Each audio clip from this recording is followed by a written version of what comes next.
Add astro.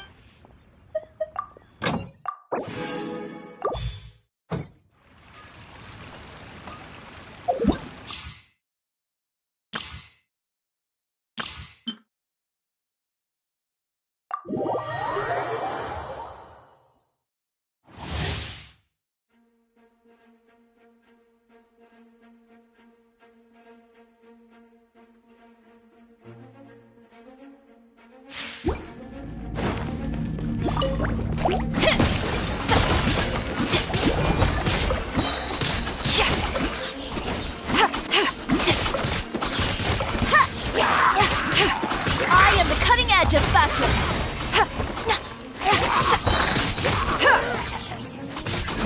Next customer.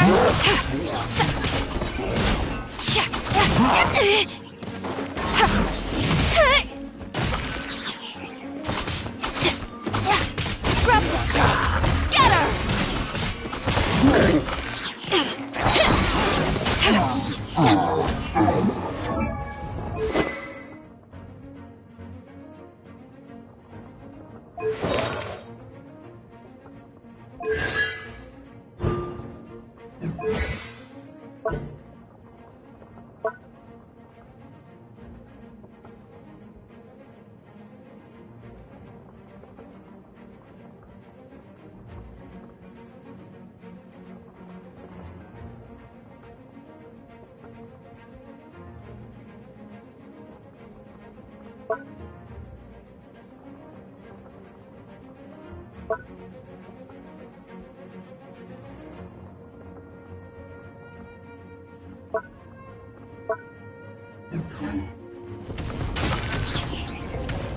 Teamwork is dreamwork!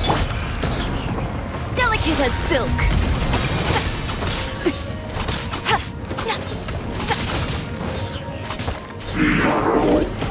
Yeah! Ha!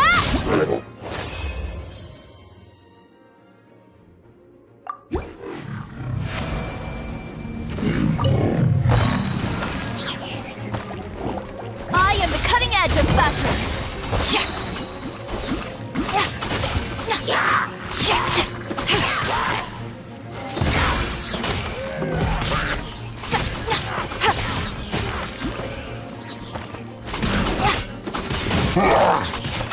Everybody stand back! Let's light it up! Scatter!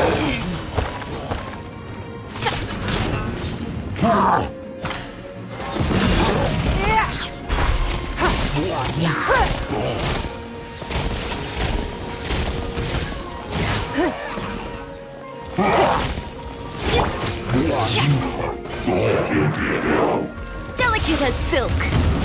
Lend me a hand.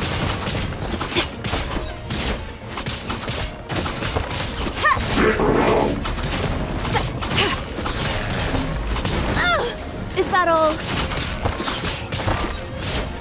Yeah! I'm going in! Yeah!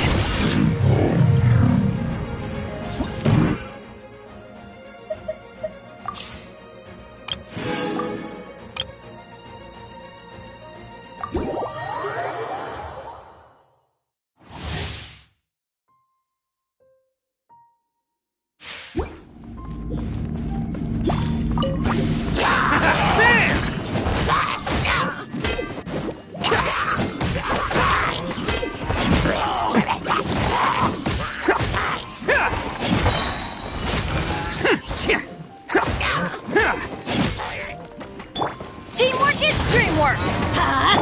Oni coming through!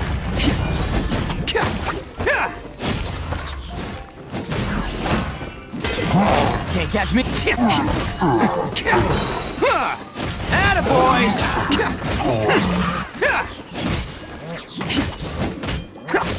Bam!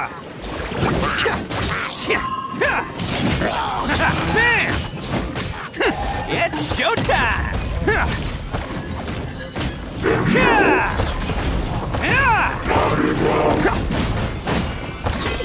Attaboy!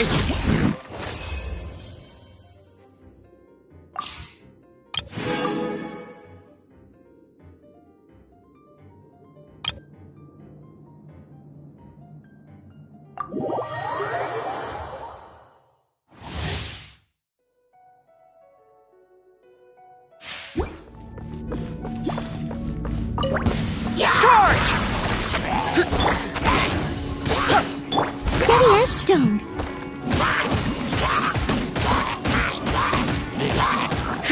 I'll catch up.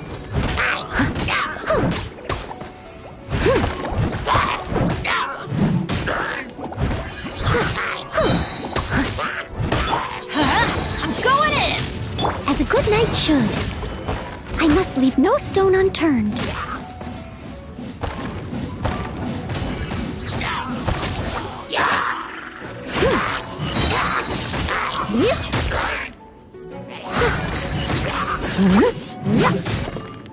Your life is mine. Really? Teamwork is dreamwork! As a dutiful maid would, leave it all to me.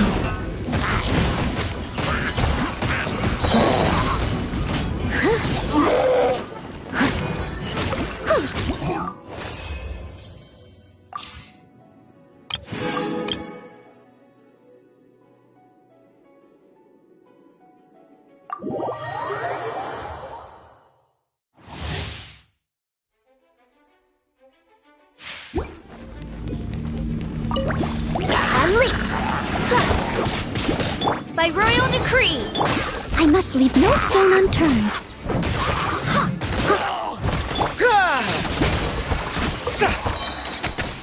Press the advantage!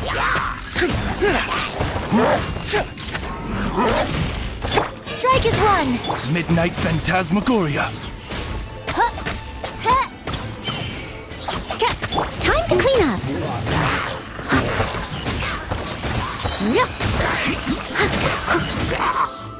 Someone needs assistance.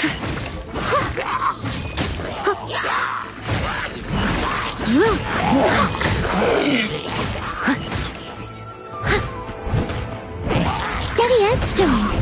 Everyone on me! Break a leg! Wings of darkness! Come, sever night!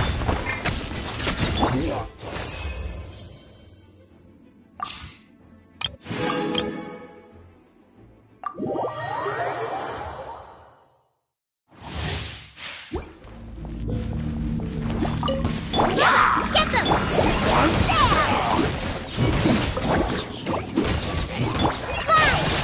Come a little closer. You've been a naughty boy.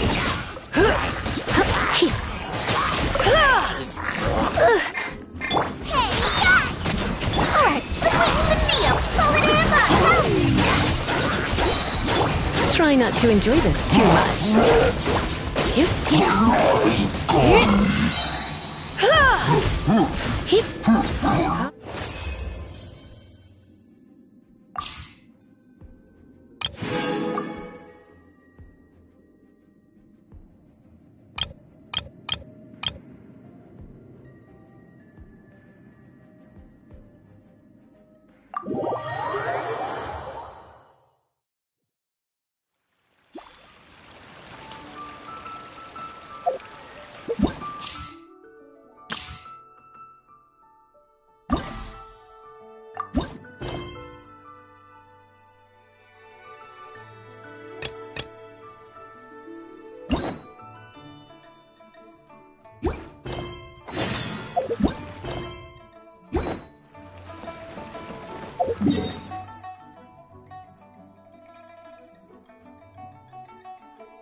This realm...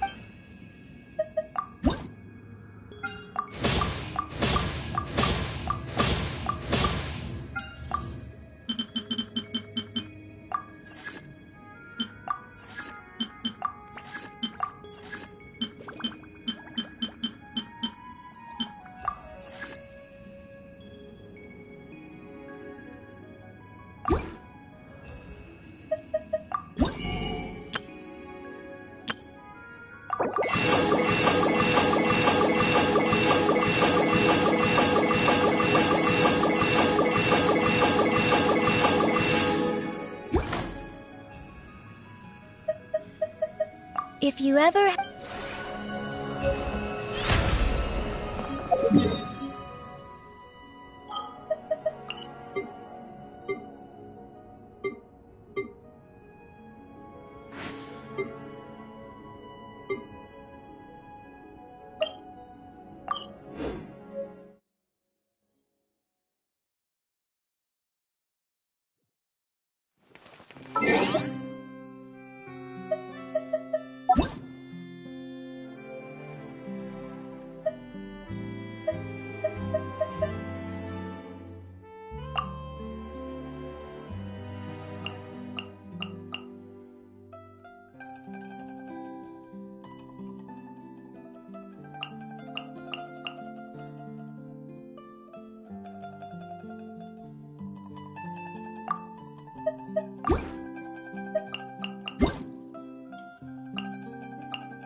Once,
it's you.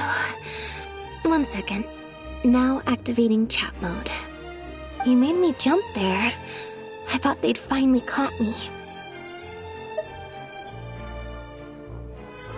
Objectively speaking, the trouble was entirely of my own making.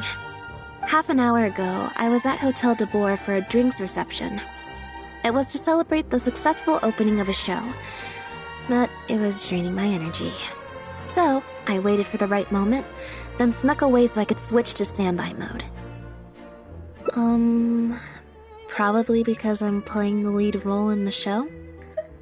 Is that so surprising? I'm always getting invitations to do solo performances. I just usually get Linny to write back and turn them down. But then came the Fontanalia Film Festival.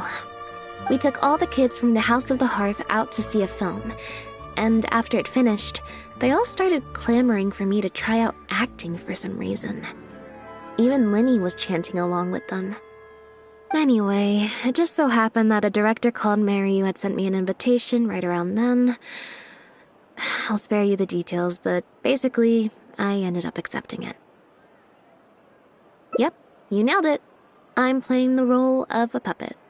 In fact, the show's called The Lost Puppet, and it's a masked mime show. So, I don't have to do any facial expressions or say any lines. Literally just a series of physical movements. The director says it's a very avant-garde art form. Art is not comprehended by the mind, but felt in the heart. At least, that's what the director says. Anyway, if nothing else, the opening performance seemed to go down well. At the drinks reception, everyone was crowding around me, saying, "Triumphant character portrayal, faithful adaptation of the original work, unequivocally, quintessentially avant-garde," and stuff like that. But being the center of attention is draining. So the moment they left me to go harass the director instead, I was out of there. The other thing is, some weird things happened while I was on the stage. Oh, sorry, Bonnie. I didn't mean to leave you out of the conversation. My bad. No, we just met. We bumped into each other right after I slipped away. Well, it'd be kind of difficult for us to communicate otherwise. Besides, I think she's taken a liking to the name. Haven't you, Bonnie? Yeah, that's right. Good kitty. We'll go find your owner soon, I promise. Nope. She's wearing a collar, and for the most part, she's pretty well groomed. If she is a stray, she hasn't been for long. Her stomach's been growling a lot. I guess she must have been missing for a few days now. As much as I'd love to hang out with her for a while longer, her owner's probably worried sick about her. Assuming she has an owner, that is. But the reception... I should probably show my face there again at some point, even if it's just to make excuses and leave again. Decision time. Well, I just find it exhausting, thinking through all the different ramifications of different choices and so on. That's more Linny's area than mine. So, unless it's something really important, I usually just leave the decision-making to him. It's fine. He got Fermine to make me a little something for just this situation. Poof! A phaetometer. It looks pretty over the top, I know, but it's essentially just a box of cards. He kept the design simple, so it'd be harder to break.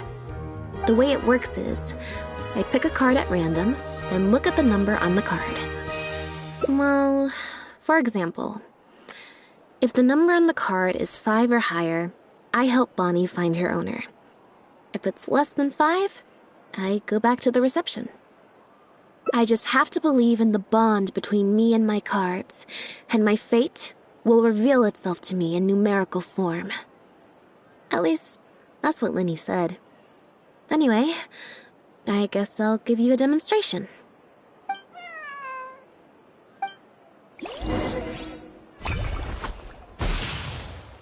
Huh, I didn't like that. Was I using it wrong? Maybe if I just...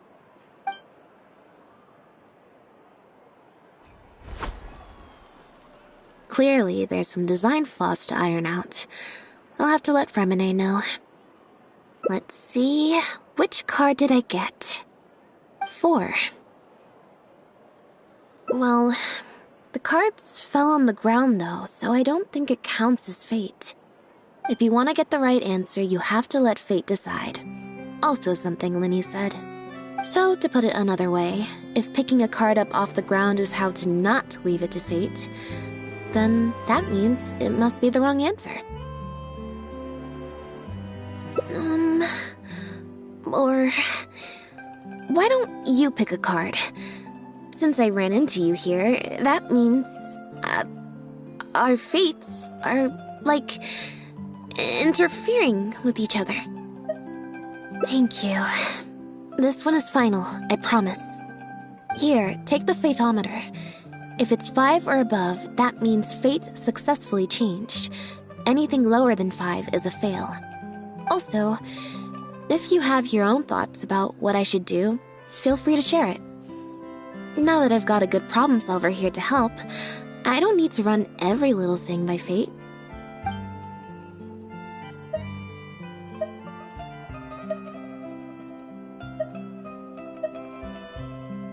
Alright. Then let's see where fate will lead me.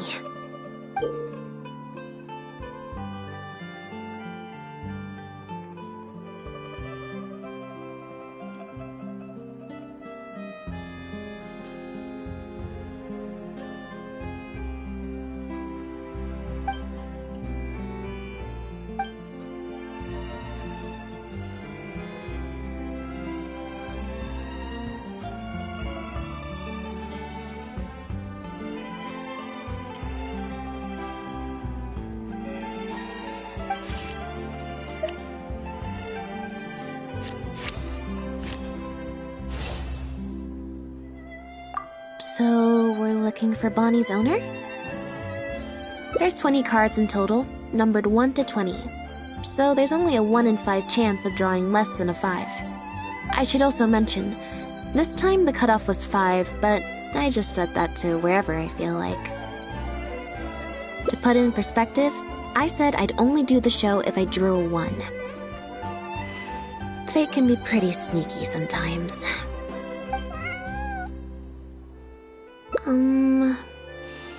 I think I'll go to the Steambird and see about putting an ad in the paper.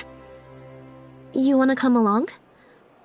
I think Bonnie wants you to come with.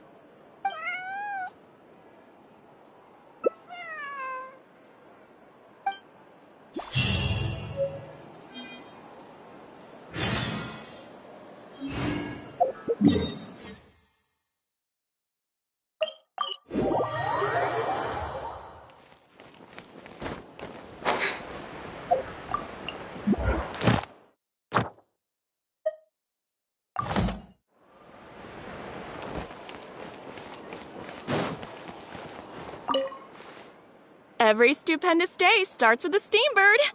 Oh, hi Lynette. Hi Traveler. What can I help you with? I don't think so. Have you picked up a stray? Yep.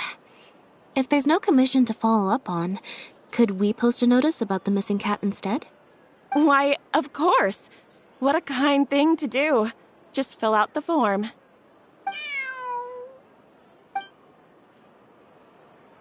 Well, we've registered you as missing. You can stay at my place until your owner finds you. Also, I just wanted to say thanks for keeping us company for so long. Well, I should probably head back to the drinks reception. Hopefully most of the people have left by now. If you've got some time, you should stop by my place tomorrow to see Bonnie. There's a nice cup of tea in it for you. Alright, see you then.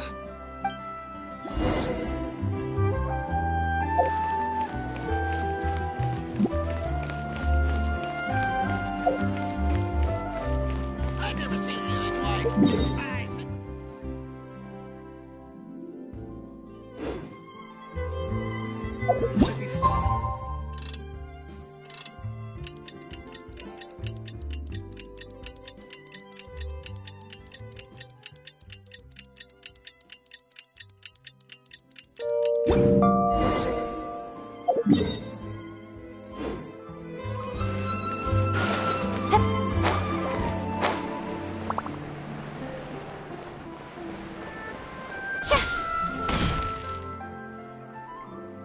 I believe this cat belongs to me.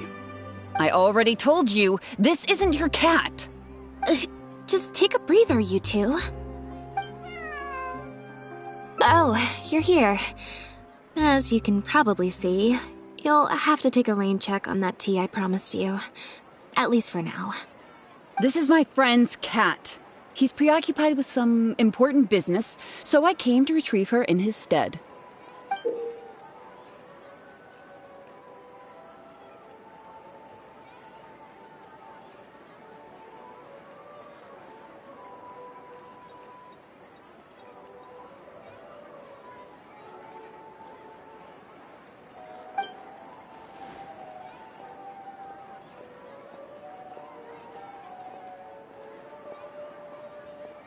No. It's far more likely this cat escaped from the Humane Society.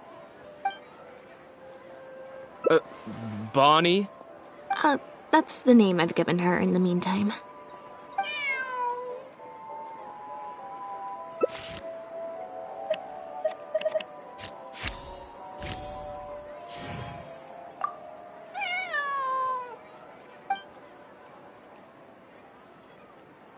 Well, this complicates things.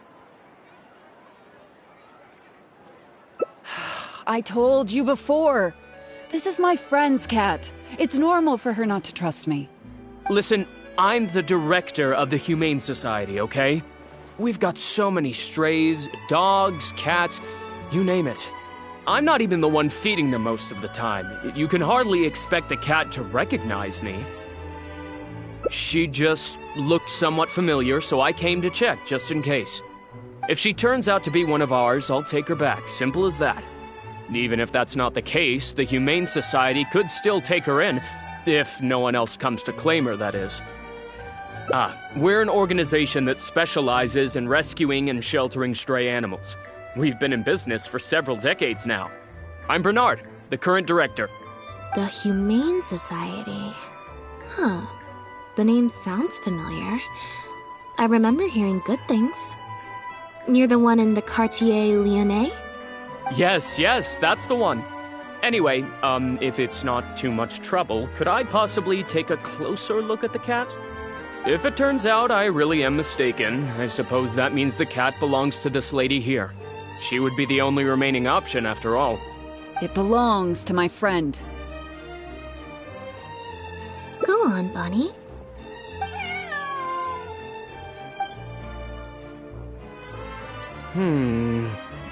Oh, nope. Looks like I was mistaken.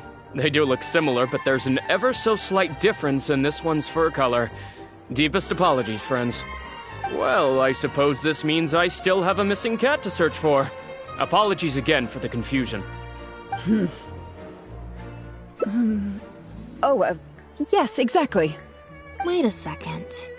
You lied earlier, didn't you? Lied? I'm afraid I don't know what you mean. A liar always has a tell. The look in their eyes, their breathing pattern, the way they hold themselves. The things that can give you away are often more numerous than you would think. What are you talking about? The way I see it, you're conflating baseless conjecture with fact. Normally, when someone is called out, their breathing speeds up as they begin to panic. But your breathing pattern hasn't changed one bit. In fact, it's been strangely calm and measured this entire time. It stands to reason, then, that your agitated behavior earlier was all an act. If you're a bad guy, I'm sure you'll take off running the first chance you get. If you're a good guy, the most likely explanation is that you're a member of the Guards, or some similar organization. And you're basing this off of? Intuition. Nothing more. Intuition. Well, I have to hand it to you, Lynette. You're right.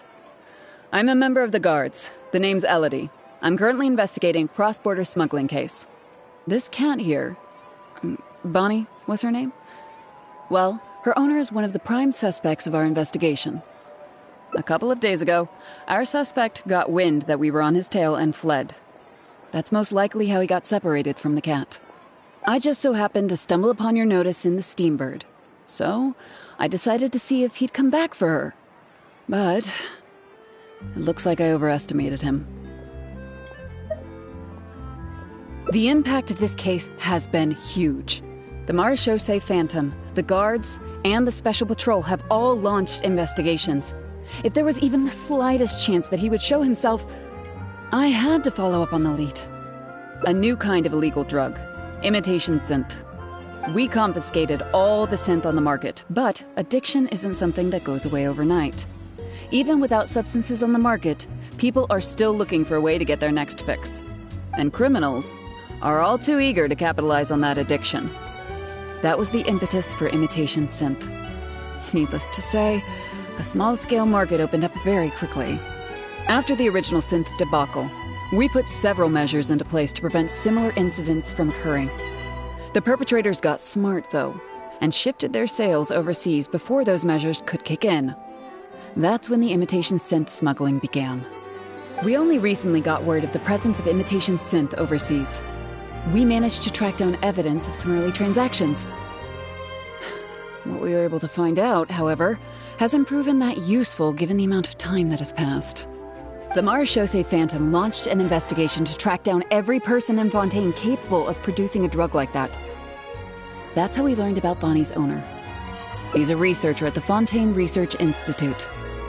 His name is Pierre. Pierre Lafayette, to be exact. Lefebvre.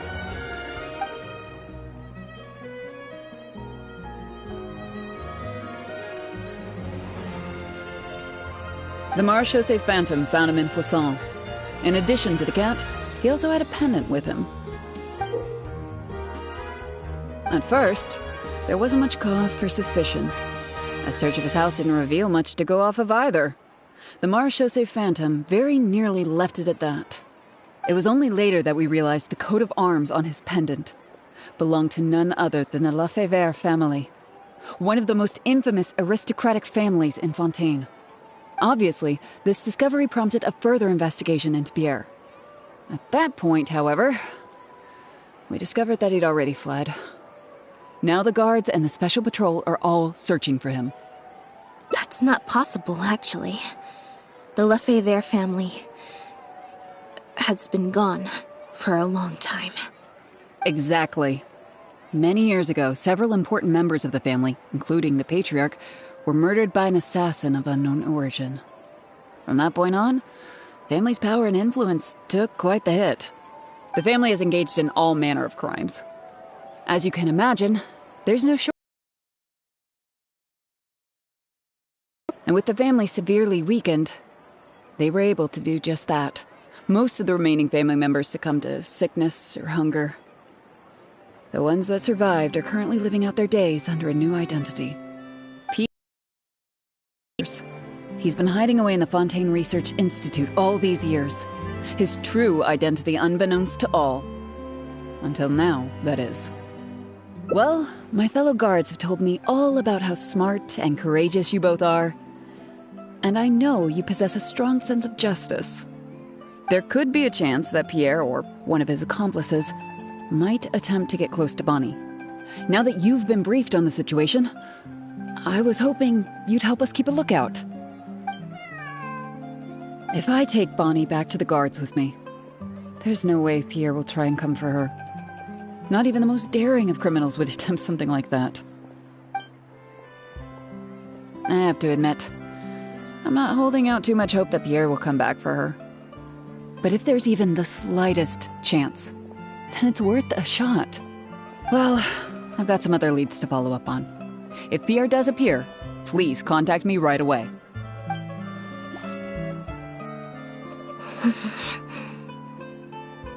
It's nothing. I'm fine. It's just the head of the Lefebvre family. He was the eminent person who kidnapped me all those years ago. It was at a dinner party. Someone tricked me into boarding the Lefebvre family carriage. whoever it was, they took me back to their home. But before anything worse could happen, Father intervened. Yep. Father was the one who orchestrated the fall of the Lefebvre family. That's what led Lenny and I to join the House of the Hearth. After all these years. I never thought I'd hear the Lefebvre name again. Don't worry about me. I wasn't feeling sorry for myself. I was just thinking about Lenny. He's been acting strange recently. He avoids me for days on end, consumes himself with some secret investigation, and then out of the blue pushes me to do that acting job. Thinking about it now, it's almost like the one I drew from that deck of cards was part of his plan all along.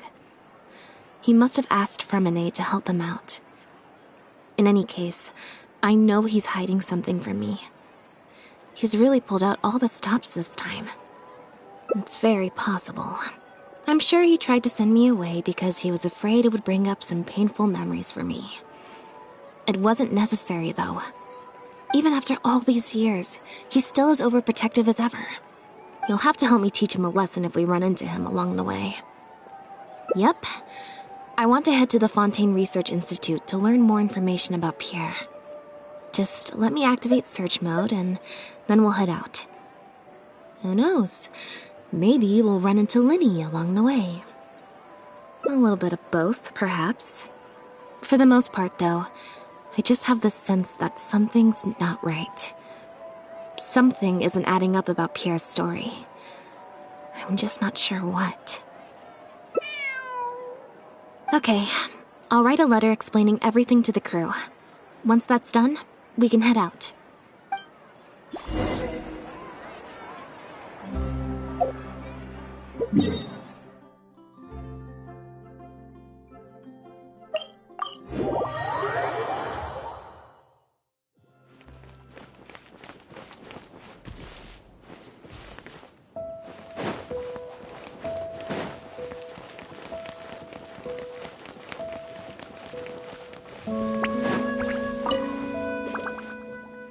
Lynette, you're, not at rehearsal?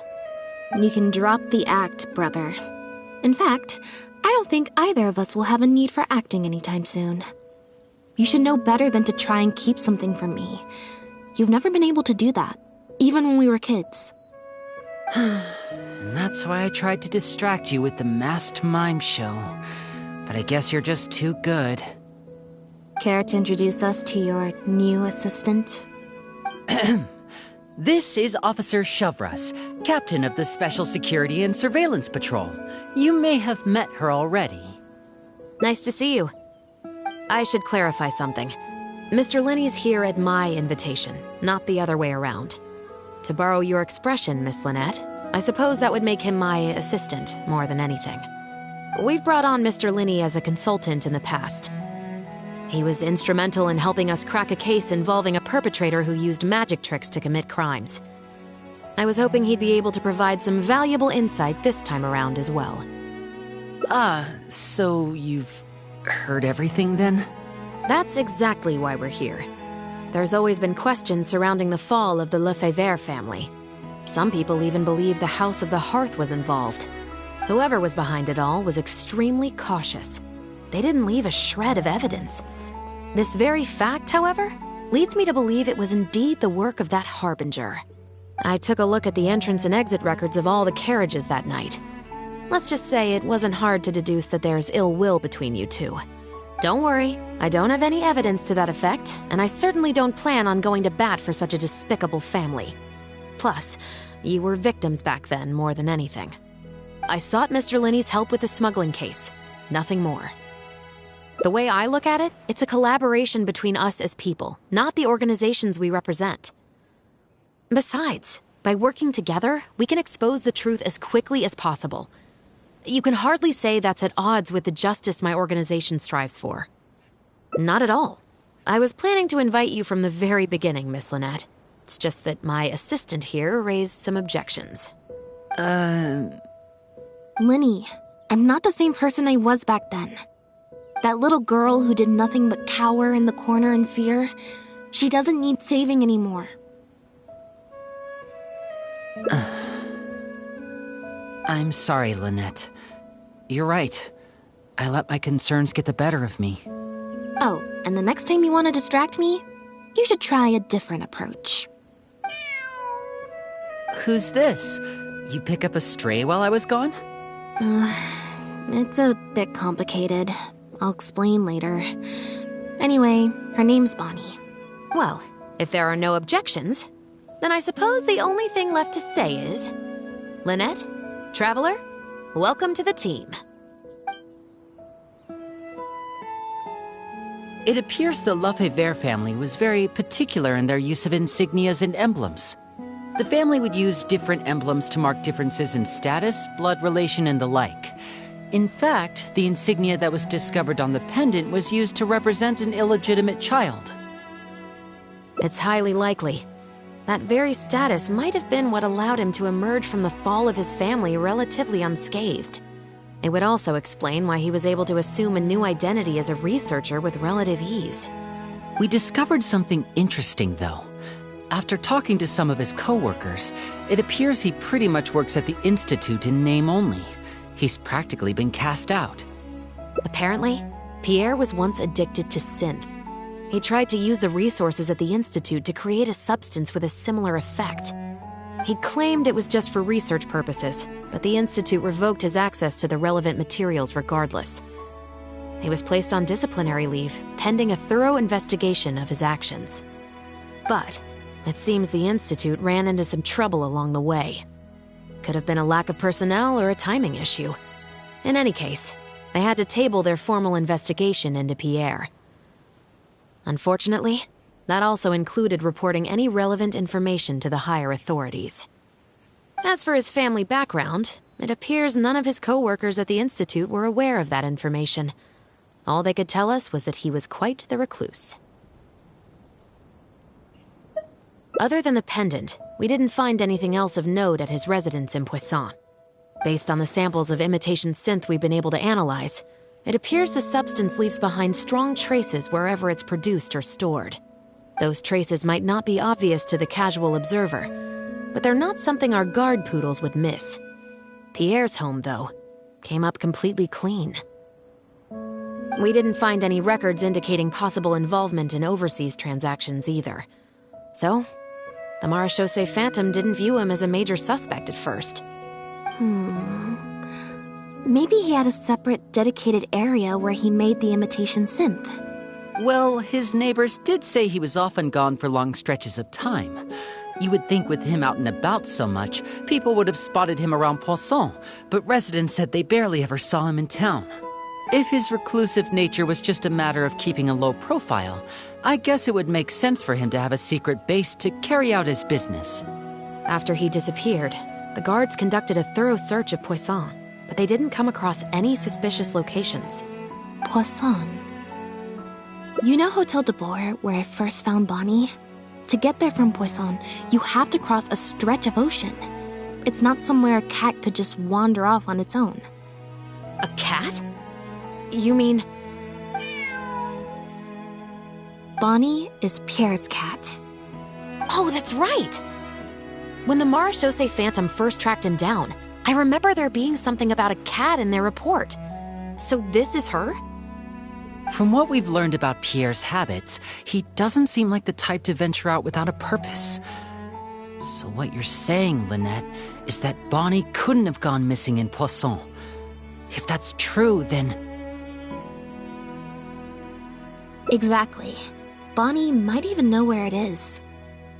Wait, you think the cat can lead us there? But she's not trained like one of our guard poodles. How is she supposed to understand what we want her to do?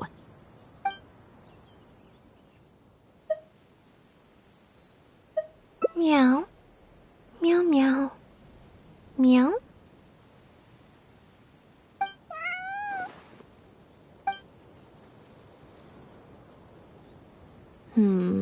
Near the coast, the beach, and beneath the cliffs. The place we're looking for is most likely north of the Court of Fontaine.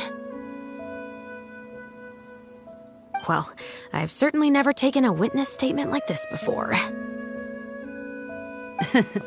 Well, if it works out, maybe it's something worth getting used to. Cats and humans are actually pretty alike. When it comes to communication, most of what we want to convey can be accomplished through body language alone. But humans tend to rely too much on speech to ever take advantage of that fact. Of course, body language has its limitations. You're not going to be able to get across anything too complicated. The important thing is that we now have a lead. Let's try and find a place that matches the clues Bonnie gave us.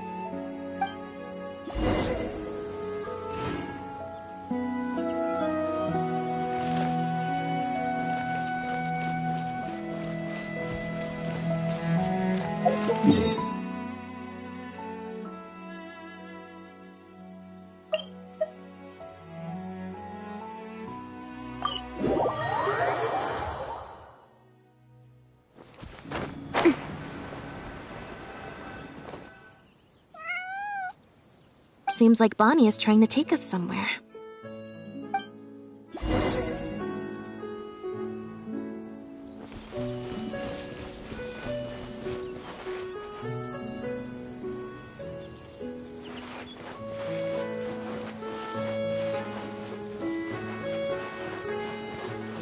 Gardamex ahead.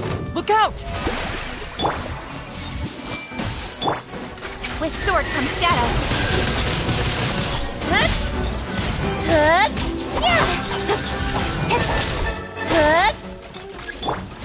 Everyone hold hands.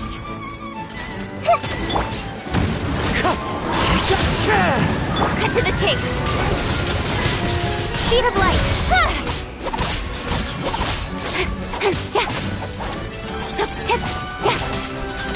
Incoming. Hey!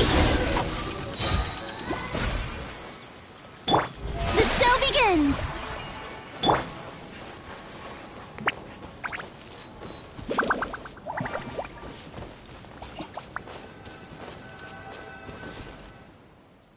Wow, Lynette, you found this place so easily. If I thought there was any chance you'd say yes, I'd recruit you into the Special Patrol here and now. No questions asked. Sounds familiar. I pretty much receive letters daily from people trying to poach her from me. Let's just focus on our search. There's a lot to investigate.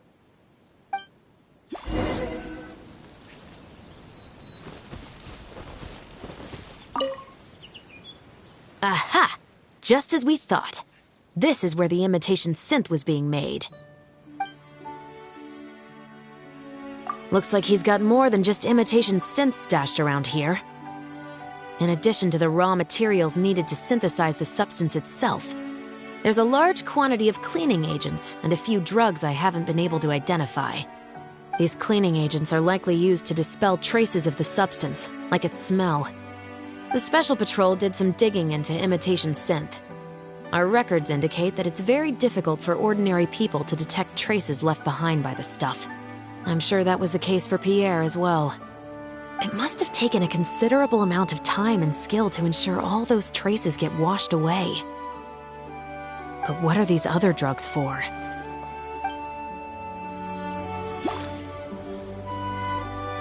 But what are these other drugs for?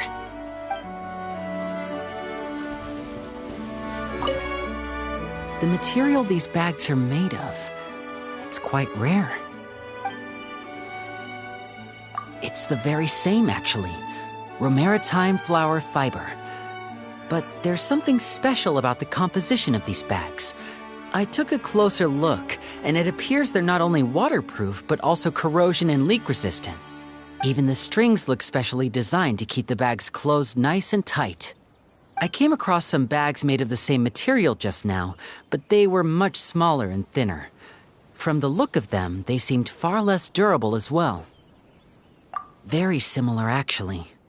Normally, it would be easy for a guard poodle to sniff out the imitation synth, but if it was sealed away in a bag like that, it might be possible to elude detection for some time. But what could these big bags be for then? If the goal is to keep the imitation synth hidden and sealed away, these bags seem a bit too conspicuous. But what could these big bags be for then? If the goal is to keep the imitation synth hidden and sealed away, these bags seem a bit too conspicuous.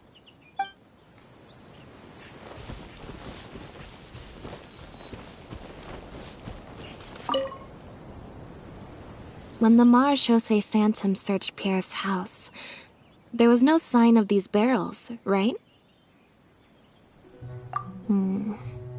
You're right. That doesn't seem like his way of doing things. How did he get them here, then?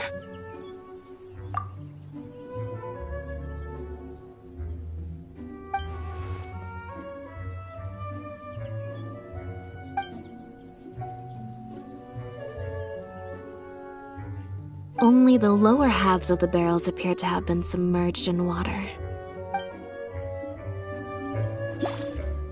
Based on the various ingredients we've found, this appears to be where Pierre was cooking up his imitation synth. It looks like he used a special cleaning agent to get rid of any residual traces of the substance on his person before he left. That's how he was able to get past the guard poodles. So then he transferred the imitation synth into small sealed bags and took it somewhere else for the drop-off. No.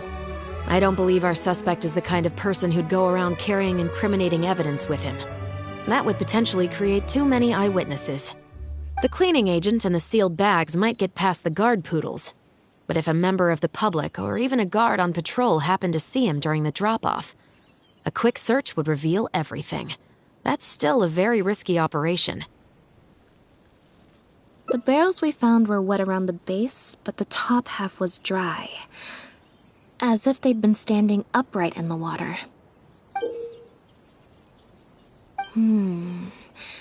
If you put a barrel in the water, it will normally float on its side. Unless it's heavily loaded, in which case it'll sink.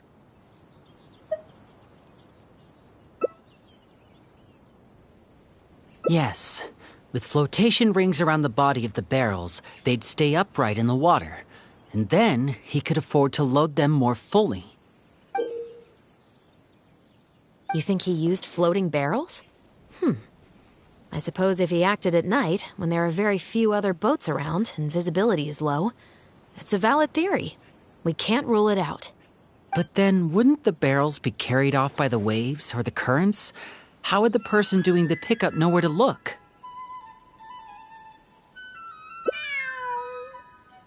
Traveler, can you come take a dip in the sea with me? I have a feeling that somewhere down there, we might find some rope. If a rope can be used to keep a pet from running away, then why not a barrel?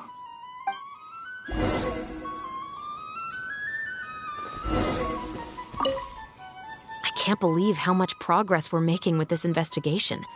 Without your help, getting this far would have taken me an awful lot of time and manpower.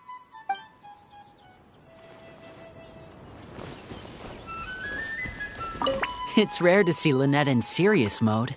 I wonder how long she'll keep it activated for.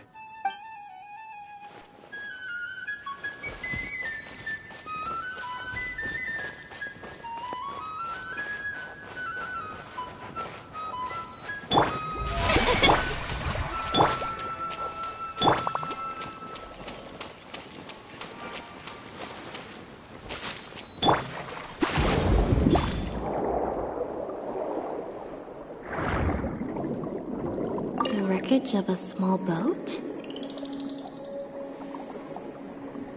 This isn't the place.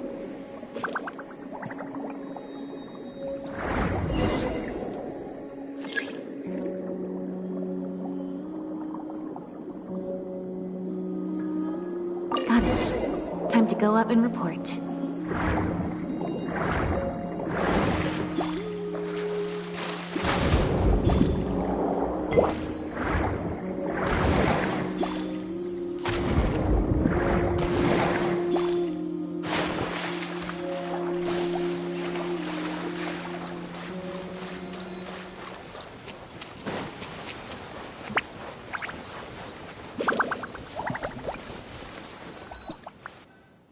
As expected, we found a few pieces of rope and some anchoring stones underwater. If you attach them to a floating barrel, it would look like this. With this anchoring system, it would be possible to use floating barrels for the drop-off. You would just need to drop them in the water at the agreed-upon location. We also came across the wreckage of a small boat. It must have been left out on the water and capsized due to the force of the wind and waves. Its small size, however, would have made it perfect for staying undetected. Let's talk this through. Based on the evidence we've collected, it seems like Pierre would row a small boat out to the agreed-upon transfer point, drop off the barrels, leave, and then row back and retrieve them after the transfer was complete. It could be that he was trying to avoid meeting up with his associate face-to-face. As one of the sole survivors of the Lefebvre family, maybe he was just used to that sort of elusive lifestyle. It seems like Pierre deliberately chose the floating barrel method so that the goods could be dropped off and picked up at separate times. That way, the two parties wouldn't have to meet each other. Well, if that's the case, they must not have a very close working relationship. Let's not jump to any conclusions just yet.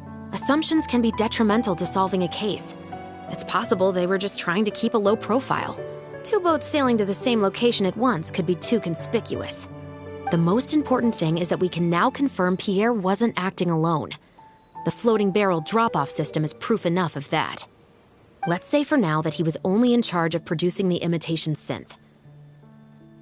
That would mean there has to be at least one other person involved in the operation, likely in charge of transporting the goods across the border. Since we've determined that the goods were transported by boat, maybe we can track down some travel logs or something. We can certainly check the various ports for that information.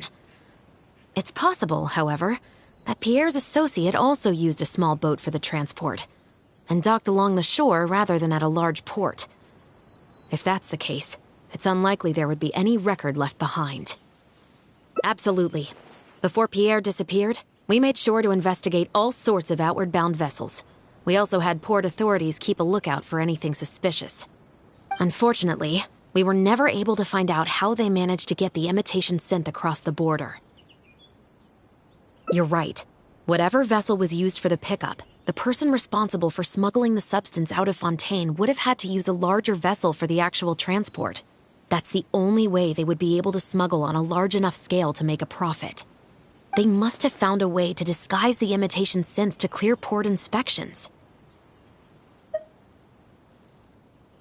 Exactly. We can't let any opportunities slip through the cracks. Although, given the amount of ports that could be involved, we should probably split up. I'll run home and ask some of my brothers and sisters to try and dig up some information. I should also head back and update my platoon on our progress. I'll grab some reinforcements while I'm at it. Lynette, Traveler, why don't you head to Lumideus Harbor and see what you can find out? All right. Come on, Bonnie. You too.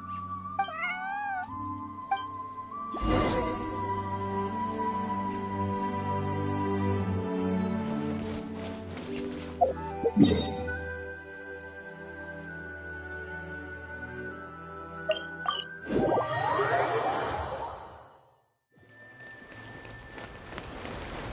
I present?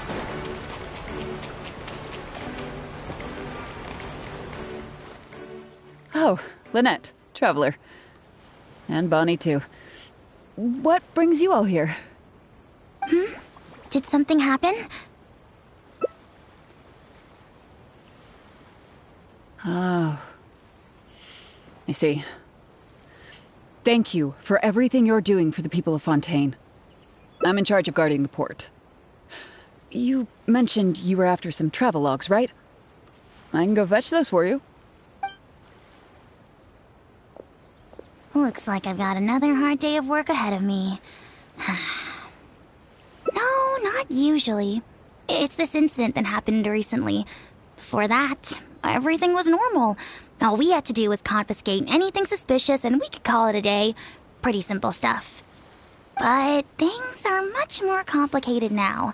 We somehow let suspicious cargo pass through the port undetected. Not even our guard poodles were able to sniff it out. Even worse, we still don't know how the perpetrator was able to conceal the goods so well. By suspicious cargo, do you mean imitation synth? Yep. However, prohibited substances are just one example. We confiscate all sorts of contraband during the course of our inspections. Or at least, we're supposed to. So what happens to the goods you confiscate? Oh, we keep them in a storage locker. If they turn out to be something particularly dubious, we'll turn them over to the Maison Orderly. If the goods are only slightly suspicious but could otherwise be harmless, like raw materials that could potentially be used to create contraband, we return them to the ship they were confiscated from, instead of letting them pass through the port. Sorry for the wait. These are the travel logs for all the recent activity at the port. Oh, you brought Gerard with you. Actually, he followed me here himself. It's like he smells something on me. Huh.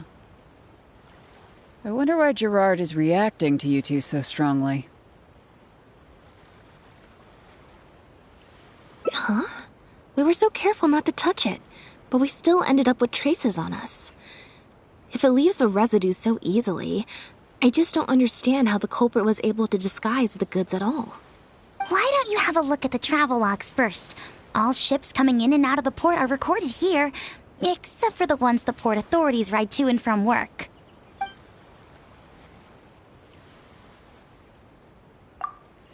The Humane Society.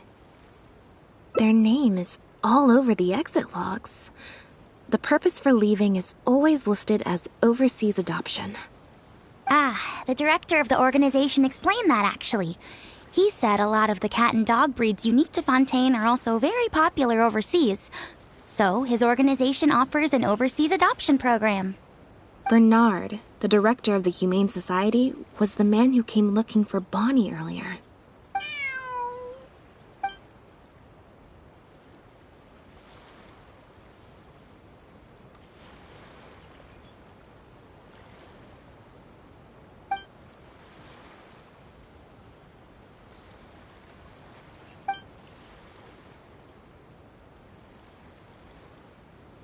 Have you figured it out too, Traveler? The way the criminal disguised the goods? When Bernard asked to take a closer look at Bonnie, he was actually checking whether there was any imitation synth in her stomach. Wait, what? The sealed bags we found at the secret base.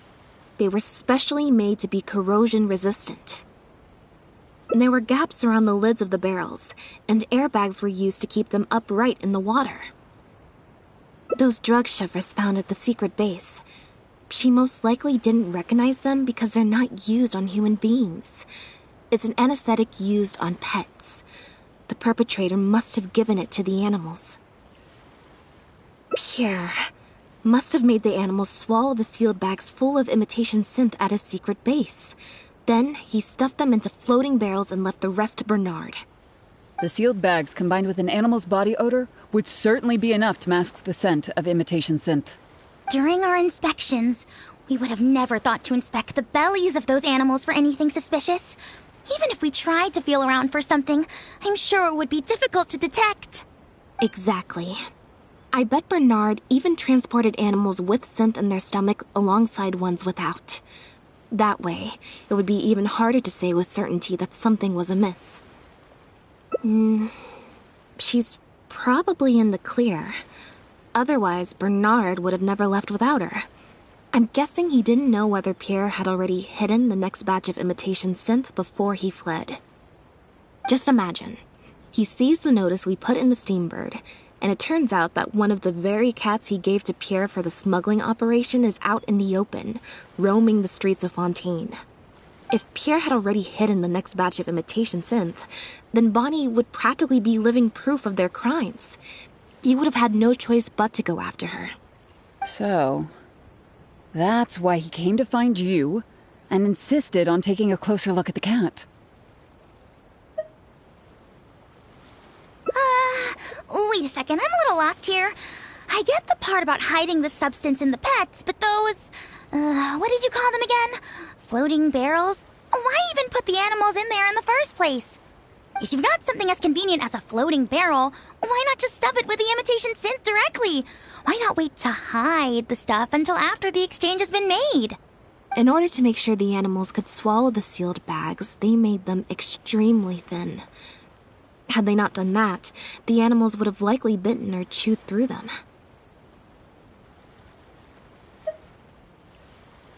That step would have required a lot of energy, as well as a certain amount of technical expertise. So, it was better left to the more experienced Pierre. We've already proven how easy it is to pick up trace amounts of imitation synth, so I'm sure Bernard was taking all the precautions he could to avoid the same fate. Okay. Then, let's head to the Humane Society right away and bring that guy to justice.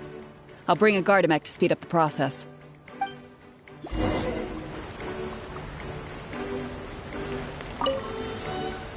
Sorry, but I can't go with you. Surely you'll be able to handle him, between Elodie's Gardamek and all three of you?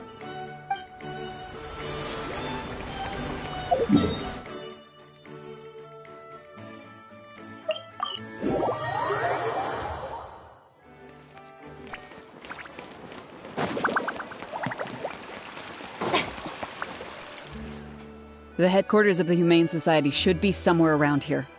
Bernard could show up any moment now. Ah, you're the people from earlier. Wait, you're from the guards? After him! We can't let him get away!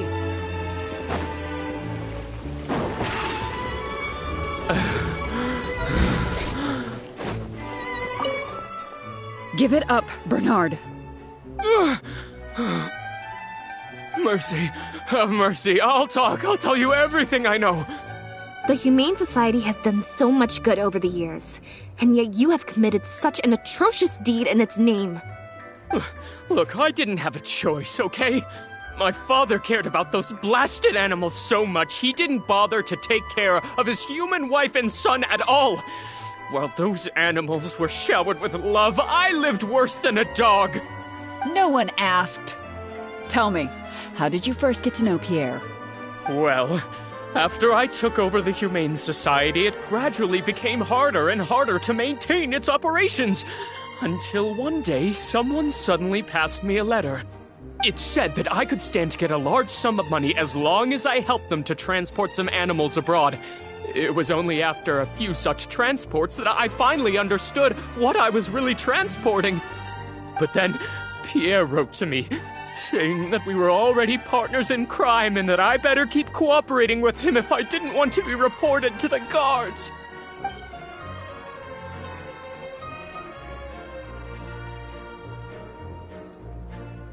You knew it from the very beginning, didn't you? The reason why you had to go through so many steps just to transport some animals. I'd suggest that you confess everything right now if you don't want to add anything else to your list of crimes. Yes, officer.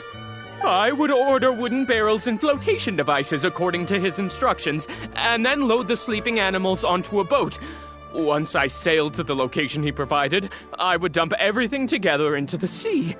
And a few days after that, I'd come by again in my boat and pick up the animals sleeping in the barrels. Once I had received enough of them, I'd bring them to the harbor to be adopted abroad. That guy, Pierre, he was running the entire show. He set up all the meeting times and found all the foreign adopters. Oh, and he even supplied all of the goods, too.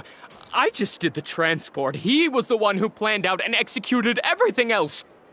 Look, I don't know, okay? I've never ever met him in person. We've only ever communicated through letters. And when did he send his final letter to you? Just last night. He said that the Marechaussee Phantom is now after him, so he's planning to go into hiding for some time. He didn't mention where he's thinking about going, though, but he did tell me to look out for the guards. It's been a few days since Pierre's last appearance. I'd wager that he sent that letter after he found his hiding spot. I burned them. It was on his orders. I had to burn every letter after reading them.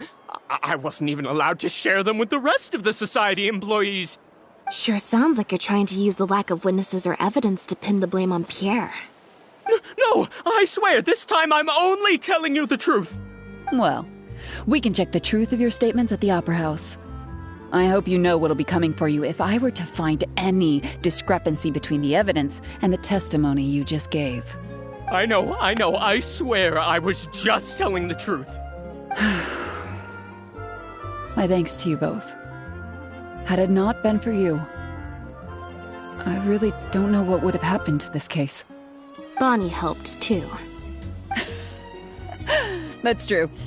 It was all thanks to her that Bernard was finally exposed.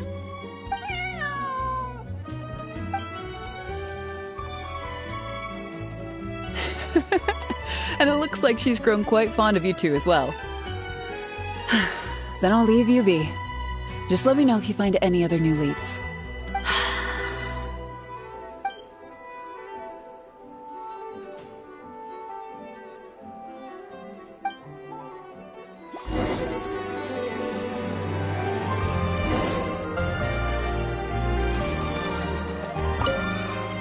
Now behave, and follow me to the interrogation room.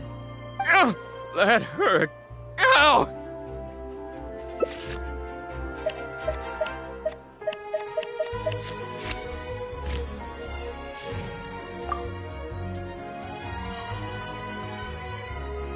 Is everything really over? I still feel like the relationship between Pierre and Bernard is not as simple as it appears. Also, I've had this strange sense that something's off the entire time we've been on the case. And it has only gotten worse. No good. I've still got nothing, and I'm nearly out of energy. Alright, I'll stop thinking about it, for now. At the very least, we've made it so that no more animals will suffer like those poor animals did. And that's what I hope. Let's go to the Humane Society and see if there are any animals left that might still need our help, before my energy for today completely runs out.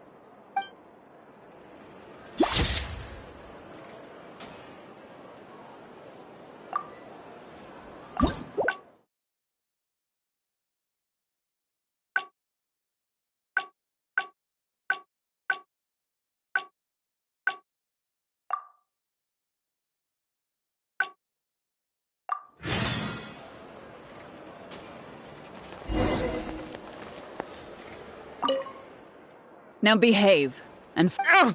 That hurt. Ow!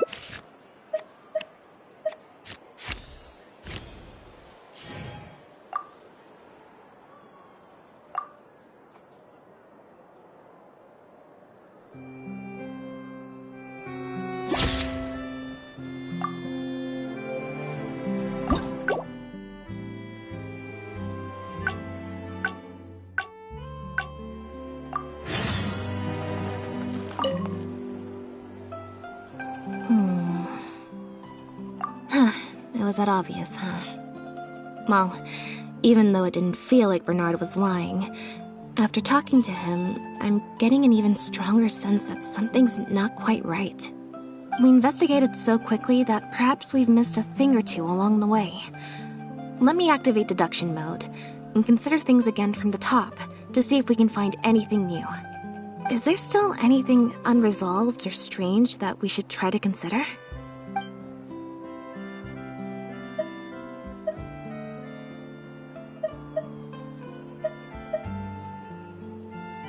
Well, we've discovered that Bernard is responsible for the trafficking, while Pierre deals with supplying the goods. Is there something else in this scheme that we're missing?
There's no need to rush.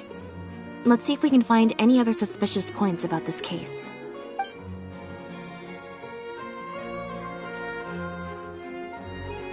The Marechaussee Phantom found Bonnie and the Lefebvre pendant at Pierre's residence. That was the beginning point of our investigation.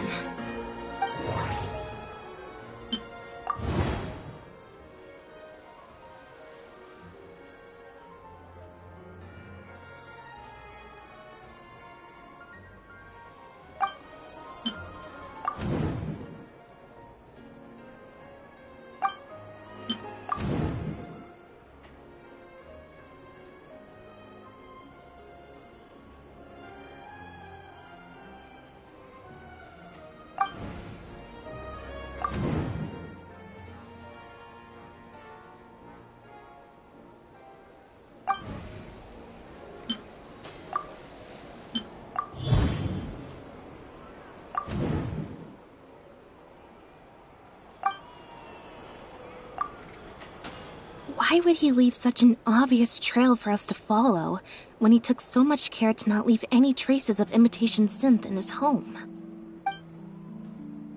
Bernard claims to have received a letter last night from Pierre. In the letter, Pierre stated that he had gone into hiding. Is there something wrong with the letter?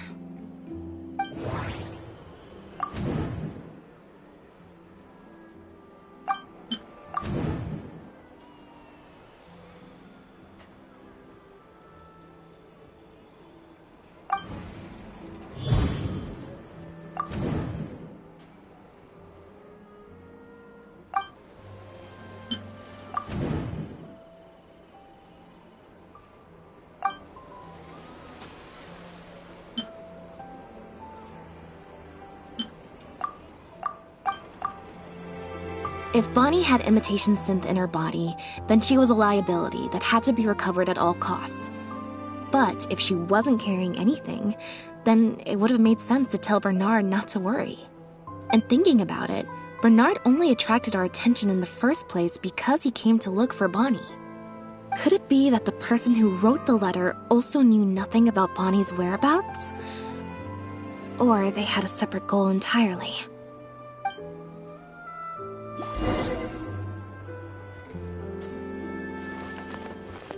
Perhaps we are now closing in on the truth.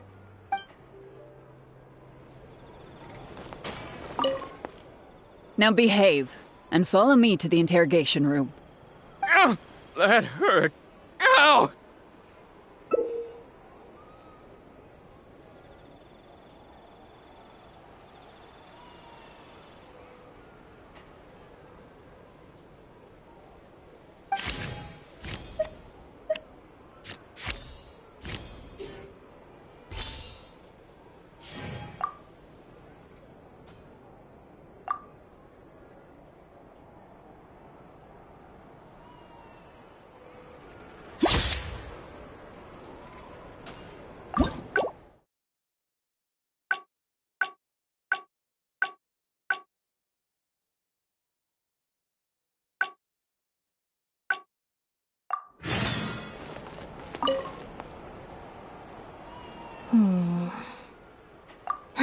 It was that obvious, huh?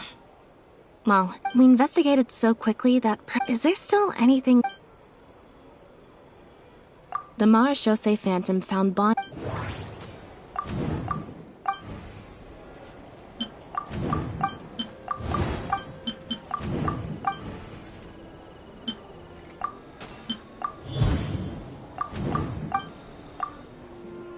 Why would he leave such an...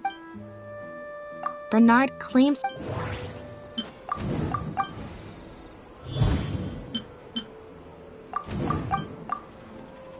If Bonnie had imitation and thinking about it, could it be that the person...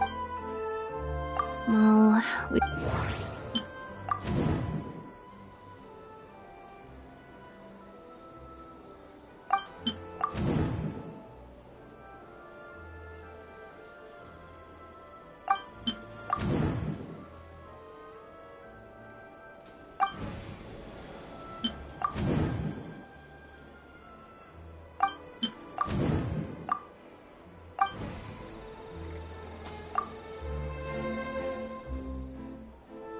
There's no need to rush.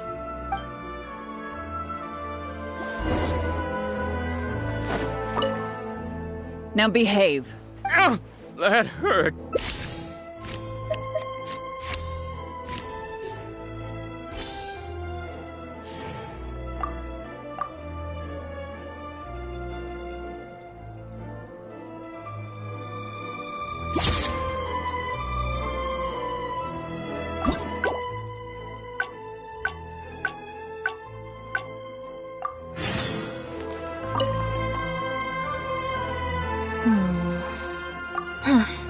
We investigated. Is there still any? The Marechaussee.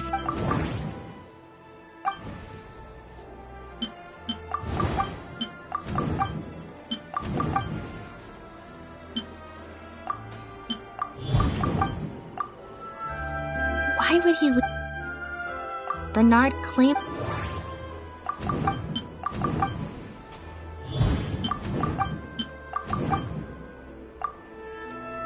If Bonnie had him and thinking about, could it be that well, we...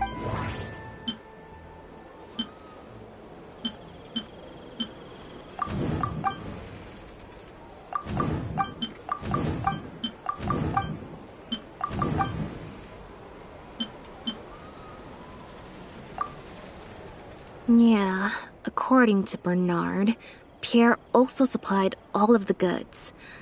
But if the Marechaussee Phantom's records are correct, Pierre should have lost all access to the materials required to create the imitation synth. And the Institute has also not reported any theft of their stocks. The final question is, why did I sense that something wasn't right after hearing Bernard's testimony? Even more so than before.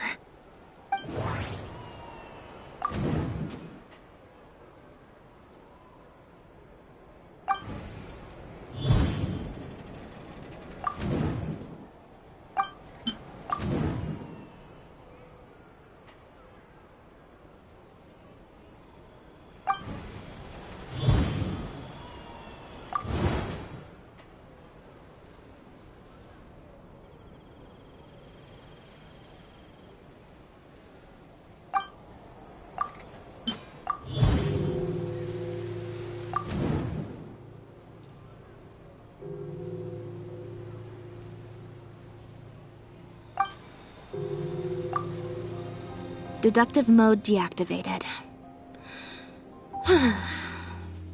I think we may be close to the actual answer.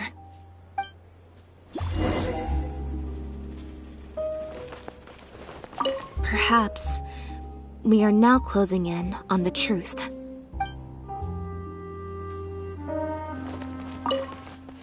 Now behave, and follow me to the interrogation room.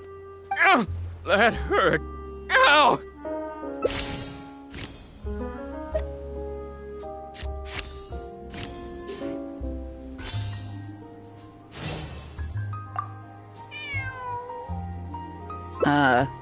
Is there something else you need from me, Traveler? Huh? I see. It all makes sense now. Hey, what are you talking about? Look, even our confessed criminal here has no idea what you're saying. Because he has been kept in the dark all along. And I assume it's the same with Pierre.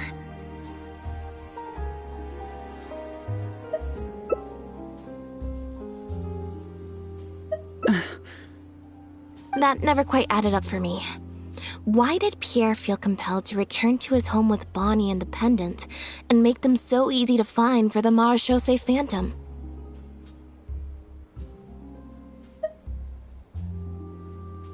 Both of these things are in stark contrast to his usual meticulous and vigilant behavior. There's only one reasonable explanation. He was following orders, just like Bernard. He probably received the following instructions right before the Phantom came knocking on his door. Bring the cat and the pendant, and our undercover agent will be sure to help you. Unbeknownst to him, however, the third person who wrote that letter to him had long decided to sacrifice him and Bernard to save themselves.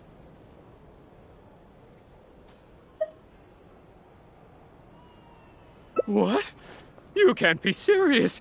There was a third person involved? If you focus only on Bernard's testimony, it's easy to believe that only Bernard and Pierre were working together. The case appeared extremely simple. Bernard did the trafficking, Pierre the imitation synth production, drugging, and stuffing. Wait. But that doesn't make any sense. If that's the actual truth, then as soon as Pierre is caught, he'll explain his side of the story and the third person will... Yep, which is why the third person made sure that Pierre would never be found again. Once they had instructed Pierre to expose himself, the third person wrote to Pierre again, suggesting that everything had been taken care of, and he should take Bonnie and safely return to his base. Of course, Pierre's disappearance at such a sensitive time immediately made him a prime suspect. Knowing that Bonnie had last been seen with him, all the third person would have to do from that point on would be to lead the Phantom to investigate the Humane Society and get Bernard to confess the truth.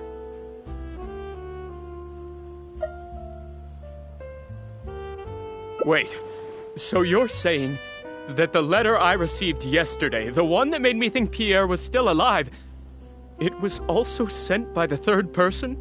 Is that what happened? I'll get back to headquarters right away and reinvestigate this case from the top.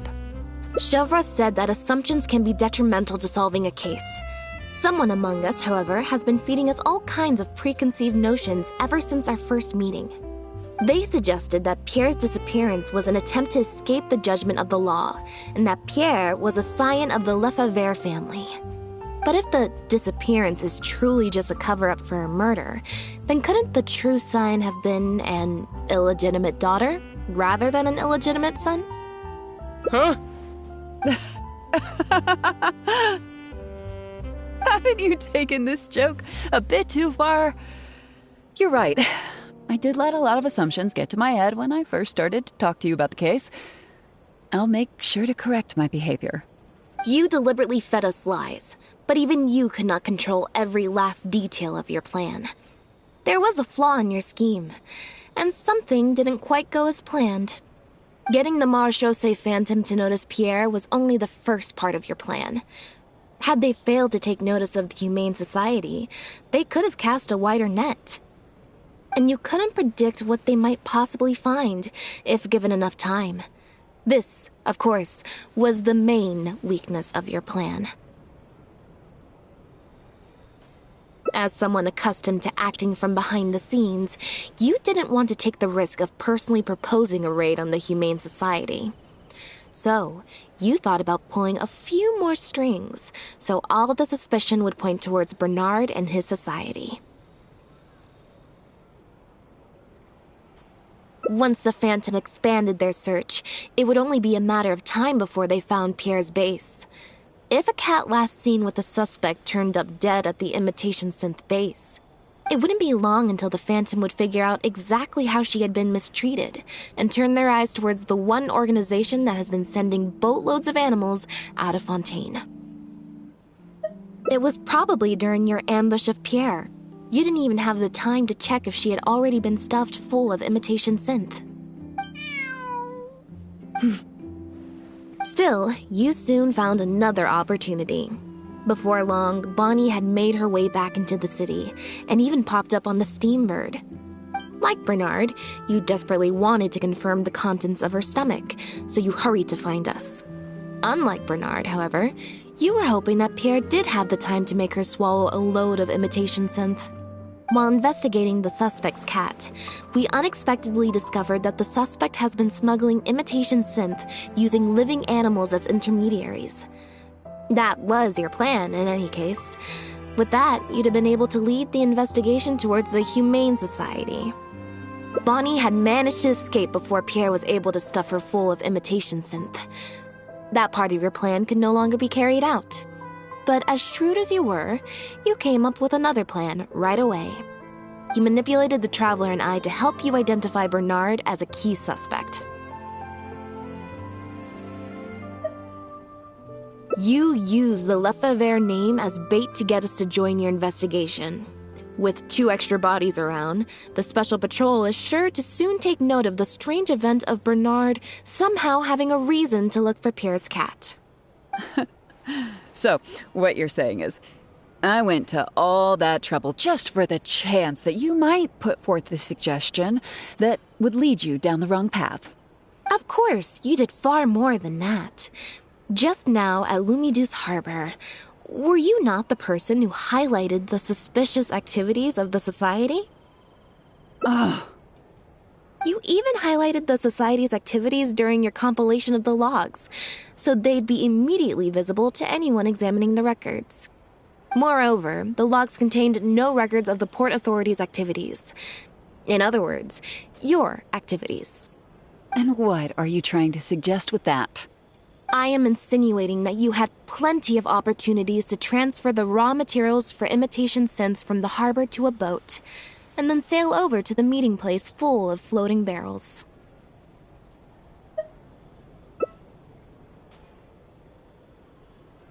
And that's how neither the trafficker nor the manufacturer knew there was a third person who supplied the raw materials, and surreptitiously operated between them.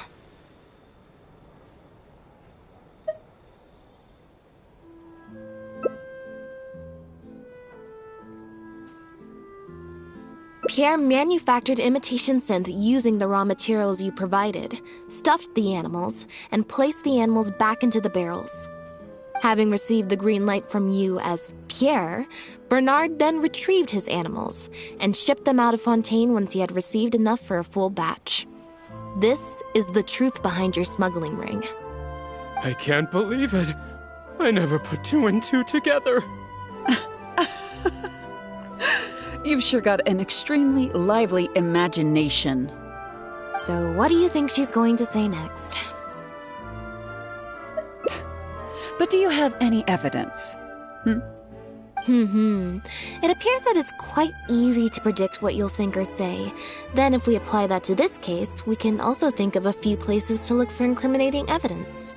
You know very well that this case will not end until Pierre is found, so you will have him commit suicide out of fear and shame to end the investigation for good.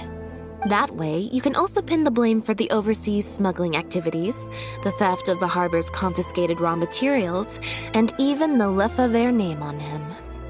After all, dead men tell no tales.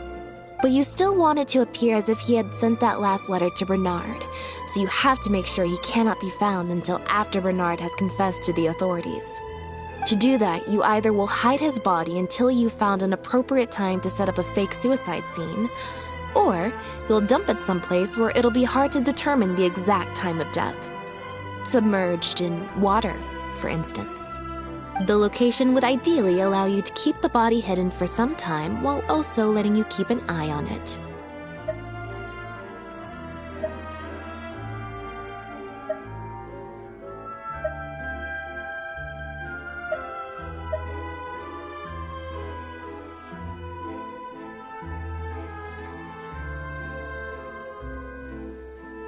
There are only so many options to hide a person's time of death, after all. As long as the Phantom investigates each of the possibilities in turn, they'll surely find Pierre's remains. Especially since, as the prime suspect who will now be taken into custody, you will no longer have the time to move him or set up a fake suicide scene to cover up the murder. How absurd. And on what grounds will you order my arrest? Don't think for a second that your spouts of nonsense will amount to any kind of real argument. After all, I'm... Elodie Lefebvre! As the captain of the Special Security and Surveillance Patrol, I hereby declare you as a suspect in the case. If you have any objections, you may raise them later during interrogation. That's right. We received a message from Lumidu's Harbor that you were going to investigate the Humane Society. We didn't expect to run into you at such a critical moment. While at the harbor, we noticed something else extremely interesting. Apparently, you often used all kinds of excuses to swap your shifts. And if one were to match the times of your shifts to the activities of the Humane Society and those of certain foreign ships, they'd find them to be an exact match. That's just a coincidence. Yes, I'm sure you have already thought of a dozen different ways to explain away the suspicious activities, but as far as evidence goes, that should be enough to warrant taking you into custody. Don't worry. If it turns out that the guards are still unable to find any evidence after all this, Lynette and I will do everything in our power to clear your name. Although judging by her reaction, I assume no follow-up from us will be needed. The Lefebvres were infamous for using disguise and infiltration to achieve their goals. Who would have thought that they would have planted someone within the guards? Judging from the timeline, they likely arranged for you to enter the guards before the fall of the clan. But they probably didn't expect you to turn it to your advantage and use your job to save yourself during the purge. Not only that, but you actively participated in the interrogation, arrest, and judgment of the Lefebvres during their fall, thus clearing yourself of suspicion. You brutally and cruelly abandoned your allies as soon as they outlived their usefulness, just like a lizard cutting off its own tail in order to live. You've been doing this for years. So you played me like a fool after all? Ugh!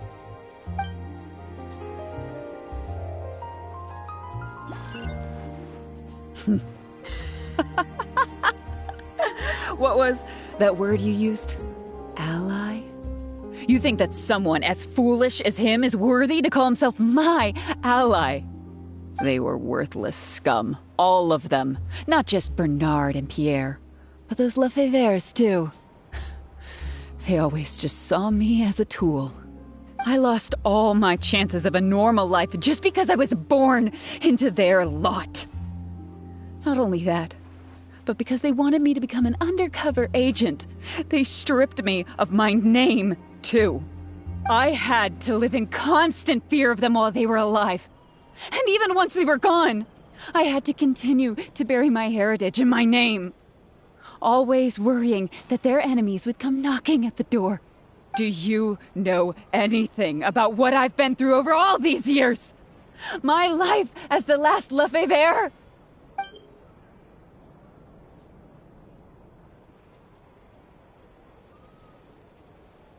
I don't, and neither do I care.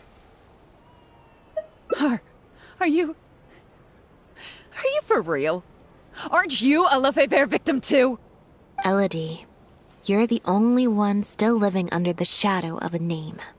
That's enough. Keep your hands where I can see them and do not resist arrest. If you have more to say, save it for the interrogation room. What a joke. What a joke! Hey! Don't come any closer! What's that? Know what this is? I've secretly planted loads of explosives in the Humane Society. Just one step closer and whether they're cats, dogs, or just unlucky human employees, they'll all be blown up into smithereens. Surely you bunch of goody two-shoes won't let that happen, right?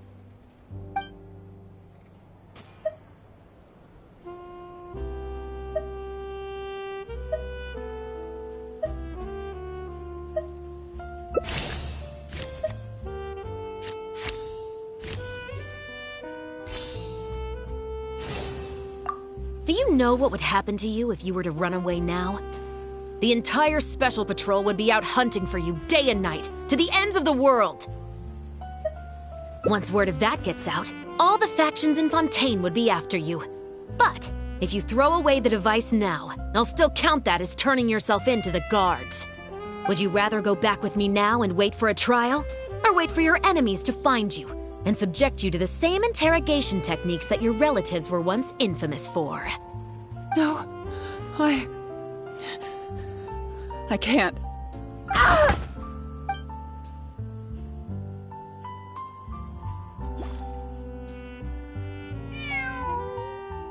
Phew.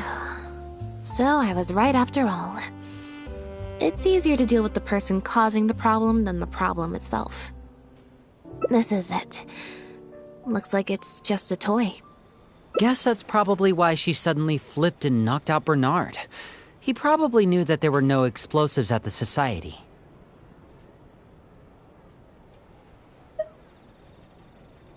Well, given that she never even showed her face to Bernard and Pierre, I had my doubts that she'd have gone to the Society in person to plant explosives. Thank you for your help, everyone. I'll take them back for thorough questioning, and find someone better to take over the Humane Society. I might need a few statements from everybody. Would you be able to come with me? If statements are all you need, can Lenny provide them on my behalf? I still need to go back and explain some things to the crew. I also had an appointment with the Traveler before we got interrupted.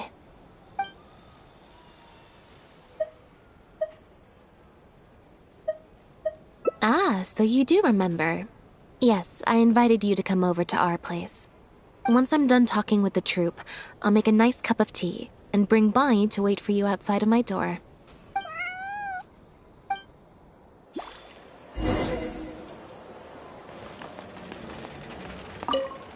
You can leave the rest of this to me.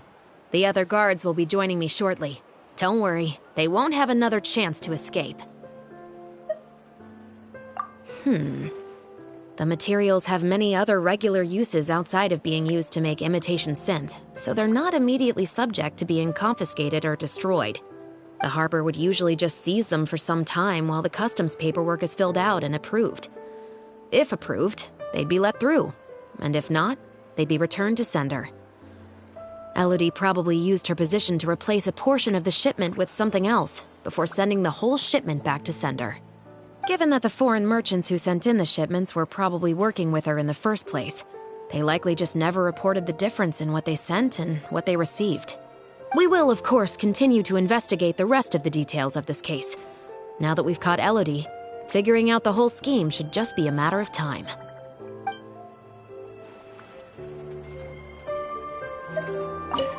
You can leave the rest of this to me. The material the harbor would usually... Given that the foreign... We will, of course... You must have spent a record-breaking amount of time in serious mode today. I can't remember the last time I've seen you like this. Is it because of a special someone? Based on information that we found before, imitation synth was first circulated on a small scale in Fontaine before becoming a large-scale smuggling scheme. I'd assume that the first offerings of imitation synth came from what Pierre made in his early days. But since he was not experienced with running a clandestine operation, he was soon discovered by guard Elodie. Elodie saw the opportunity to make a great profit in his work, and perhaps even the chance of making a new life for herself, so she decided to cover his tracks. She started writing to him in Bernard's name, using what evidence she had compiled and the promise of enormous profits to blackmail him into cooperating with her. Unfortunately for her, she ran into Lynette. Even though my sister doesn't like to focus too much on a regular day, serious mode Lynette is one of the most perceptive people I've ever known. Still, all of that thinking really saps her energy. I need to go give some statements on her behalf, so I'll leave the recharging to you.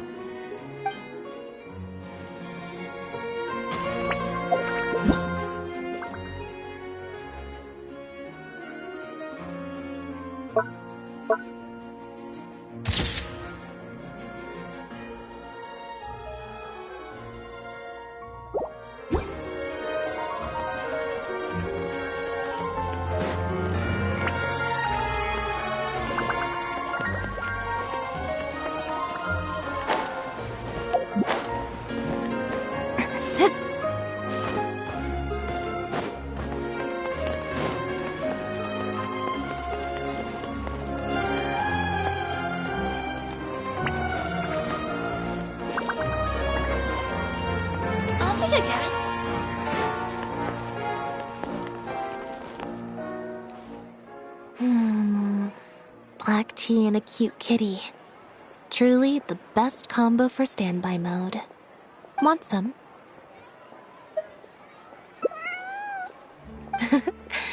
I see she's already starting to snuggle up to you. Not at all. Information is indeed very important, but if you were to try to collect every piece of information you come across, your efficiency would actually decrease. Plus, if you just think about it, what sounds more fun? Writing a statement or enjoying a tea party? Great answer. That'd be my pick too. Had we not run into that case, we could have spent the entire day like this. But now I'm running low on both time and energy. You're right. I can sense it. I'm recharging very quickly at the moment. Something about her rubbed me the wrong way since the very beginning. But to be more precise, it was probably around the time when I saw Bonnie try to get away from her. Elodie tried to get close, but Bonnie deliberately dodged her. Maybe Bonnie had tried to evade her before at Pierre's base. Or perhaps Bonnie just instinctively knew that she wasn't a good person. Not everyone who likes cats is a good person. But if cats like you, you're probably alright. Humans tend to overthink things, but cats rely on their instincts, and they're pretty sharp. I mean, just look at Bonnie. She took a liking to you the moment you met.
I didn't like that.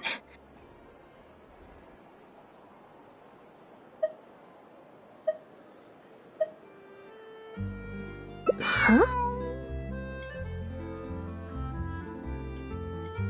What you're saying is, since nobody's come looking, I can just keep hanging out with Bonnie for a bit longer? Is that really okay?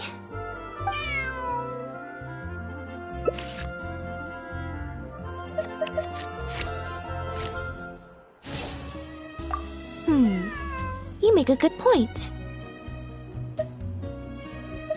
Okay, well, assuming Bonnie hasn't strayed too far from where she went missing, there's a chance we might bump into her owner in either the Steambird offices or the restaurant. So, stick around here in standby mode? Yeah, that suits me. Oh, good idea. Bonnie's definitely hungry. May as well. We could be here a while.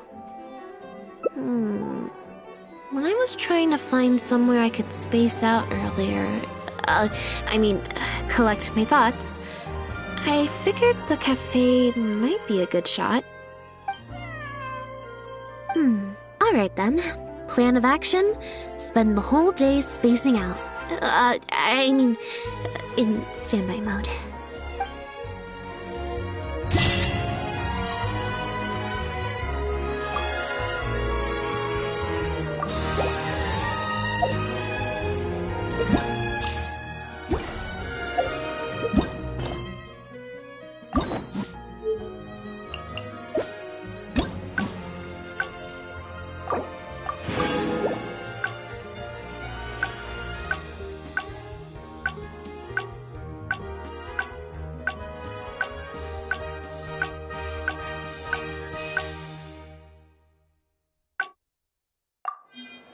In adventuring, as in business, you always have to seize...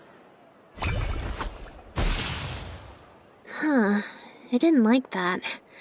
Was I...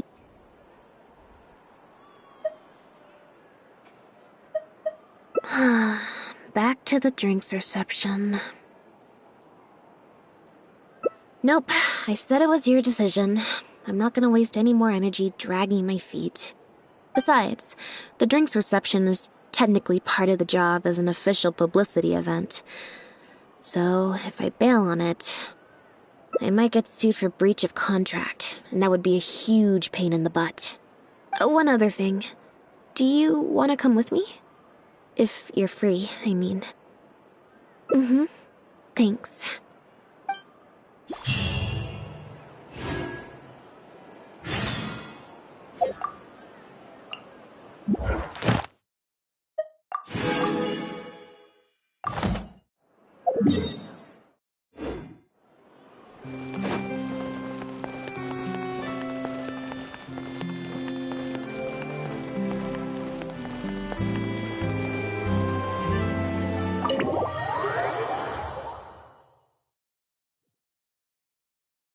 There you are, Lynette! Where did you disappear to? Leone and I have been looking everywhere for you. Wait, where did you get the cat?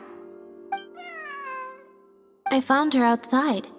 Do either of you happen to recognize her? I don't think so. Could belong to one of the guests, I suppose. Fair enough. It was a long shot. So sorry we couldn't help you, Lynette. Don't worry. We'll ask around for you. Leone's probably just being forgetful. Maybe you could leave her with us. We'll take her to the reception desk and see if they know anything. And if not, we'll just keep looking. Sure. I would help, but I'm a little preoccupied. Sorry to dump this on you. It's no trouble at all. We're happy to help however we can. Also, if it's no trouble, I mean, could we maybe get an autograph? And maybe a photo too? Leone! You can't spring that on her now. Not while she's working. At least wait until the event's finished. One last thing, Lynette. Director Mary is looking for you. We'll take the cat to the front desk now. See you later. I'm not usually required at these kinds of events, so I don't even have an event mode. Alright, guess I better go see the director. Spectacular choreography, a masterpiece of mise-en-scène, and the performance, oh my, groundbreaking, dripping with, je ne sais quoi. My congratulations on another magnificent show, sir. Yes, I, for one, was particularly captivated by the clearly allegorical narrative undertones. The Lost Puppet shines a spotlight on the impact of technological advances in our modern society, particularly as they relate to changing modes of emotional expression and the challenge of mutual intelligibility. Such a pioneering work, so far ahead of its time. A tour de force of avant-garde theater. I can already see the headlines of tomorrow's newspapers. They will certainly be singing your praise, Director Mariyu. But it was a group effort, of course. To convey emotions in a silent show with no facial expressions, the entire cast had to go above and beyond. Everyone truly outdid themselves. Speaking of the cast, Jillian, another strong performance from you in Director Mariyu's latest show, as of course we've all come to expect from your numerous successful collaborations to date. That's quite an overstatement. I've only ever played supporting roles. On that point, you stated a few months ago in an interview that you were looking to secure a leading role in your next show. What led you to the decision to stay in a supporting role this time around? We had a discussion about this, and while Lynette hadn't previously performed in an acting role, we were blown away by her talent, and she was a perfect fit for this character. Quite simply, this was the role she was born to play. Exactly. I was honored to share the stage with her. Lynette worked extremely hard in all of the rehearsals, and she's an incredibly talented actress.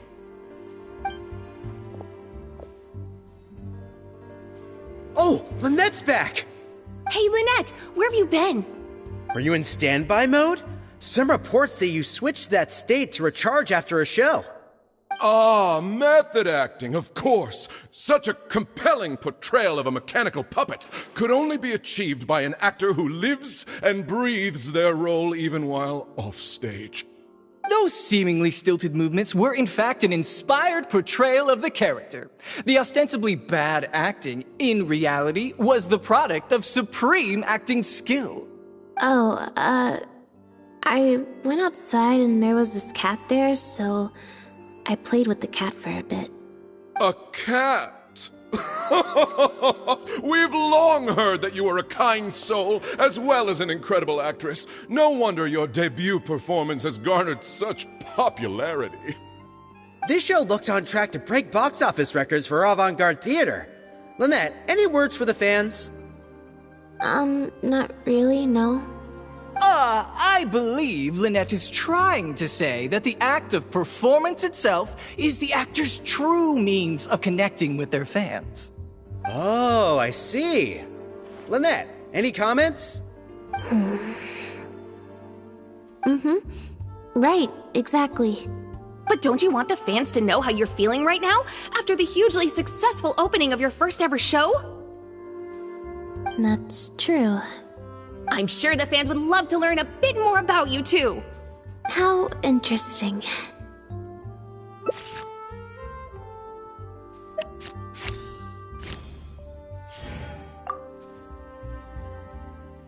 Lynette, how do you find acting compares with performing in a magic show? What does the future hold for you, Lynette?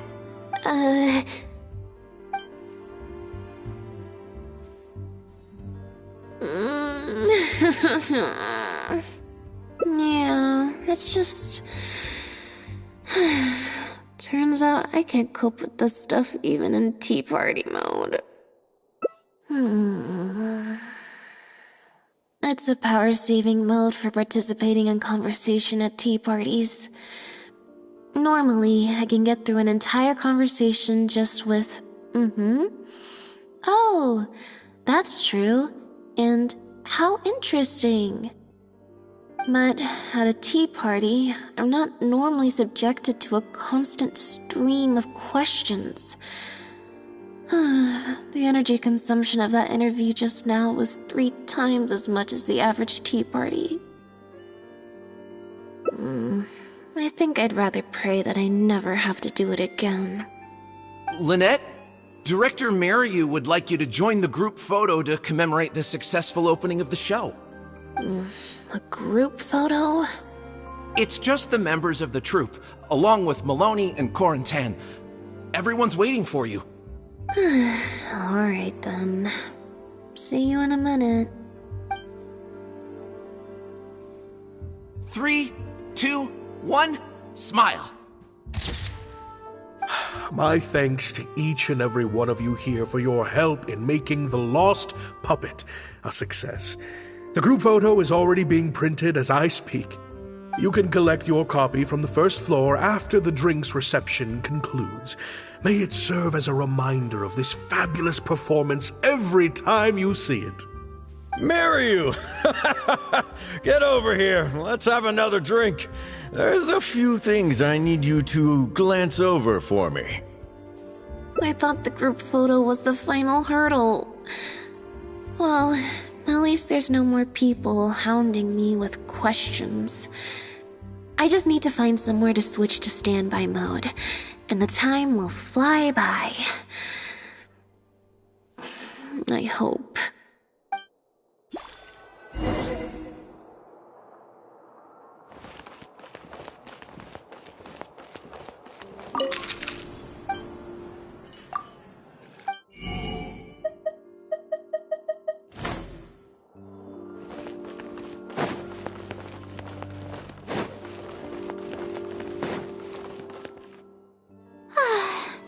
Hotel de Bour's Ile Flottante is as wonderfully sweet as ever. Traveler? Lynette? Oh, wait, hold on. What do you mean, managed to get an invite? I'm an expert in the dramatic arts. Of course I was invited. Naturally, people wanted to hear my comments on the emerging art form that is the masked mime show. Remarkable, and a very worthwhile artistic endeavor. Exploring a character with no lines or facial expressions who can only communicate how they feel through their movement. Your performance was beyond anything I could have imagined, Lynette. Clearly, this was a very suitable role for you indeed.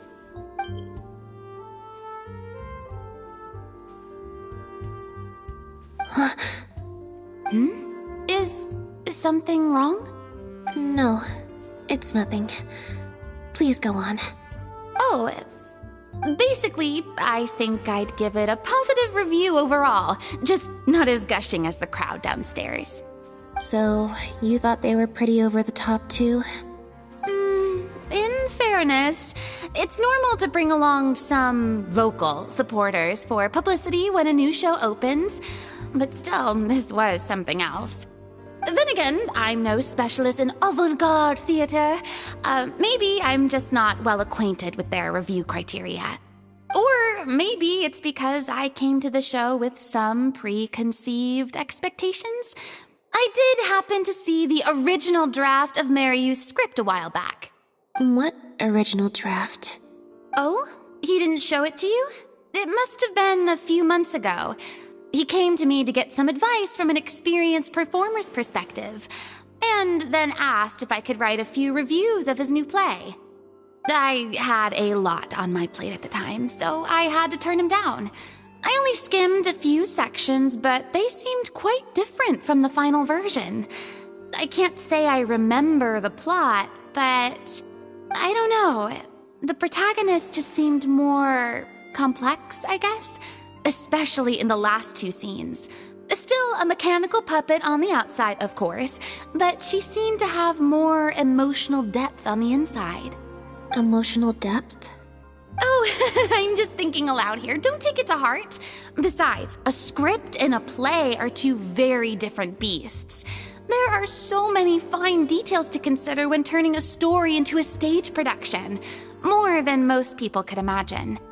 Especially with a novel art form like a masked mime show. I'm sure Maryu had his reasons for the changes he made. Change of topic. I see you've escaped the crowds to seek refuge on the second floor. Fame can be overwhelming at first, can't it? Perhaps you'd benefit from hearing about the experiences of a veteran celebrity such as myself. No thanks, I'm good. Pretty sure this will be my first and last time in this situation. Hey, at least let me finish. I have top tips on dealing with belligerent reporters, slipping away to hunt down snacks during the intermission. Tell me everything. First, take a seat, mon ami. We must partake of Hotel de Boer's fine desserts as we talk, lest they go to waste.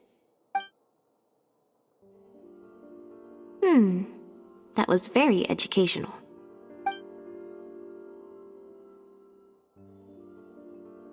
I expect most of the people downstairs have left by now. Time to grab my copy of the group photo and get home.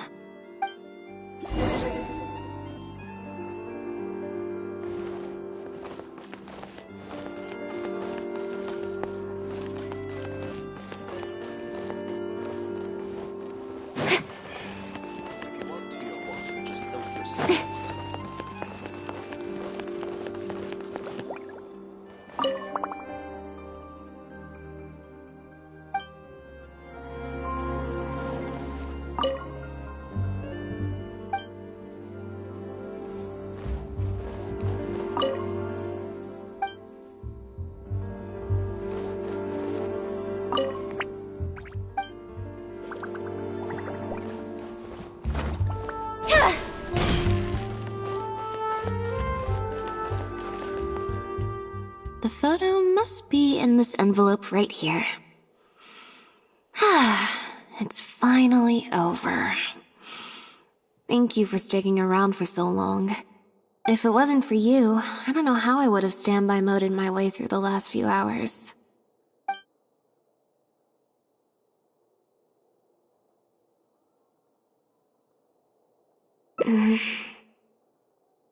It's fine.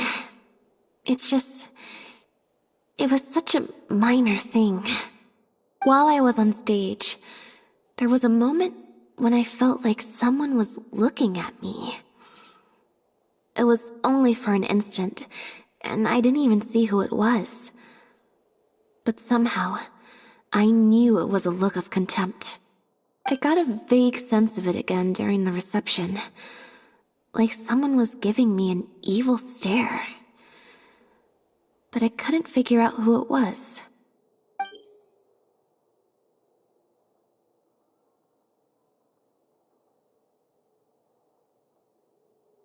Normally, I'm used to lurking in the shadows on the stage and spying on other people. So, it was strange, feeling like I was the one being spied on this time. Or someone just took a disliking to me for no real reason. Sometimes you can like one person and dislike another for equally pointless reasons. Anyway, it was just a momentary stink eye, that's all. Nothing for you to worry about. Okay, problem solved. I'm gonna take this envelope and go home now.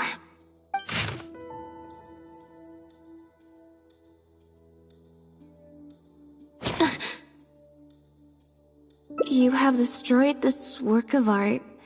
Step down from the leading role at once. Based on the tone, I'd say threat letter is right.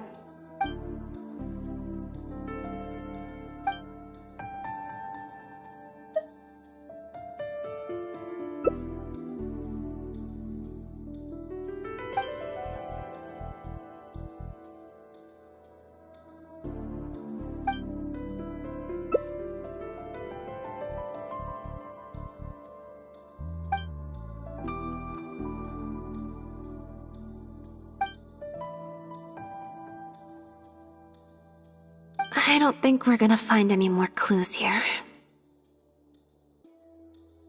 Yes, let's. Whatever destroyed means, it could have something to do with the original script that Farina mentioned. Also, I'm gonna have to ask you to stick around a while longer. I can't believe how well the whole Lynette's debut acting role thing worked out. Even the avant-garde box office is lapping it up. How could I ever have doubted you? If you hadn't stuck to your guns and kept sending those invitations, this opportunity would have passed us by. See? I told you. All the times she'd refused in the past were all the more reason to keep inviting her, because it turns into a big talking point. Can you imagine if you'd gone with Jillian? You'd have been lucky to get half the ticket sales you've ended up with.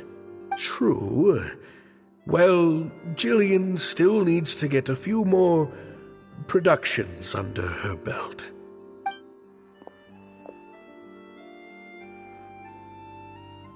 Do you have a moment, Director Mario? If it isn't the star of the show! We were just talking about you. Oh, and is that the legendary Traveler with you? I'm guessing you're here to discuss the show with the director? Oh, you're a talented and hardworking actress, Lynette. It's no wonder you're getting such rave reviews.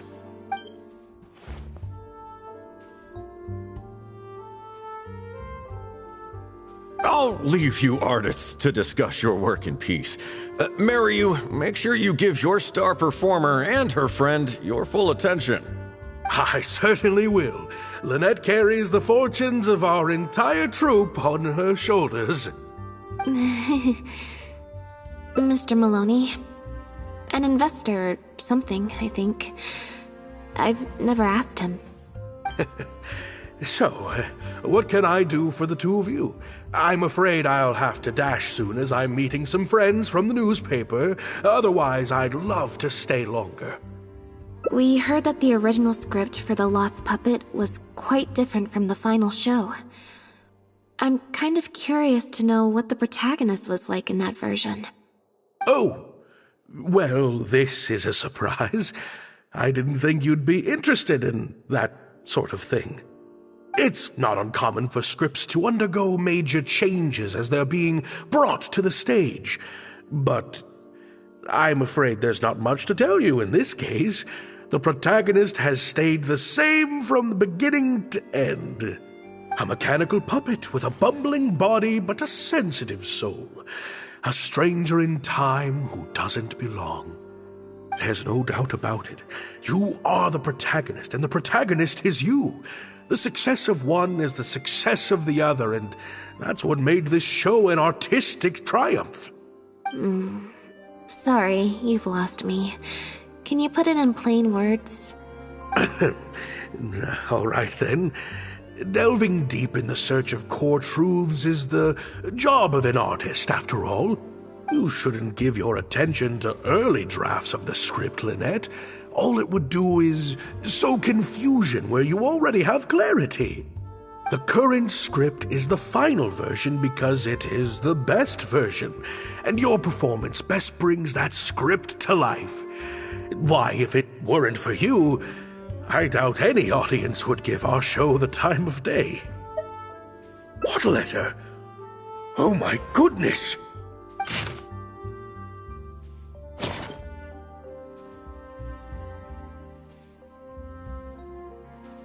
Destroyed this work of art? Really? Well, Director Mariu, any idea who might have written it? No. Who on earth would write such nonsense? Absolutely not. Without Lynette, this show would be over. Everyone's hard work would go to waste. No, there's no way that this is someone from the troupe. Yeah, maybe Jillian could fill in for me for a while. What? No way, out of the question. The protagonist has to be played by Lynette. Jillian can't... She's just not what the audience is looking for. Ah, I've got it. It's a competitor. Yes, this letter must be from a competitor of ours who's trying to get under Lynette's skin. You can't lie low. That's just what they want you to do. The moment you step back from performing, they'll put their rumor mill into overdrive and drag us through the mud. They're just waiting for their chance to kick us while we're down. A competitor? Really? Definitely.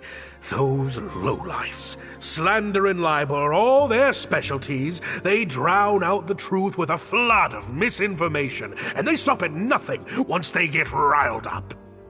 Oh, there's so many of them out there. Fame always seems to attract haters, no matter what you do to try and keep everyone happy. But don't worry, I will get to the bottom of this. Stay strong, Lynette, and keep up the good work on stage. I have to go and meet my friends from the newspapers now, but rest assured, I'll be discussing countermeasures with them. So, a competitor, huh? I kinda doubt it. We've dealt with those types before. Usually their goal is to steal our venue for their own show, or to cover up a scandal by planting a story to divert public attention. But at the moment, I don't think anyone's got a reason to do any of that stuff. Let alone pull a stunt like this. A threat letter is quite extreme. Besides, when I felt that evil stare, I'm pretty sure it was coming from somewhere backstage. So that rules out a lot of people. I'm actually more concerned about Mariu. When I mentioned Jillian, his reaction was pretty unusual. Especially since Maloney mentioned that the initial plan was to cast Jillian as the lead. Sounds like there was an original protagonist as well as an original script. I should probably go talk to her. Yep, she told me she lives in the Fleuve Sandra.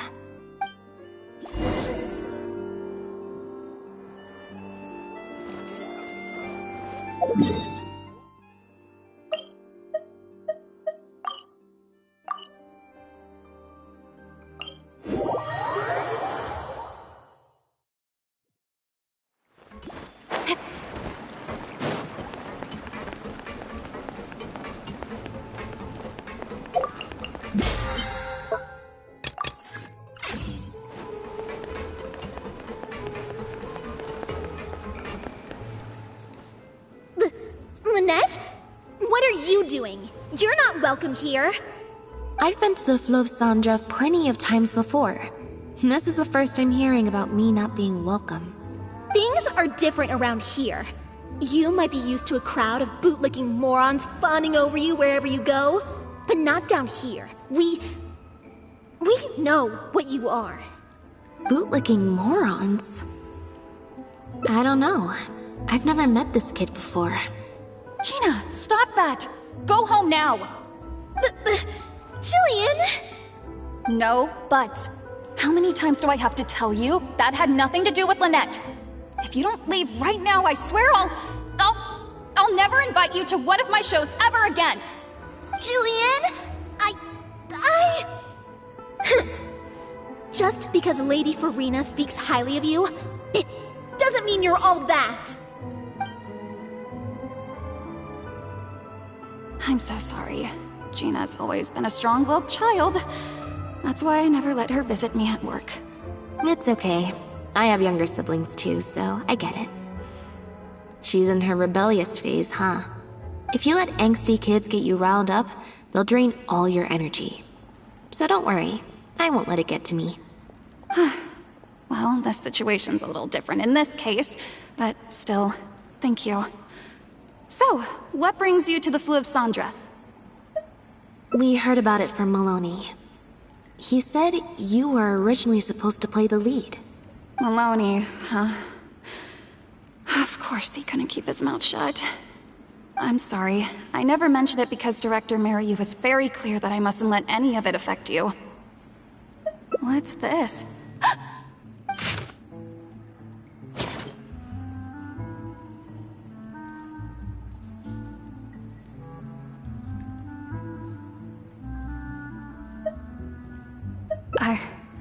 I don't know, who would do something like this? Don't be scared, Jillian. Just tell us what you know. Okay, I'll try. It's true. I was originally cast as the lead in The Lost Puppet. I've worked with director Mary many times before, but only in minor roles. The audiences and critics never had much to say about me. Nothing terrible, but nothing amazing either. A few months ago, Mary started working on a new show, so I plucked up the courage to ask him if I could take the leading role. He was hesitant, but he agreed to let me try for the part. We did a few rehearsals, everything seemed to be going okay, but then... There's been a change of plan, Jillian. The leading role will now be played by Lynette. Lynette? But she always turns these things down, doesn't she? And that's why we cannot afford to waste this opportunity. Jillian, I understand how you must be feeling. But Maloney and myself have to do what's best for the production as a whole. Next time, the lead will be yours. I promise. I was incredibly disappointed at first. But I also know full well that I don't have Lynette's star power. Without Lynette, how could we ever convince people to pay money to go and see a masked mime show? And if the show was a flop with me in the leading role, how would I answer to the director and the rest of the cast? Then, I got to meet you on stage and found that you're really down to earth, in a way that not many celebrities are. You were kind to everyone, and your performance wasn't bad. Whatever disappointment I had left at that point, I certainly wasn't about to take it out on you. By wasn't bad, you mean it wasn't great either. So, I'm guessing Mary changed the script to simplify the protagonist, make her a dumbed-down version of the mechanical puppet that I could actually play. He did make some changes to the script, yes. Jaik, one of the other actors. He likes to collect Dr. Maryu's old drafts because he hopes to be a director himself one day. He also lives nearby. I can arrange for you to meet him at the tavern. Makes sense. I always see him talking to Maryu. Alright, see you at the tavern then.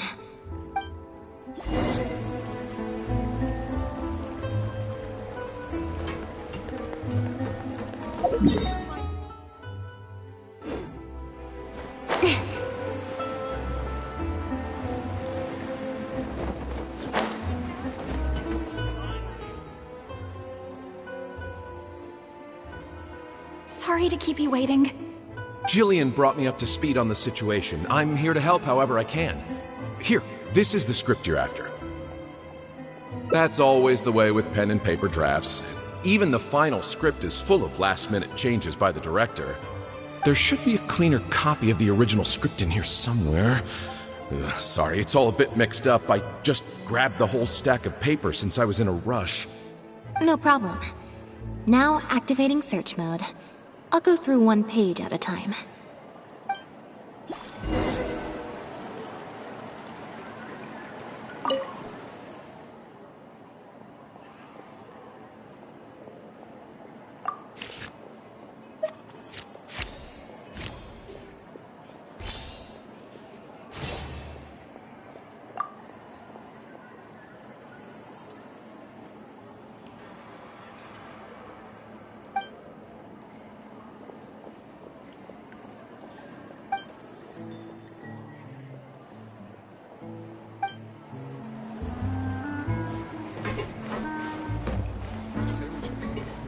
I wonder what got into Director Mariu.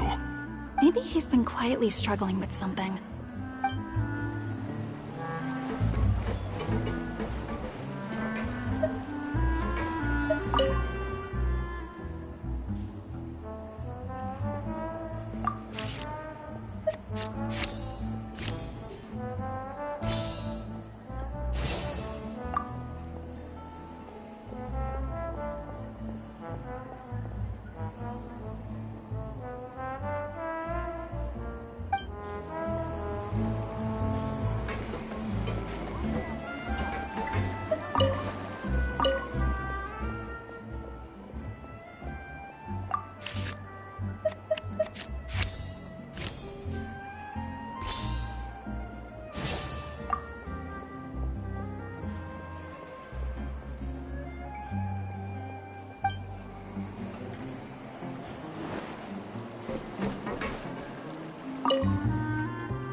The protagonist returns to the ruins where she began and performs a dance in honor of her deceased companions. She dances until her joints have rusted stiff and mechanical parts are falling from her body. Yep, that's not something a novice could hope to pull off after just a few months of rehearsals.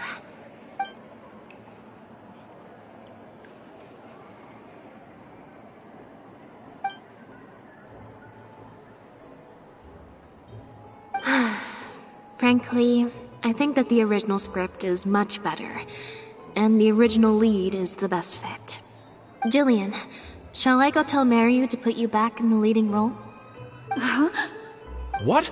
Are you serious? But the next show is at the Opera Epiclese. It's such a huge opportunity. But not such a rare one for me, though, right? That's different. This isn't you as part of a magic duo. It's a chance to star as the main character in a show. You'll reach whole new heights of fame.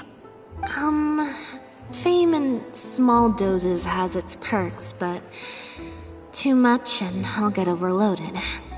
But if you play the lead, the fame will be yours, and I get to be free. Sounds like a win-win, don't you think? It'll never work. There's no way Director Mariu or Maloney would ever agree to it. The set for Act 4 would need to change, as would all the marketing materials. And that would mean asking Maloney for a lot more Mora. Changing actors at the last minute is just too risky. If anything went wrong, it could bankrupt the whole troupe. Plus, Maloney's friends have already published a ton of articles saying how this is the role that Lynette was born to play. No one else can play the protagonist now. If Lynette quit the show and I took her place... If Lynette left, they'd sooner stop the whole show than let me take her place. Stop the whole show? But all the people in the troupe, Months and months of everyone's hard work would all be for nothing.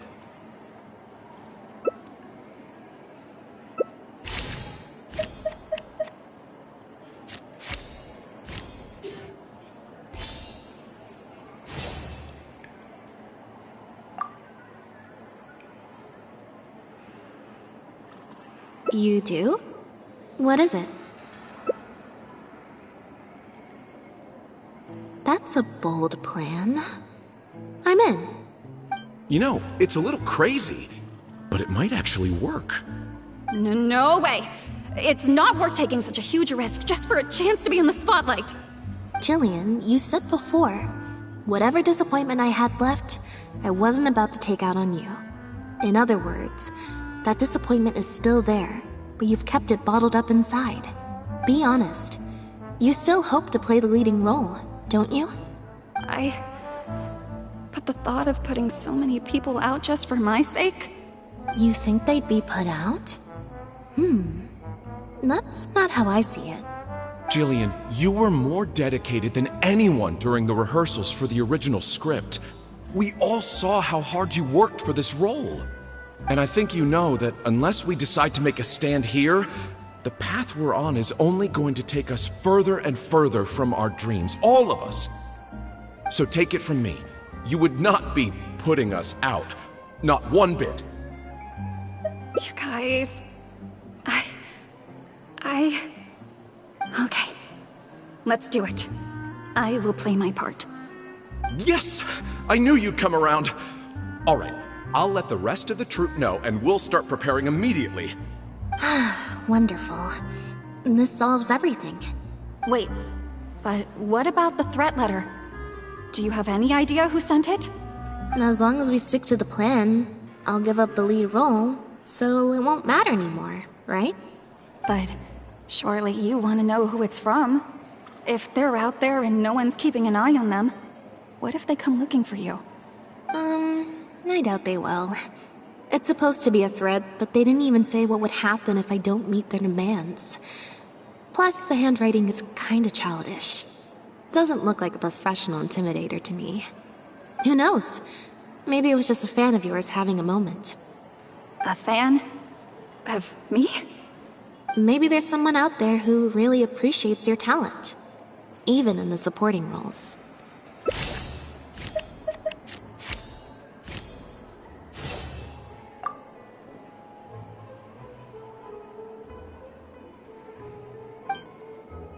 It's getting late. We should be leaving.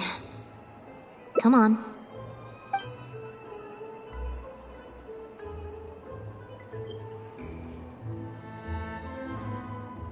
I'm such an idiot. Sorry for manhandling you. You looked like you were seconds away from figuring out who sent the letter, so I had to act fast. Nothing gets past you. Just because Lady Farina speaks highly of you, it doesn't mean you're all that. I'm so sorry. Gina's always been a strong-willed child. That's why I never let her visit me at work.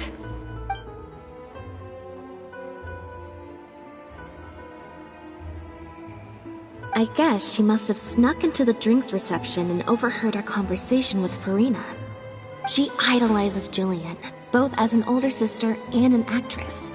And she watched as the dream role Jillian had been waiting to play for so long got snatched away from her by some amateur who's never acted before. To make matters worse, all the critics were hailing this amateur as a perfect fit for the role, and even Fontaine's former biggest star was praising her abilities. Yeah, that pretty much sums it up. Like I said, getting angry at angsty teenagers is draining. Besides, if it was my younger brother or sister and they found out I'd been treated unfairly or had an opportunity stolen from me, they'd definitely do something far worse. I was in Jillian's position once. Back when Linny and I were starting out, before we got famous, we just had to take things a day at a time. Doing our shows, slowly trying to build up our reputation. so I can understand Gina's frustration. Still, she could definitely use some pro tips on how to write a threat letter. No, the way she looks at me is indignant, frustrated, but not malicious. Plus, she didn't even try to hide how she felt. Whoever was giving me that evil stare was backstage. Blending into the crowd at a drinks reception is one thing, but trying to blend in backstage, where everyone's on high alert waiting to be called on stage, would be a lot more difficult. We'll find out who it is before too long. In 2 days' time, at the next show, I think it will become very clear. On that note, guess I'll see you at the Opera House. Bye for now.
You're here. Lynette and Jillian are busy getting ready, so please come with me.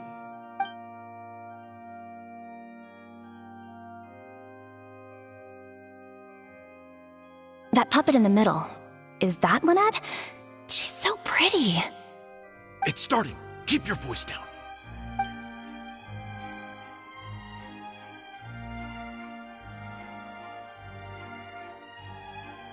Wow. I thought it would be hard to follow, but in the end, it was actually very clear. Even though her face was expressionless and she didn't speak the whole time, I felt like I could really understand how the protagonist was feeling.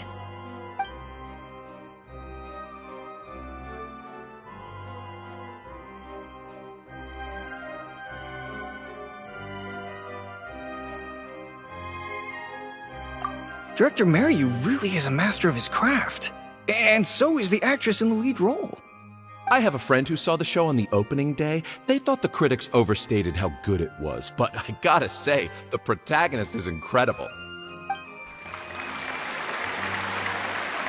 I can't believe it's only been a few days since the last show.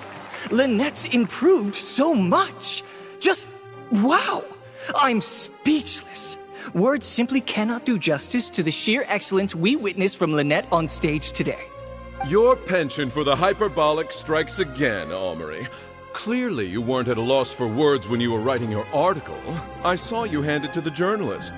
Trying to get your critique into the papers the moment the show is over, are you? Well, you know how it is.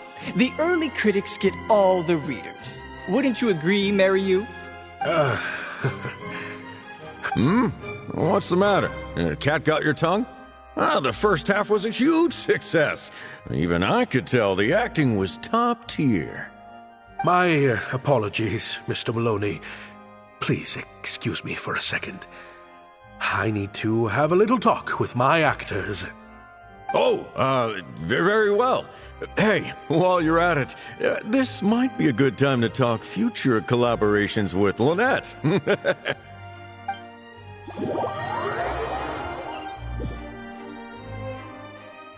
Are you guys sure this is gonna work? What if Director Mariu pushes back? We're already halfway there. We can't back out now. All we need to do is stick to the plan. What is this plan that you're so intent on hiding from me, Director Mariu, I thought you were talking to Maloney and the critics. Korantan and Armory have both finished their articles. I went to greet them as a mere formality, but you seem to have availed yourselves of my absence during the first half to defy me. What have you done? Was that really Lynette playing the lead role? Ta-da!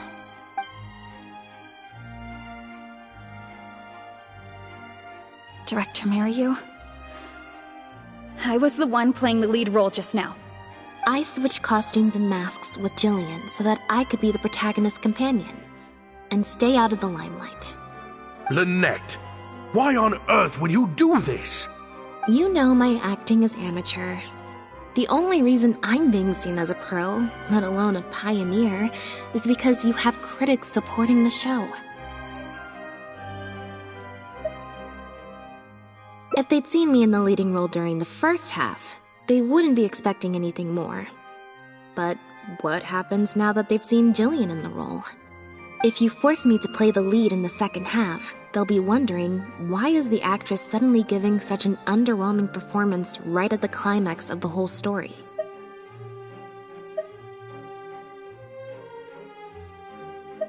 These are just some of the questions that will be on everyone's minds during the second half. And those questions will follow them out the doors of the theater after the show ends. There's only one way for you to save your reputation, and that's to keep Jillian as the lead all the way to the end. Absolutely not. I'd sooner announce that we're having technical difficulties and need to stop the show. If I keep Jillian as the lead for the second half, what do you think will happen in the curtain call when she takes her mask off? Everyone will see that we've changed actors. What will your fans think? They're only here because of you, and what about all the critics who support you? If we get on the wrong side of them, it'll be the death of the whole show. There'd be tickets to refund, fines to pay for breach of contract. The whole troupe's hard work would go down the drain. Don't you see how much this would cost us? You can't just take a job on a whim, then abandon your responsibility the moment you don't feel like doing it anymore. You're playing games with other people's hopes and dreams. Director Mariu, please. You're not being fair to Lynette. Actually, Jillian, he's half right. I did kind of take this on a whim. But my responsibility here is making sure you get back the role that belongs to you. And I guess part of that responsibility lies with me, considering I badgered you into accepting the job. Sorry I'm a little late to the show. Work's been keeping me pretty busy lately. Lenny? What do you want? Do you think you can snap your fingers and make all my problems magically disappear? That might be a little tricky, but instead, I could make something else magically appear. What's this? A draft complaint letter, my contract, your legal fees, reimbursement for the tickets, and an advance on the penalty fee for breach of contract. Mr. Mariu, I'm stepping down from the leading role, regardless of whether you choose to cancel the rest of today's show. If you do suffer unforeseen financial losses from this, you're free to seek damages as per the contract. And if you want to file a lawsuit, there's a draft here that you can use if you need it. What the... I can't believe this. You're literally handing me a lawsuit against you with a straight face. Of course. All this Mora, it's a pittance to you, isn't it? Must be nice to have the luxury of prior success and fame. Look at us. We're huge stars. One minute we want to go on stage. The next we feel like backing out of the contract. But that's okay. We're famous. We can afford it. You have no respect for other people's work. You're treating other people's hopes and dreams like a big joke. You don't give a hoot how much this show means to other people. You don't even care that the whole production might have to shut down because of you. That's not true. I do care. And I'm under no illusion as to how much this show means to you. Oh, brilliant deduction there. Of course it means a lot to me. This is my show. That's the only reason I asked you to be in it in the first place.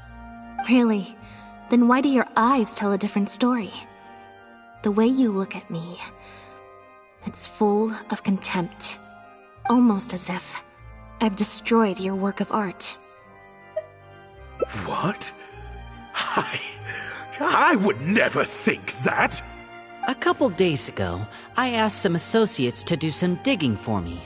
I was interested to know who else you invited to play the lead apart from Lynette. Surprise, surprise.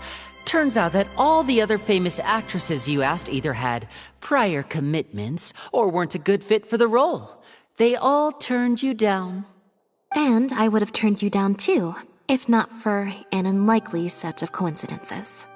You didn't send those invitations because you were looking for a better actress than Jillian, but because your investor wanted a big name in your show, right? Director Mariyu. To get Maloney on your side, you chose to make Jillian the understudy, and then look for an opportunity for her to take the lead.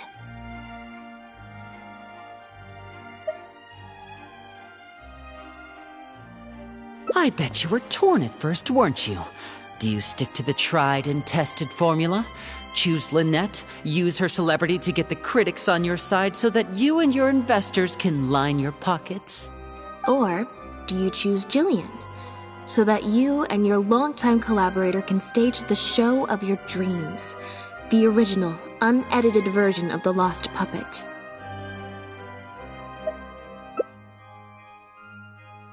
Oh, I didn't betray myself. You mentioned prior success and fame earlier, but you're a well-known director yourself, with countless works to your name. Wouldn't that make you successful too? Or maybe, deep down, none of your current achievements really count as success to you. Right now, you have an opportunity to send Jillian onto that stage and perform the second half as you always imagined it, faithful to your original script. Your work would be displayed for all of Fontaine to see, in its true, perfect form. Did you say perfect? Or will you act now before Maloney and the critics can protest and make your dream come true on the stage? And Jillian's dream. In fact, the dreams of the whole troupe. The whole troupe? Director Mariyu? Actually, most of the money Lenny brought came from us. We all chipped in. We've worked with you for many years now. Your troupe has been here for you all the way from the empty theaters where we first performed to the Opera House today. We watched as you slowly started down a path you used to despise. The path of powerful connections, drinks receptions, backdoor deals with critics, and collaborations based on fame instead of talent. But this is just a temporary measure. I did it for the good of the troupe. And besides, this is how the whole industry works. Everyone else is doing it. Yes, we know. Back when you started, you had to bite the bullet and do these things to keep the troupe afloat. But then what happened? You began to embrace these methods more and more, becoming so reliant on them that every show you put out is overhyped by the media, and every script you write is edited to suit some celebrity's needs. Surely you must have noticed what's happening. While we've been performing at bigger and bigger theaters with each show, the applause is getting quieter and quieter each night, and the criticism from people who've seen the show is growing. Maloney's friends are sycophants. They don't care if the audience is disappointed because the show doesn't live up to their glowing reviews. They praise the things they like and skirt around the things they don't. Look, I know everyone's using the same promotional tactics, but does that really make it okay? Well, it's just a stopgap solution. As soon as I've made enough more, I'll stop. Things will be different next time. I promise. Next time, huh? Yeah. Next time, you won't use your connections. Next time, you won't pay off the critics. Next time, you'll let Jillian play the lead. Unfortunately, it doesn't work like that. If you make some money once, you'll want to do it again, then again. Slowly but surely, you turn your back on your dreams. I won't turn my back on my dreams any longer, Director Mariyu. Never again. Me neither.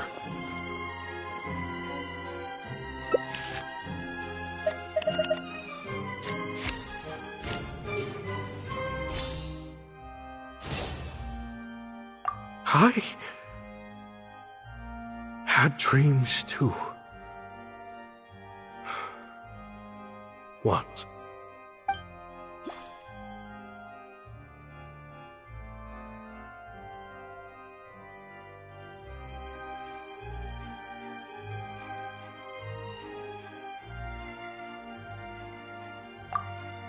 Huh. The plot here seems a little different from what the reviews said. The protagonist wanted to return to the stage, so the puppets replaced all her parts with the latest ones available, built her a grand opera house, and summoned a huge audience. And in the end, she forgot herself amidst the applause and cheers of her fellow puppets. Hey, no spoilers! Huh? Wait, hang on, that's not even what's happening. The set has changed back to the one from the first act.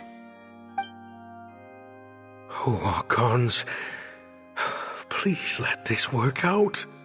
No need to be so nervous, Director Mariu. We only told you Lynette would be quitting the show to get you to make a decision.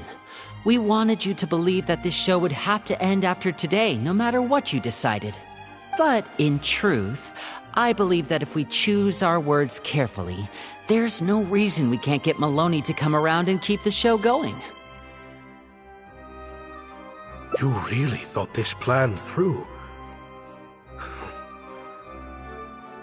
But I'm not upset about what you've done. What's worrying me now isn't how Maloney will react or whether the show will get cancelled. It's the audience.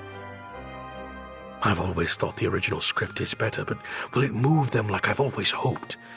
When Jillian does her curtain call, will they applaud her? What if people only came to see the show for Lynette? And because of the reviews, what if they don't really care about the show at all? It feels like I've been hiding inside my safe little castle for too long. And now I'm scared to go outside the walls and hear what people really think. We're right here with you.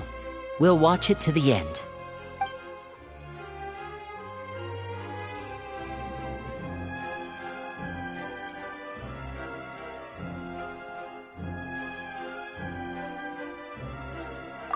Wow.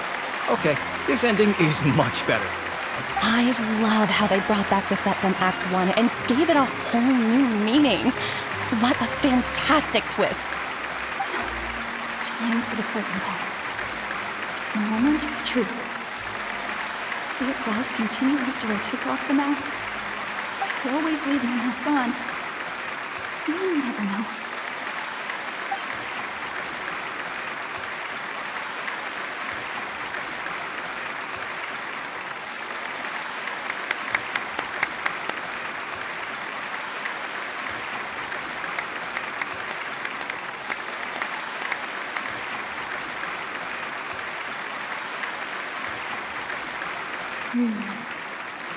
This is what fame looks like, when it's truly deserved.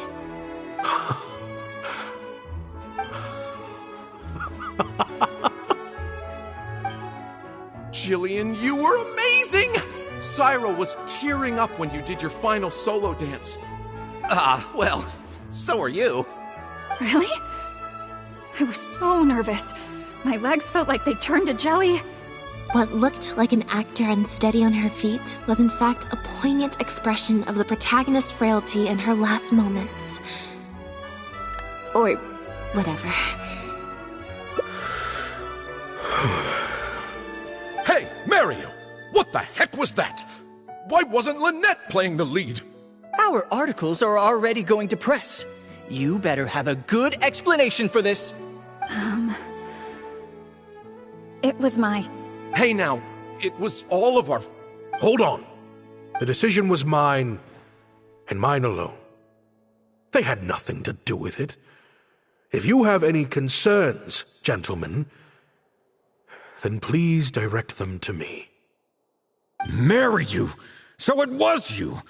Well then, I trust you'll have no objection to me pulling the plug on this production. Director Mariu, Mr. Maloney, what on earth is going on? Why was Lynette not in the lead role? It took a lot of convincing from me for her to accept the role, and I had to turn down some big work opportunities to come and watch her performance today. You have some explaining to do. Lenny, it was all his idea. Marry you. Explain yourself. Wait, Lenny, as a matter of fact, this was a piece of performance art. In this play, the masks and costumes serve to obscure the differences between characters, and by extension, the difference between human and machine. We took that idea to the next level with an actor swap, blurring the lines between one performer and the next.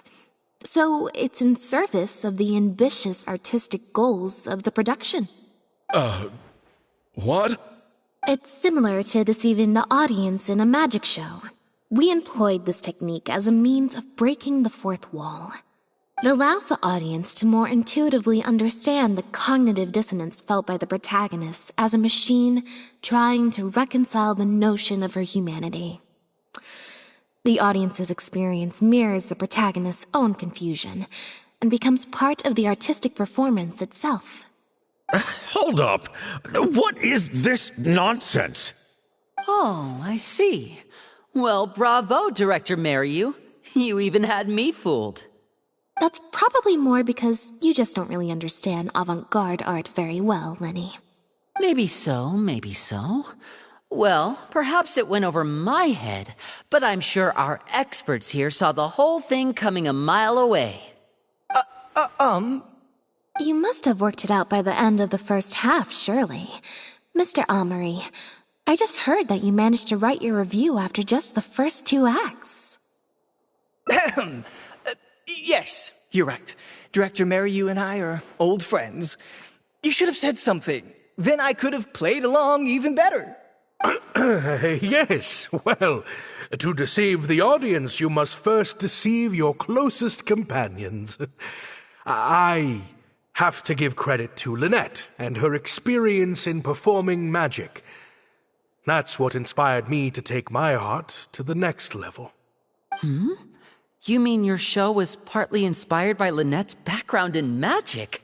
Well, in that case, I'll have to plug it to everyone I know. Unfortunately, I think Mr. Maloney is going to cancel the show. Cancel the show? Mr. Maloney, is this true? While I accept that deceiving the audience in the manner you did certainly has artistic merit, this is not a magic show, and we don't want our audience demanding their money back. A very valid criticism, and one that I humbly accept.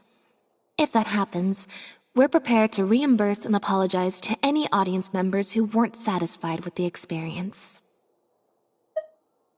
Plus, it looks like Jillian is better than me at delivering the excellence people want to see. I'm sure audiences will be very happy with the show if she's allowed to stay in the leading role. Maloney, I believe there should still be time to tweak my article. From the look on Lynette's face, I think she's being sincere. Oh, one other thing. We managed to get a meeting with Lady Farina earlier. All thanks to the Traveler's reputation, of course. Anyway, she agreed to write a review focusing on Jillian's performance and the quality of the show as a whole. She promised to give her honest opinion. And I'm sure today's audience will be discussing her performance too. There's sure to be a variety of opinions. Oh, I mean, art at its finest, clearly. But I'll have to give it some thought before I decide exactly what to write. Oh, of course. Always good to put some thought into these things. Especially now, with a growing range of voices out there. I imagine competition for readers becomes more fierce when everyone's discussing the topic. Corentin, Amory, let's go.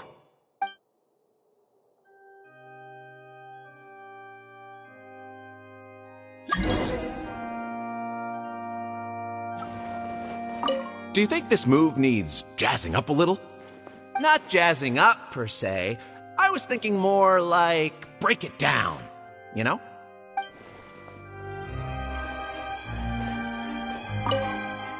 Gina? You snuck in? When? I thought I told you no visiting me at work. I'm sorry, Jillian, but I had to come.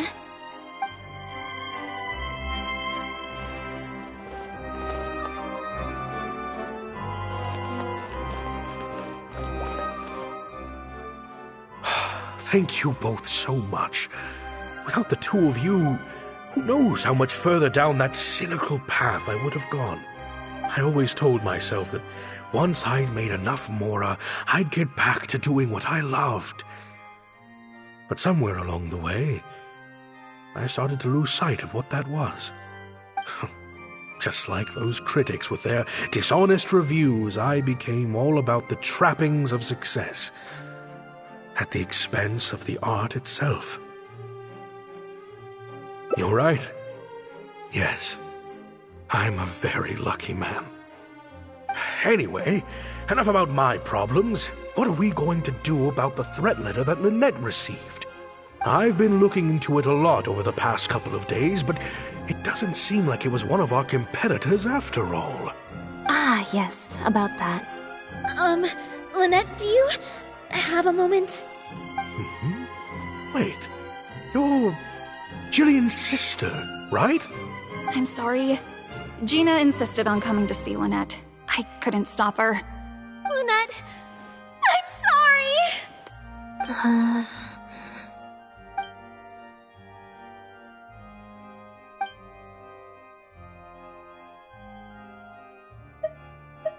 That letter? I was the one who wrote it. What? Gina? So it was you? Director, it's time for... Oh, okay. Weird energy here. I think we came at a bad time. Lynette, Gina must have been worried sick about me. I'm sure even she wouldn't do something so stupid if she was in her right mind. I'm so sorry. I promise I'll make it up to you somehow. Jillian, no! This is completely my fault, and I'm the one who should have to bear the consequences. I got the wrong end of the stick and completely misjudged Lynette. Well, since I haven't actually suffered any losses, seeking redress could be difficult. Maybe we could just let this one slide? Really? Are you sure? After all, Gina wouldn't be the first person to ever misjudge me. Right? True. True. In any case, I think we can all agree it was a misunderstanding and nothing more. No need to overcomplicate things. But still, I was wrong to write that letter. I should own up to my actions, make it up to you in some way. If that's what you really want, then how about helping out backstage? Huh? Backstage? The crew could always use an extra hand. Plus, it'll give your older sister a chance to keep an eye on you and stop you getting into any more trouble. Thank you, Lynette. Really, thank you so much.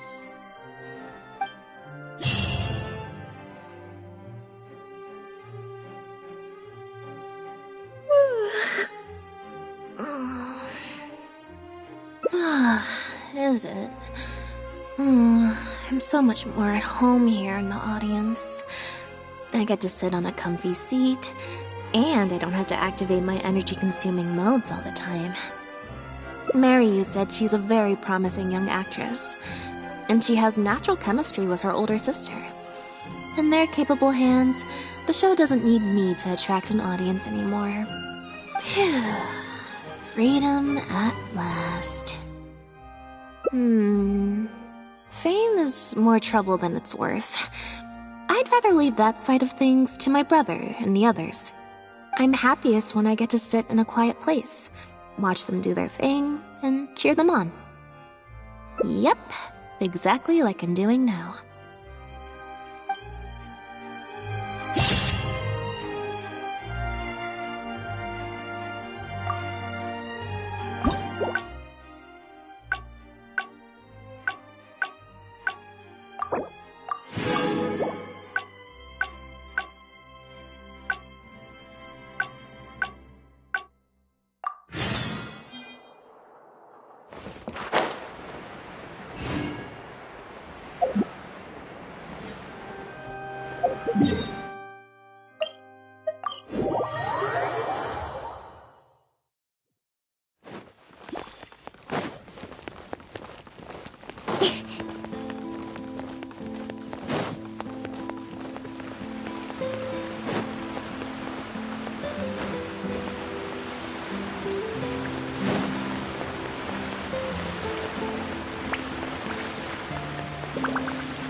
Thank you both so. I always told myself, just like those critics with their dishonest reviews, I became all about. You're right. Yes.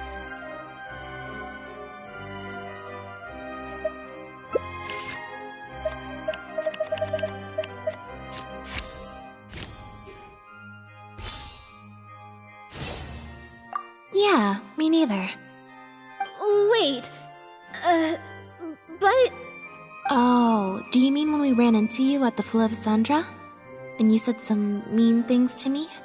As I recall, you were only trying to look out for your sister. It was just a few words spoken in anger. Don't worry. Whatever it was you said, I've already forgotten. Oh.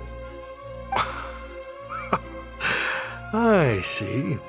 Well, it sounds like Gina knows what she did was wrong. Owning up to your mistakes and committing to do better in the future is what counts. I understand that feeling of wanting to stand up for your family when they're being mistreated.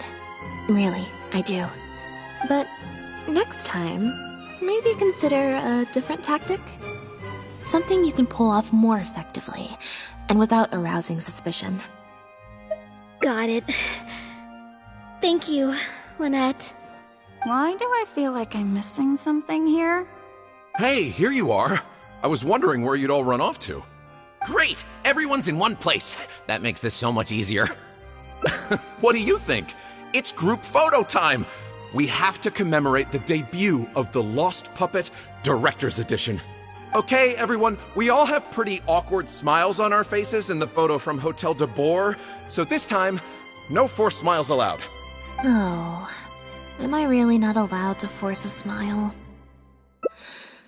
I'll try, I suppose. I think I can manage. Lynette, Traveler, come on! You two should be right in the middle. 3, 2, 1, smile!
Ad Astra. Thank you for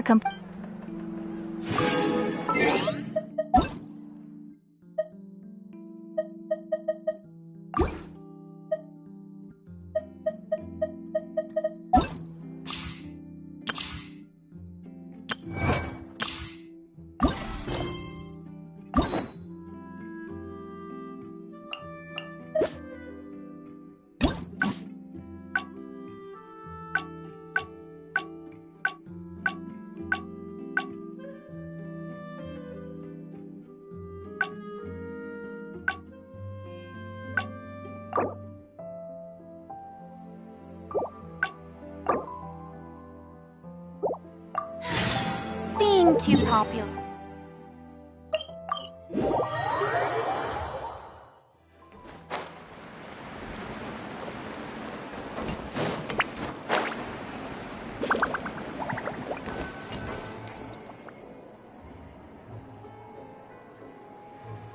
Sorry to keep you waiting.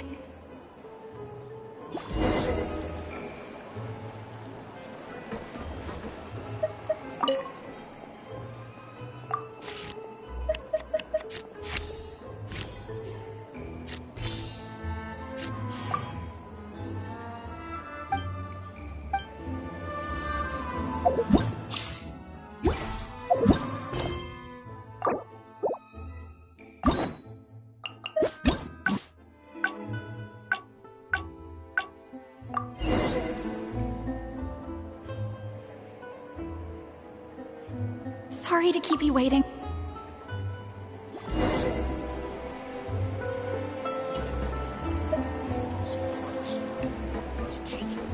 Adventuring underground is way more fun than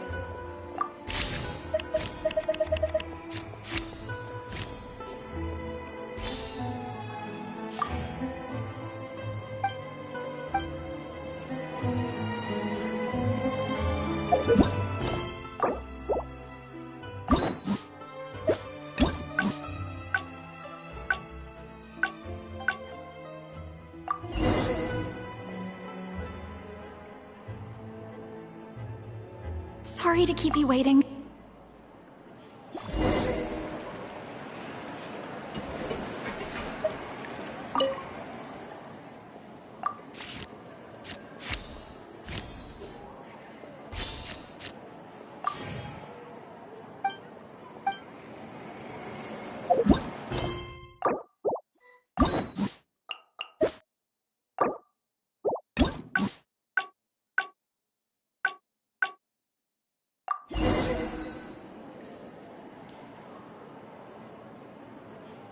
Sorry to keep you waiting.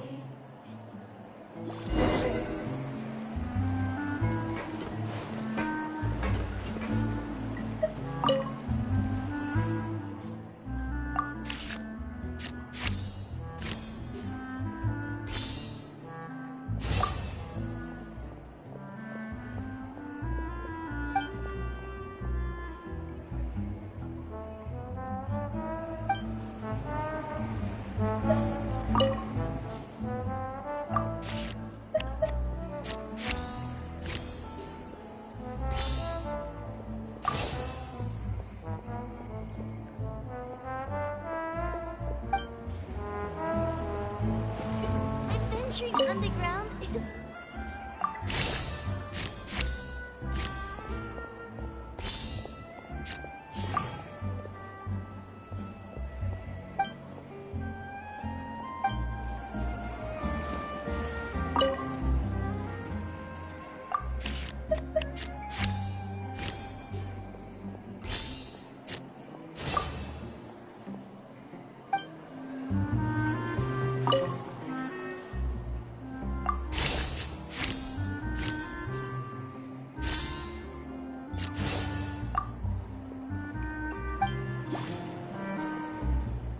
The protagonist returns to the...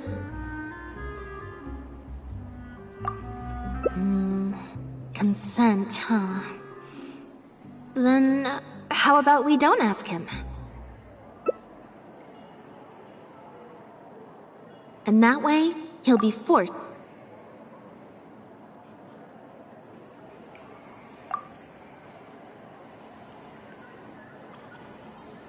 Sorry for manhandling you. It was Gina.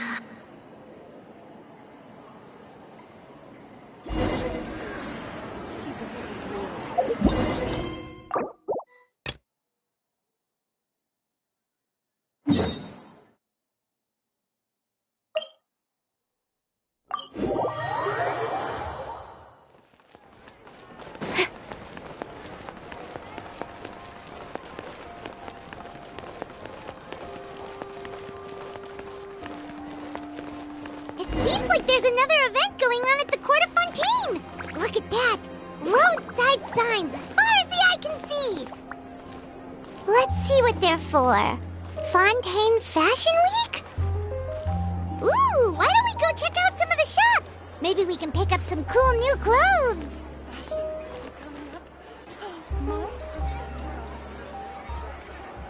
Is this really okay?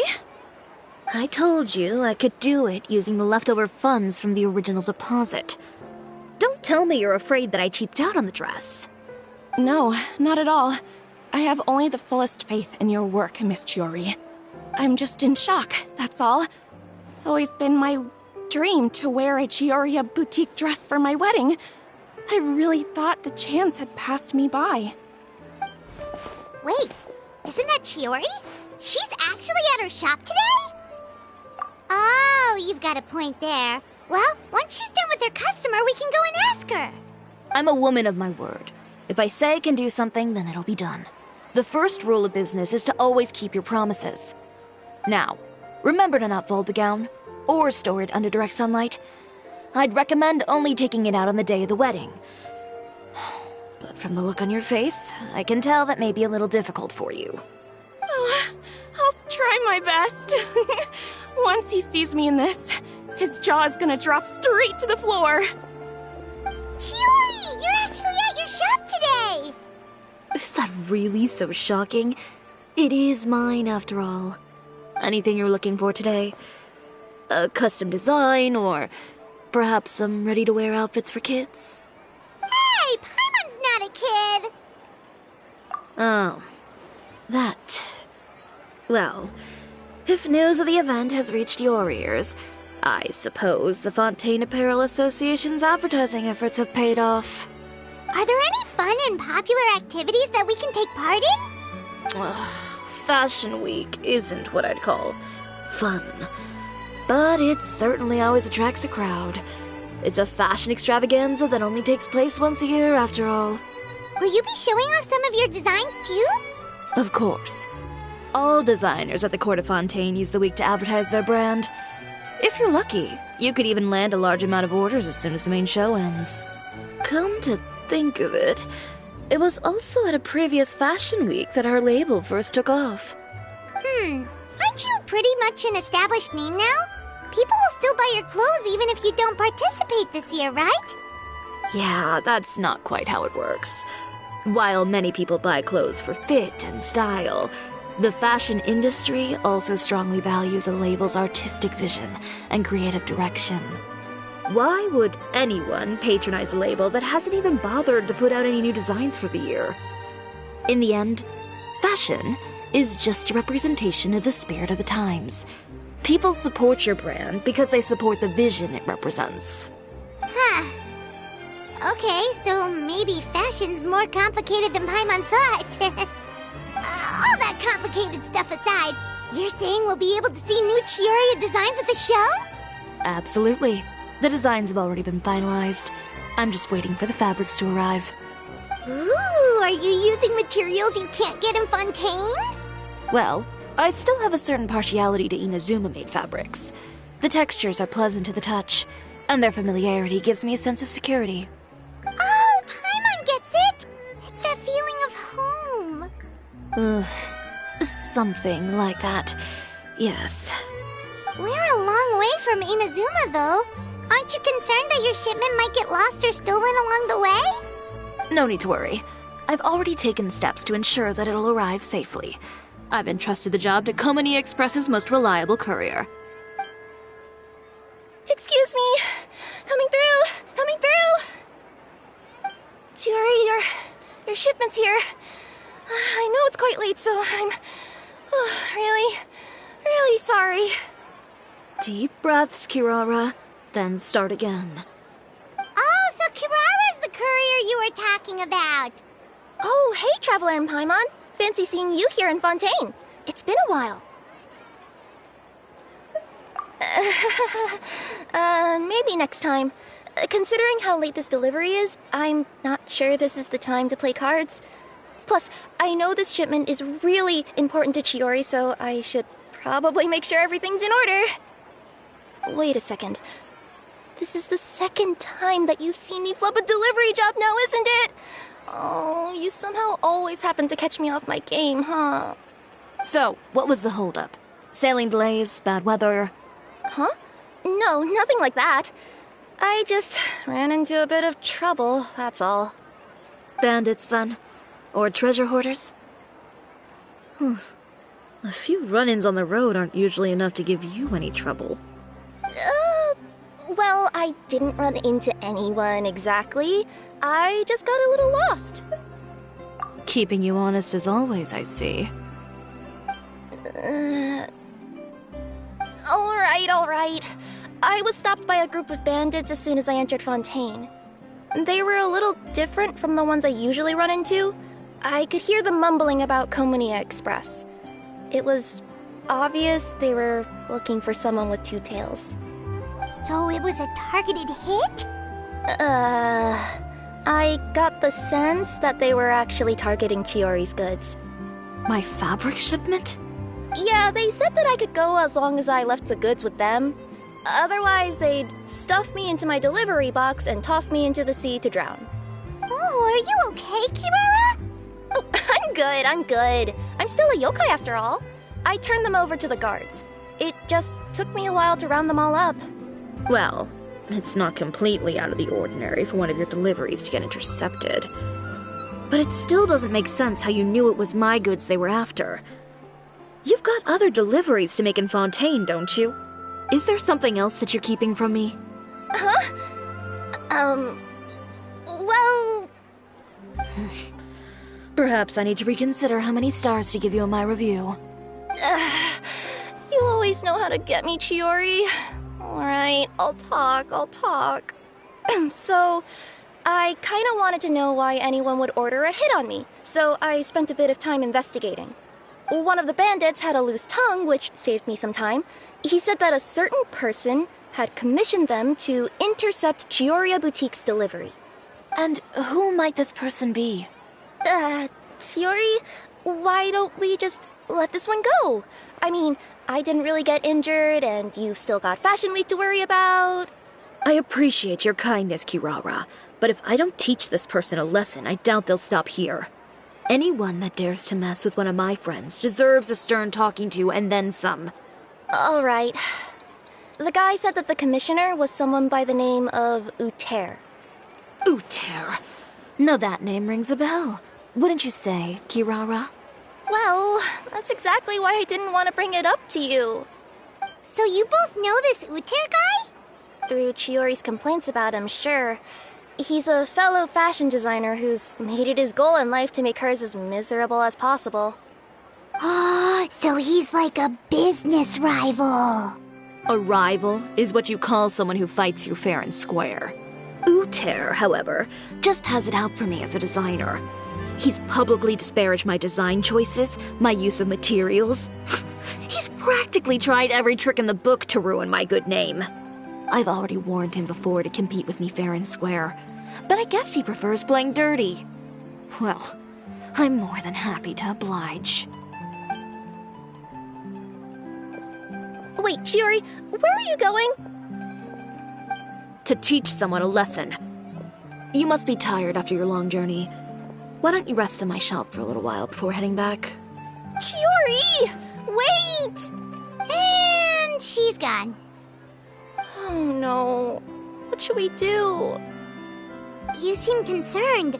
Should we be worried about Chiori? Well, she's always been the type of person to face things head on. But with her fiery temper, I'm just worried whatever she's about to do will feel negative publicity about her right before the start of Fashion Week. Traveler, Paimon, could you go after her and check out the situation for me? As a formal employee of Komunia Express, it wouldn't be appropriate for me to get involved. Yeah, we'll take good care of Chiori. To be honest, I'm more worried about that Uter guy's safety.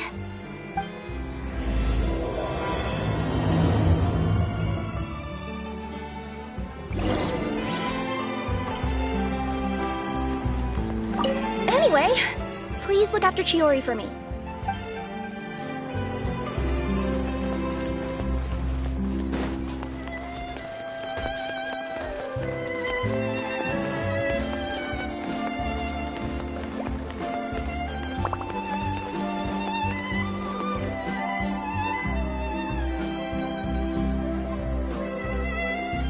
Any chance you're on the clock, officer?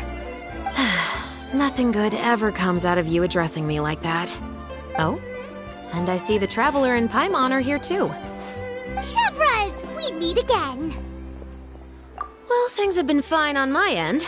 We were able to bring in a large number of recruits thanks to that film we made. I suppose the trade-off is that I'm now constantly getting stopped for autographs while out on patrol. Not ideal, if you ask me. Well, you were one of the leading roles after all. So, did something happen? Indeed it did. I'll need you to come with me. I only ever hear that phrase from you. Usually I'm the one asking people to do that. Well, are you coming? Not before I know what you're planning. Have I ever made a bad call? The better question is, have you ever made one that didn't violate proper procedure? Okay. A man hired a group of bandits to mug my friend. I'm about to go teach him a lesson. Are you sure this is something you should be telling the captain of the Special Patrol? It's getting hard to tell whether you're here to report a case or turn yourself in for one. Neither. I'm requesting personal supervision from said captain, so I don't do anything too out of line. Are you planning to? Not if I can help it. All right. Where is this person? Follow me.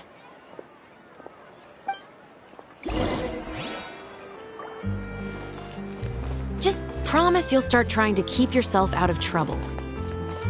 Well, when trouble stops coming my way, I'll be sure to get on that.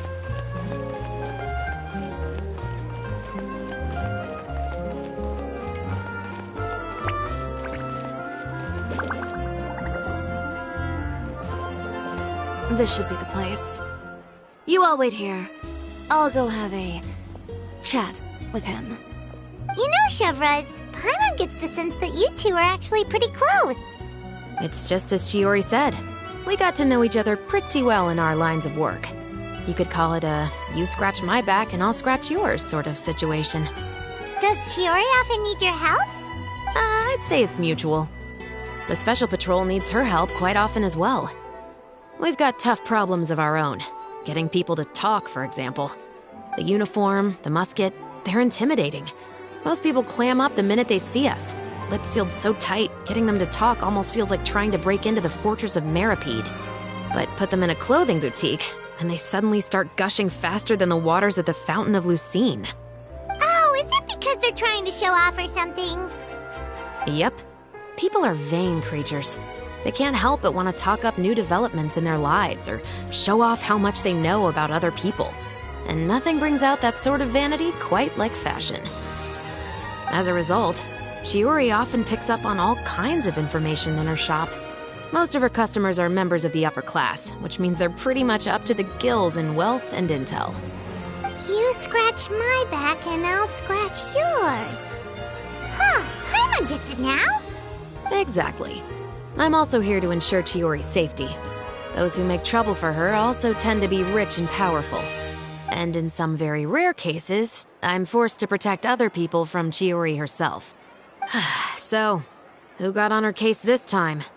It's been a while since I last saw her that angry. Oh, so this is what happened.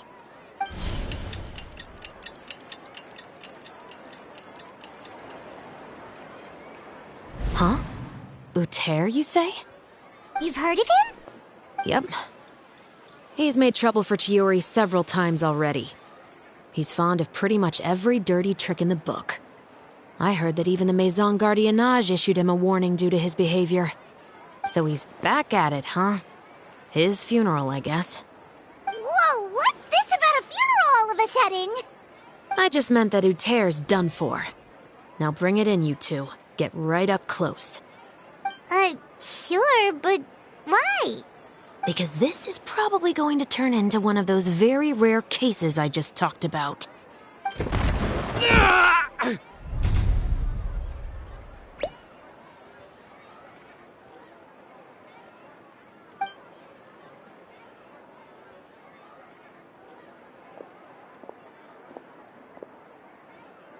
What are you doing? Stay away from me! Has anyone ever taught you the definition of stupidity? Huh? Stupidity is doing the same meaningless thing over and over again. It appears you've forgotten what I told you before. So, allow me to refresh your memory. Lay off the dirty tricks! Oh, and if you dare lay your hands on my friend again, you can expect a far less pleasant landing next time. Chiori? Officer, an assault's in progress! Please, officer, you've got to do something! Of course. I'll do my utmost to investigate the situation. Unfortunately, I was chatting with this traveler and seemed to have missed what happened. Not to worry, though.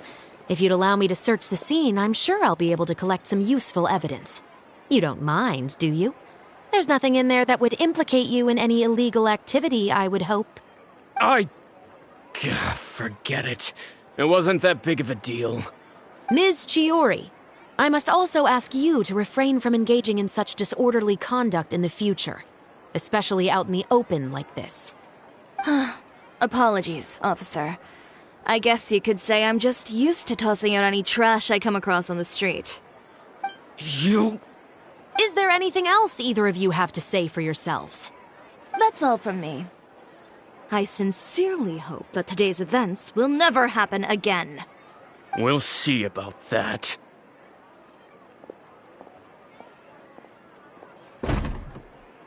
Whoa! That scared the heck out of Paimon! How did he just go flying out like that? You're too kind. Now's not the time to be accepting compliments. What happened to not doing anything too out of line?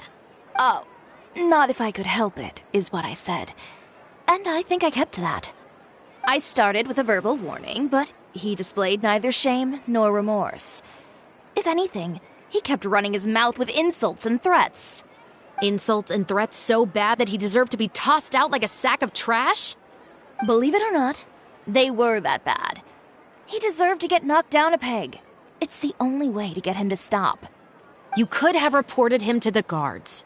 Oh, I will. But it'll take some time for them to gather evidence. And he denied that he ever had anything to do with those bandits. I don't want anything else to happen during Fontaine Fashion Week. On top of that, if Kirara is going to continue delivering goods for me, the least I can do is guarantee her safety. Oh, that reminds me. There is another favor I'd like to ask of you today. What a shame. I believe you've already used up your favor quota for the day. Have I? Well, it's a good thing I was planning on taking an advance on tomorrow's quota then. Don't you think you're maxed out on advances already? I always pay you back in information, don't I? It's just like you said. You scratch my back, and I scratch yours.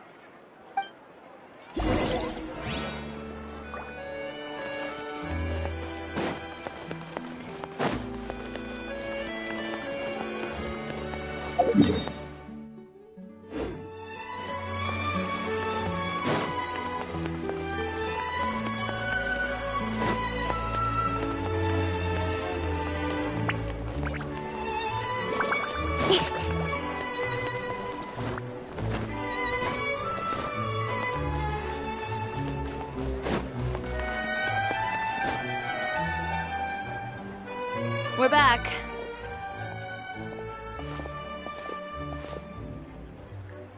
You were gone for an awfully long time. Oh, please tell me nothing bad happened. There's nothing to worry about. All you need to know is that you'll never have to worry about someone in Fontaine messing with your deliveries again. Sorry, Chiori.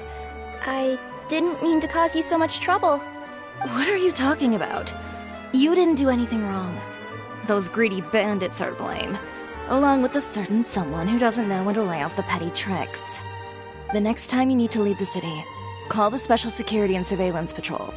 They'll escort you half of the way, and the Spina di Rusula can take the second half. With that sort of escort, the next time you make a delivery, those treasure hoarders won't go anywhere near your goods. Unless, of course, it's to offer to carry them for you. Good one, Chiori. I'm being serious. You know me. If I bring something up, you can assume it's already a done deal. You're going back to Inazuma tomorrow, right? Wait, you don't mean... I've already spoken to the captain of the Special Patrol. As discussed, the patrol's going to take a small detour during their daily training tomorrow. As for Navia, I'll give her a heads up in a bit. There's really no need. I'm just a simple courier. I don't need to be surrounded by a bunch of armed guards. Or ones with sunglasses, for that matter. Don't you think this is a bit much? Well, you certainly shouldn't count on such a procession for every trip you make to Fontaine. It's just a one-off thing, for my own peace of mind. It'll also show those guys what'll happen to those who dare to mess with my friends. Yes, well put. Well, if you think it's a good idea, Traveler, then I guess it's fine. Well, with the bad guys out of the way and your goods safely delivered, everything should be good to go for Fontaine Fashion Week, right? I believe so. I'll try to churn out a few more outfits over the next few days. I've heard a lot of suppliers will be participating this year. Paimon's gonna take a guess and say suppliers are super important. But of course, they supply us designers with funding, equipment, factory access. You have to work with them if you want to become a truly renowned fashion house. That's also why this year's Fashion Week is so important to me. But isn't your brand already really famous, Chiori? Your clothes are so pretty and so nice to wear. I can't help but brag about them to my customers whenever I get the chance. Even so, I would imagine there are still people who've never heard of the Chiori brand, yes? Well, I mean, with the amount of places that I deliver to, it's only natural that some people from other nations haven't heard of it. Then it's still not famous enough. My goal is to make the Chiori brand renowned throughout all of Teyvat. All of it? Your business would have to get pretty huge then. Wait, would that mean I could just go to any Chiori branch on the continent to get my clothes fixed? It has been pretty inconvenient having to come to Fontaine every time I need to get them patched up. Alternatively, of course, you could just be a bit more careful with them. They're already about as durable as I can make them. Okay, I'll admit, they do get snagged on branches pretty often, but I can't help it. It's hard to be careful about that sort of thing when you're trying to take a nice nap in a tree. Well, if that's your dream, Chiori, then we should do our best to make it a reality. Is there anything we can do to help out with Fashion Week? I'm sure I could think of something. Ooh, what is it? What is it? Why don't you come to my shop tomorrow and model for me? Simply put, you'll serve as my living mannequins. Oh, so we get to try on some of your clothes? Got it! Seeing them off the rack will also give me the chance to make some small adjustments to the stitching and the silhouette of the designs. Sounds easy enough. No need. We've already booked the models for that. If you like them, though, feel free to visit the boutique and see if anything catches your eye. I'll even give you a special discount. Ooh, sounds great! Paimon was just starting to get curious about all this design stuff. Then we have a deal. You'll model some formal wear, Traveler, and I don't know. Paimon here will show off some kids' designs. I'll see you both tomorrow then. Yep, sounds good. Wait, kids' clothes? Paimon told you already she's not a little kid.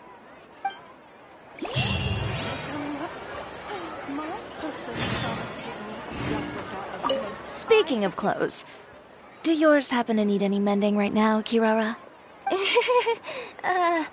Well, since you asked, Chiori, there's this part around my waist. Oh, need a bit of letting out around the middle. No! It's a tear. Those bad guys did it.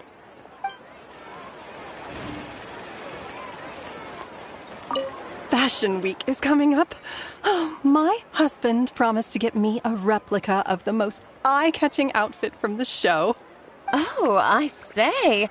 As expected of a high-flying merchant. How generous of him. Well, what a coincidence, though. My husband promised me precisely the same thing. Oh dear. Whatever are we going to do then if we fall in love with the same dress? Well, let's leave our gentlemen to figure that one out for themselves, shall we? Fashion Week is coming up. Oh, my husband promised to get me a replica of the most eye-catching outfit from the show.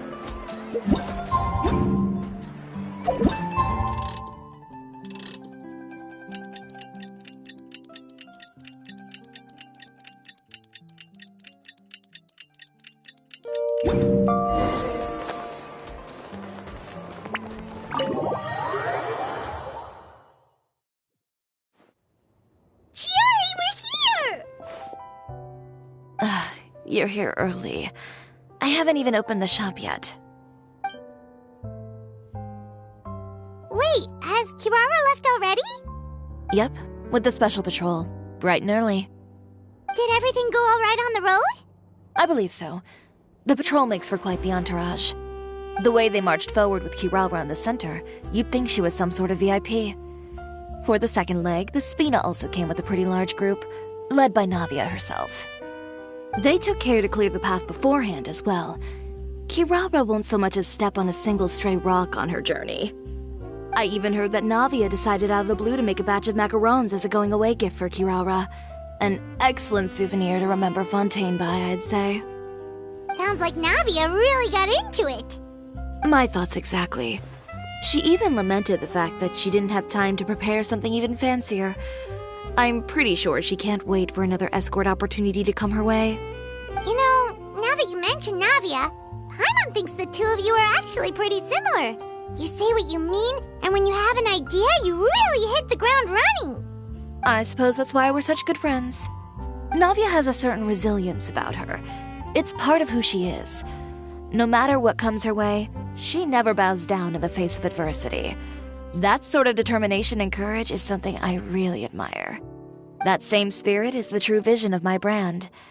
When she first mentioned commissioning an outfit from my boutique, well, I'm sure you can imagine my excitement. It's like finding the perfect brand ambassador, huh? Indeed. Customers pay attention not just to the clothes, but also to the figures in society who wear said clothes. People like to copy the styles of those they look up to. Huh.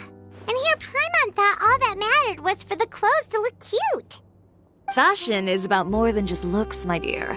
Especially if you've got your sights set on a market the size of Teyvat. Well, would you look at the time? Oh yeah! Come on, let's get down to business! We're here to model! Indeed. Give me a moment while I go retrieve some fabrics and sample outfits. Why don't you help me set up the shop displays in the meantime? Set them up? How exactly? Just carefully organize the ready-to-wear clothes with an eye toward their types and styles. This way, we can guarantee that the customers will see something different every day. Whoa, there sure is a lot that goes into running a store. Well then, I'll leave the displays to you.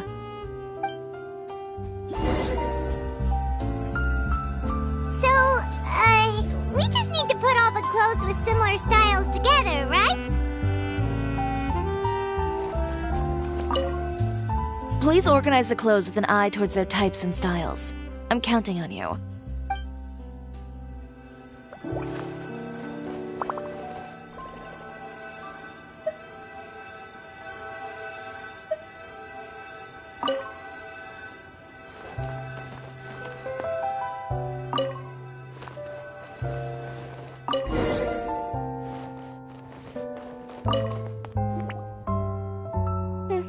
Not bad. You might just have an eye for design. Anyway, let's move on to the real task at hand. Over here, stand still. I'll take your measurements first.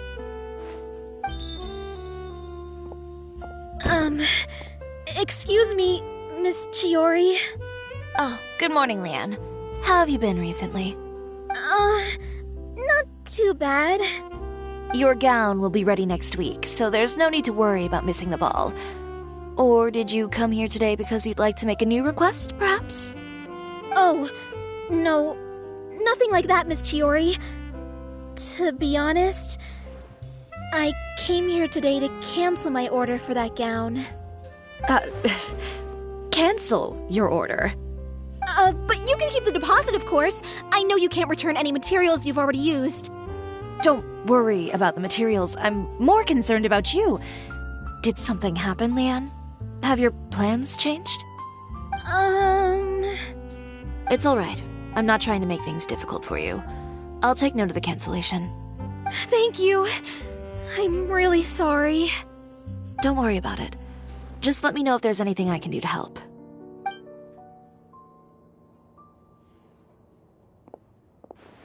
Is it just Paimon, or was she acting a bit strange just now? Wonder why she wouldn't tell us why she was canceling her order. It's not a big deal. These things happen every once in a while. A family emergency, an important payday falling through, a lover's quarrel, no one to take you to the ball. I've pretty much heard it all. Judging from the look on her face, something's keeping her from revealing the truth to us. It's best not to pry. Well, guess this means you'll have more time to work on Fashion Week, right? That's true. Come, let's pick up where we left off. Is Miss Chiori in? I am. How can I help you? I'd like to return this item. Oh, could I ask why? It's just, not to my liking. You said I could get a refund if I wasn't satisfied, so that's why I'm here. Is there something about it that didn't meet your expectations? Are the sleeves too short, or is the color too dark? I can always make those adjustments for you. No need. You don't have to concern yourself with that. I'd just like that refund, please. And I'd be happy to process that for you. If you could just tell me the cause of your dissatisfaction. Is Chiori here? I'd like to return my outfit. Another one? Is there some sort of new calamity coming that I haven't heard about? Another flood? Or an apocalypse, maybe? What does the prophecy say this time? You'll be spared if you get rid of all your clothes? Surely the entire population of Fontaine didn't convene and pick this one day to come and return my clothes. What is going on? What kind of rags are you trying to sell us, huh? The way I see it, this shop is nothing more than a black market front run by a bunch of dirty criminals. Please calm down, sir. What is he talking about? Haven't you heard? Chiori, a boutique, has been exposed for having close ties with criminals. It's all over the papers. And just who is it that dares to throw that accusation around? Well, you tell us. The fabrics you've got here, they're all sourced from underground factories, aren't they? I've been transparent about my materials from the very beginning. I've already proved there's nothing wrong with them. If a little hearsay and baseless slander are enough to convince you, then by all means, go ahead and hand over your garments right now. Spare yourself from that flood of yours. Or have you not been convinced of that one just yet? You... Elof! Miss Chiori? Go outside and help these customers with their return requests. There's no need to ask them why. We'll refund them at the purchase price. Alright. And once you're done, put up the sign that says we're closed for the day. Got it.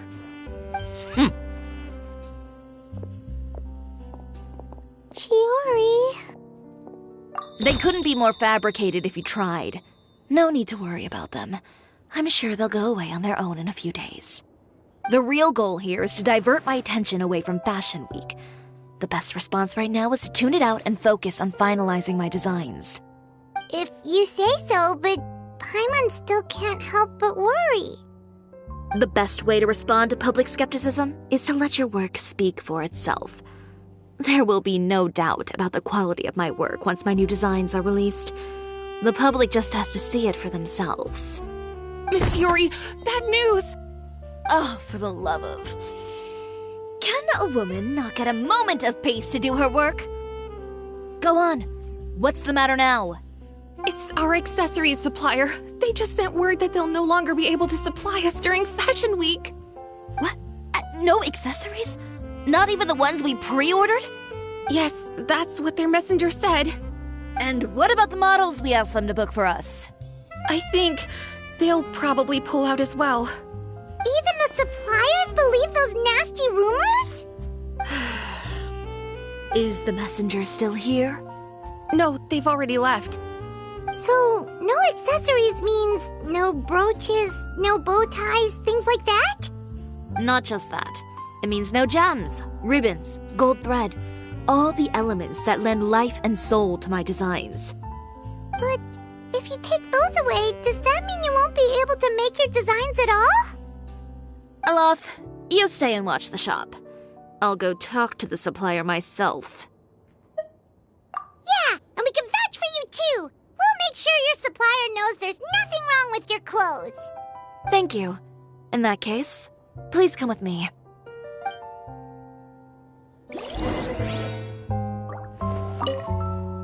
I know Miss Chiori has put a lot of work into making Fashion Week a success. I hope you can talk things through with the supplier.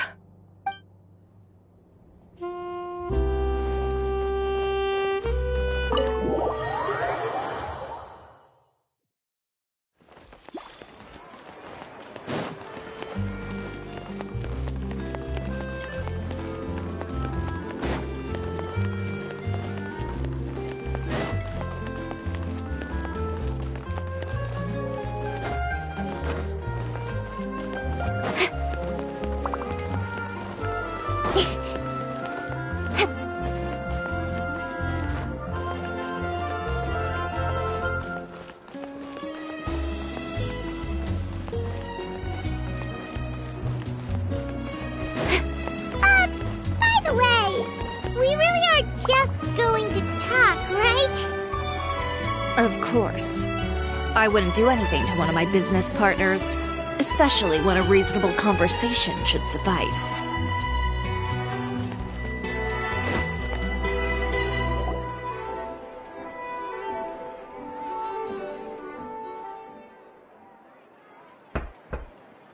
Who is it? Venger, it's Chiori. We've worked together all these years. The least you could do is allow me a face-to-face conversation.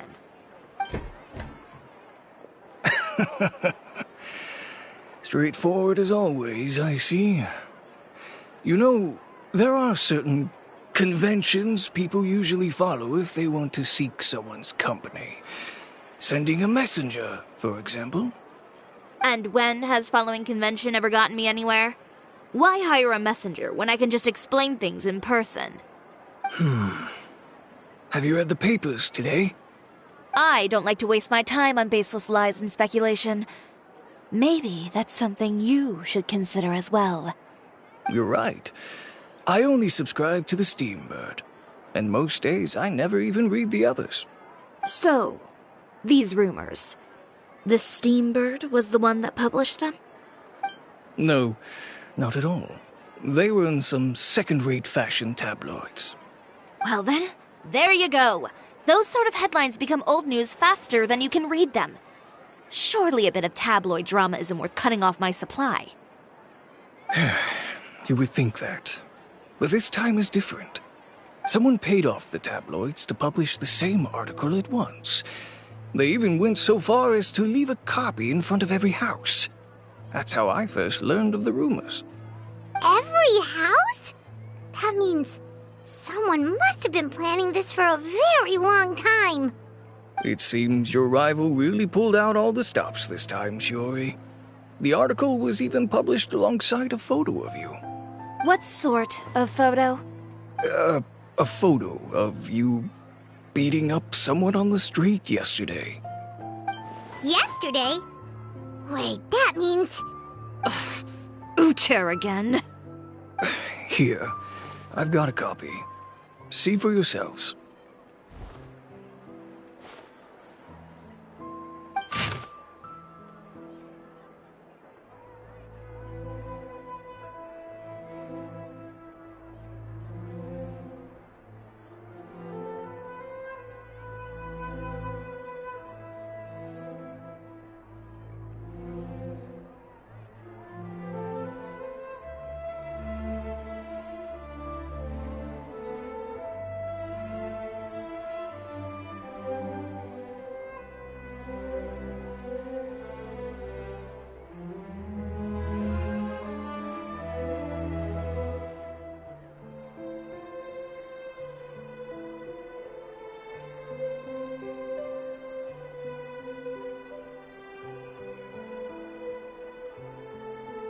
Behind the scenes, the true Chiori boutique takes shape.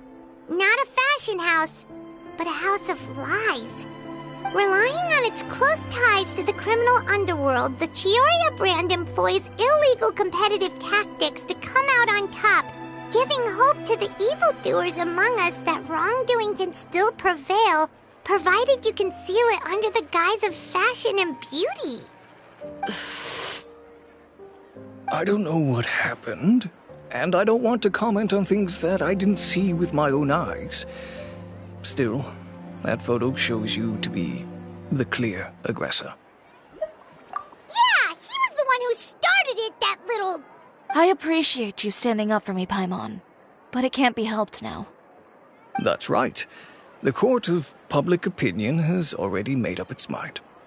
Still, I've got to give your rival high marks for effort. They even dug up the fact that my father once served time in the fortress of Meripede. But that was so long ago. In the world of fashion, your past is like a piece of clothing stained with mud. Once tainted, it can never be washed clean. They claim that most of your clientele are criminals and that those who buy your clothes are just like you. People who silence all dissent with violence. The absurdity. I don't even know which part to laugh at the most. Well, it's no laughing matter. Maybe your clientele are criminals. Maybe they're not. There's even the possibility that they're just people who happen to commit crimes after buying your clothes. But with the way this article combines fact with rumor, trying to determine the truth is practically an exercise of futility. It's not something people are just going to forget about in a day or two, especially when they've found several people to back up their claims. Venger, are you sure you won't reconsider? If we go through with the show together, we can defeat them fair and square. If I were younger, I might have said yes. But I'm no longer that brave young man with nothing to lose. I've got the family business to consider now. I'd be perfectly happy to work with you again after this, but my daughter is manning the store during Fashion Week, and I don't want her implicated in all of this. She doesn't deserve to be swarmed by all that negative publicity. I understand. Let me offer you a piece of advice, Chiori, for old time's sake. Let this Fashion Week go. There's always next year. You just need to wait for all of this to blow over. You're free to wait things out, Venger. I'll make my own choices. Have you ever thought maybe that attitude of yours is what's gotten you into all this trouble? Have you ever thought maybe this attitude of mine is precisely what paved the way for my success? Well, fair enough. Then I suppose all there's left to say is... best of luck. As for the models, none of them wanted to be implicated in all of this either. Understood. Take care.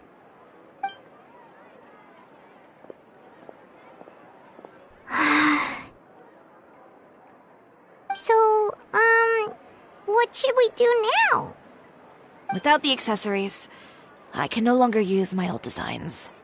How could they do this? They're making things up. The boutique doesn't have anything to do with violent criminals. Can't people tell this is just a bunch of lies?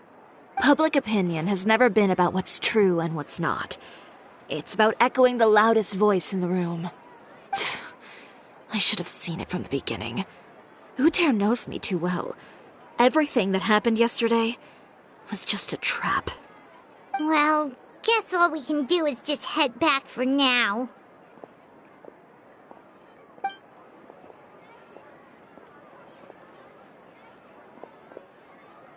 Traveler! Paimon! Charlotte, what are you doing here? Looking for you, of course. Did you see those fashion tabloids this morning? You mean that sorry excuse for an article? Oh, just thinking about it makes Paimon's blood boil. You too, huh? Whoever wrote that article must have known the Steambird would never print something so defamatory. Unfortunately, not all papers in Fontaine share our same sense of journalistic integrity. Miss Chiori doesn't deserve to suffer all this baseless slander.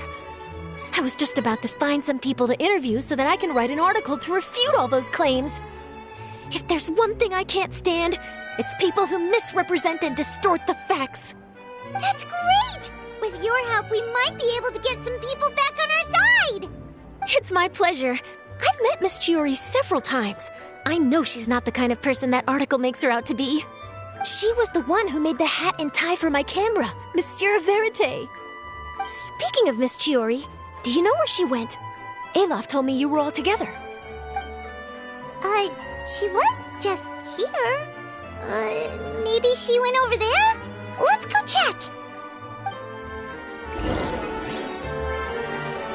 If you ask me, I think Chiori Boutique is done for. I mean, what did they expect? Engaging with criminals behind their customers' backs. They kept up a solid front, though. I've even bought from them before. Really? How was it? The owner was plenty fierce, that's for sure. Makes sense if she regularly deals with criminals, I guess. I've got the chills just thinking about it.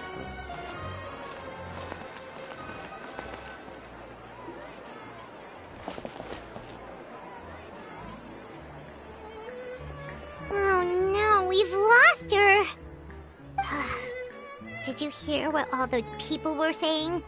Paimon can't believe they bought all that nonsense. Miss Chiori doesn't often appear in public or give a lot of interviews, so the general public hasn't had a chance to really get to know her. It's also true that her way of dealing with things can be a little extreme sometimes. It's easy to use that to mislead people who don't know anything else about her. Oh, this is all Utier's fault. Paimon would pick him up and throw him across the room too if she could. Wait a second. You don't think Chiori might have gone looking for him, do you? You know, so she can, finish what she started? That would only make the situation worse for her. I'm sure Miss Chiori knows that too. You've got a point. Let's just return to the boutique and see if she's there then.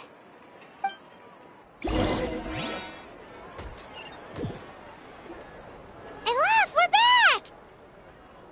Oh, who's this?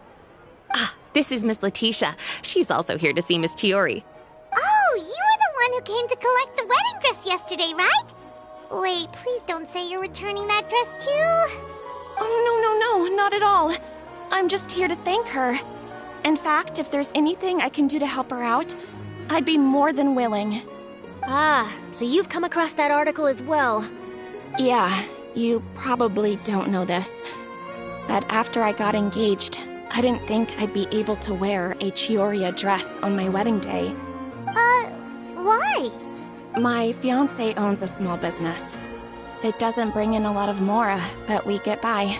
After he proposed, he took me to Chiori Boutique, and we put down a custom order for a dress. He probably noticed how often I talked about Miss Chiori's clothes, and how pretty they were. Being able to wear one of her dresses to my wedding has always been my dream. And then? And then, something happened to the business, and we ran into major mora problems.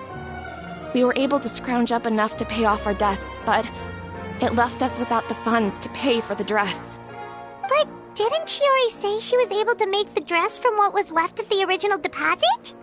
Yes. When I came to cancel the order, she asked if something happened, and I told her everything. She heard me out, and then told me not to worry. She assured me that the deposit I paid would be enough for the dress, and that she'd be able to finish making it in time as well. She promised that I'd be able to wear a Chiori dress on my wedding day. Well, that's a good thing, isn't it? I've always known Miss Chiori to be a woman of her word. It is good. It's just, after I went home yesterday, I couldn't help but take out the dress and try it on. My fiancé happened to walk into the room, and when he saw me, he froze on the spot. Ah, what a shame. He's not supposed to see it until the wedding day. Well, see, that wasn't actually the issue. He's seen a lot of wedding dresses in his time doing business, so as soon as he saw it, he knew for sure that it must have cost far more than what we paid. Huh? So wait, that means... Yeah. Miss Chiori covered all the costs and held nothing back. The fabric, accessories, beading, construction. It was all of the highest quality. Miss Letitia, I'd really like to use your story for a piece I'm writing about the boutique. Would you mind going on the record? Huh? Well, if it would help Miss Chiori out, I wouldn't mind at all. I think it'd go a long way. Your real experience is more powerful than all those lies combined. Hey, Olaf! Has Chiori come back here since we left? Huh? I thought you were all together. Well, we were. If she didn't come back here, then do you know of any other places she could have gone? Oh, I remember now. There's this one cliff by the sea. Miss Chiori would always go there whenever she was upset. In that case, why don't we split up? I'll continue interviewing Miss Letitia, and you two can go look for Miss Chiori. All right, sounds good. Let's go. So, in your opinion, what is Miss Chiori like as a person? Let's see. Well, she's certainly not afraid to say what she means, but she always looks out for her customers however she can. Miss Chiori isn't the sort to just give up. She probably just needs a place where she can think in peace.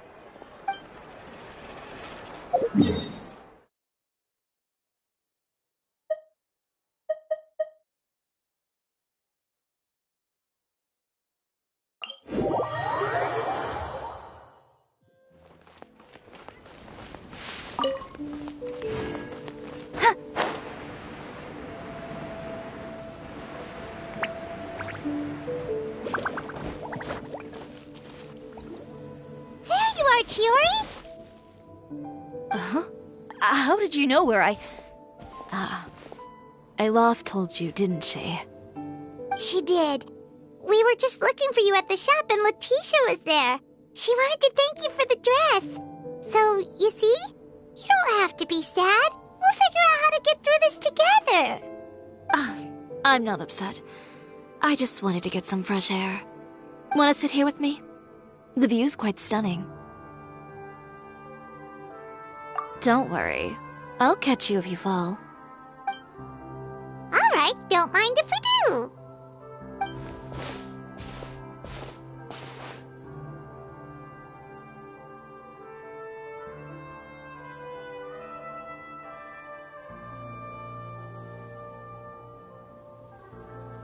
Well, how does it feel?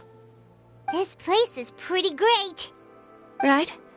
It's quiet and open, and far from the relentless critique from fashion commentators and the media. It's just you and the beautiful scenery. Yeah, it's important to take yourself out of that kind of stressful environment every once in a while. I didn't grow up in a very strict family. My parents would joke that I grew up to be so assertive because they spoiled me as a child. I would get together with the other children to climb trees and explore caves. One time, I even climbed over the walls of the Kamisato estate. One of the servants had to physically remove me. Whoa, Paimon would have never imagined that. But even as rambunctious as I was, when it came to needlework, I was as quiet and focused as could be. It was as if I discovered a whole new world within those vibrant, dazzling fabrics. You know the feeling? Sorta. My parents noticed, and they sent me to study under a famous Inazuman tailor. It wasn't long before I had driven away pretty much every master tailor on the archipelago.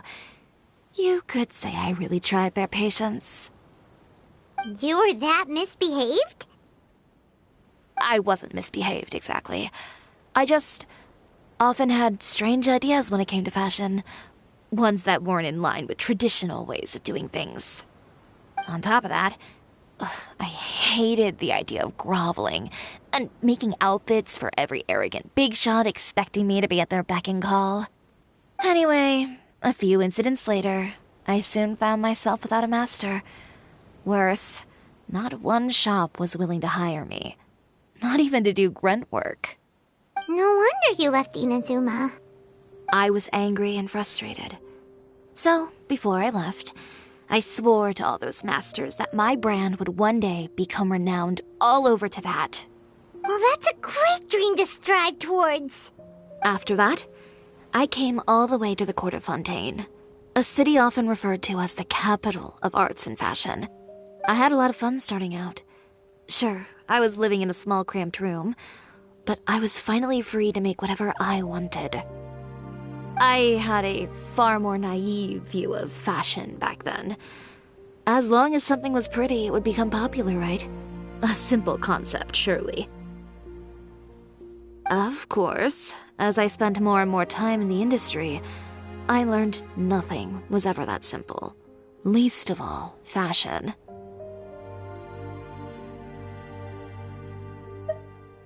Oh, you mean Letitia? Yeah, she did mention that dream.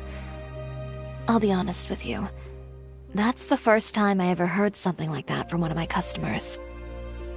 Who would have thought?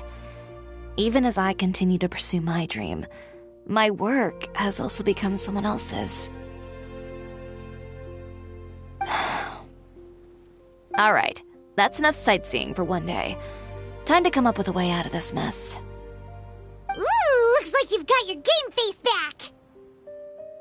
Back? It was never gone to begin with. I did say I wasn't upset, didn't I? Paimon thinks we should look for evidence that Uter wrote that article, and that he hired those treasure hoarders to attack Kirara. Charlotte's already working on an article to address all those nasty rumors so we can publish all our findings in the Steambird once we're done. I don't like duking it out in the press. But if Charlotte's thrown her hat in the ring, I won't stop her either. I know where Uter's clothing factory is located. It might be a good place to start looking for some evidence. Sounds good. We'll come with. As for Fashion Week, well, there's always next year, right? So there's no need to be too upset. Huh? When did this become an either-or situation? Find incriminating evidence or participate in Fashion Week. I'm doing both. But your accessories! Didn't you say your designs were unusable without them? Well, it's true that I haven't quite figured out what to do about that, but to tell you the truth, even here in Fontaine, every time I see the sea, I can't help but remember Inazuma, and the vow I made in front of those masters. Thinking about all that, I just can't bear to take even one step back. The sea. What did you just say, Chiori? The sea. Seashells, coral. I've got it. Got what? Come, let's take a dip, shall we? Chiori! Wait, hold up!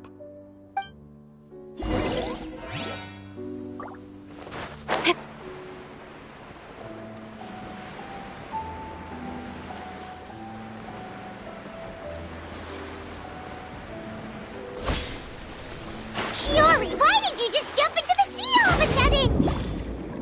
Paimon, what do you think is the most beautiful thing in the sea? A Lumitoile? Or a pearl, maybe? Oh, coral's pretty too. Oh, Paimon gets it now! You want to use things like that as the accessories for your designs! Well, now that you hit the nail on the head, help me grab some, would you? Leave it to us!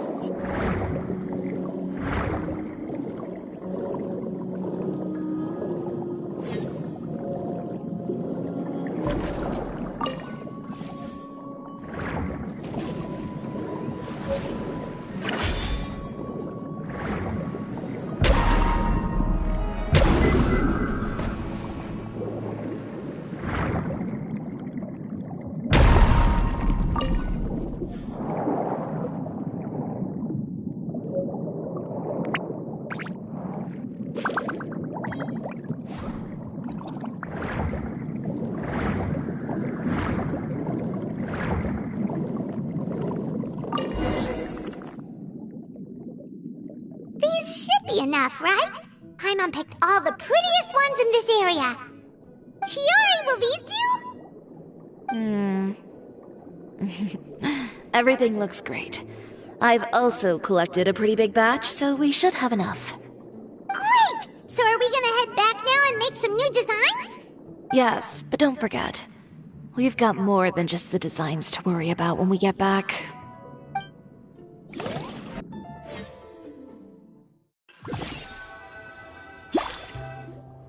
Okay, we've got the materials for the accessories. Next, we'll need to use what we have on hand to create some new outfits. You mean we have to start from scratch? Will there be enough time? I should be able to make it, if I skip out on sleep. Oh no, skipping out on sleep is not the answer. Wait, how come this conversation is giving Paimon major deja vu? Ganyu? Who's that? A friend of ours who does way too much overtime. Well, anyway, sleep is important. You're not gonna convince Paimon otherwise. Well, I can't argue with you there. One thing's for sure, though. I'm going to do whatever it takes to make it work. All this grit and determination. It reminds me of the first fashion week I ever participated in. What else can we help with? Let me see. I suppose all there's left to do is tear up all the outfits currently on display. You got it! Wait, what did you just say? You heard me. Tear them all up. When I went to that first fashion week, I had no savings to speak of. Just a few dozen yards of fabric and a dream. I had to make something work, so I tore up all the clothes that I brought with me from Inazuma, and I used the scraps to make my entries for the show. I used the larger pieces for the base fabric and the smaller pieces for accessories. If it worked back then, why not now? We can also repurpose some of the ready-to-use accessories in the shop as well. But you worked so hard on all these outfits! I know. That's why I refuse to let it all go to waste. I'm not going to let them win, even if it takes everything I've ever made and more. Okay, then. Here goes nothing. No need to be nervous. I won't hold it against you. Of course, if anyone dared to tear up one of my dresses in front of me on a normal day, I'd probably toss them into the sewer. Just this once, though. I think I can make an exception. Go ahead and tear them up. Think of it as a good way to vent your emotions.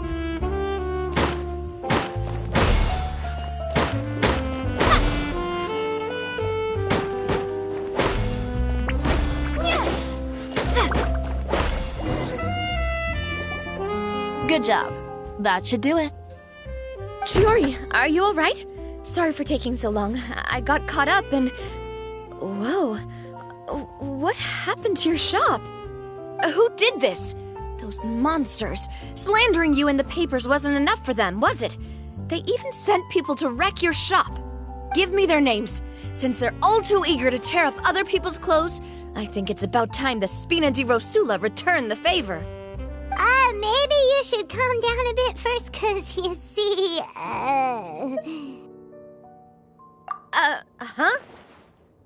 Ugh, what is this, a soap opera? I was the one who asked the traveler to tear up the outfits. We need all the fabric and accessories we can get.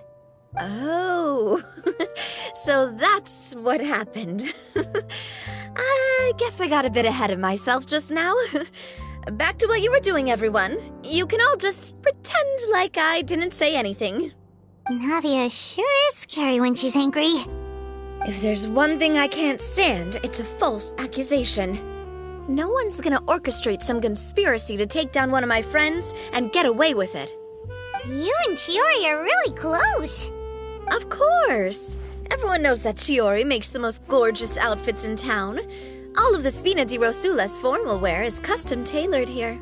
Now, if only you'd give me the contract for your uniforms as well.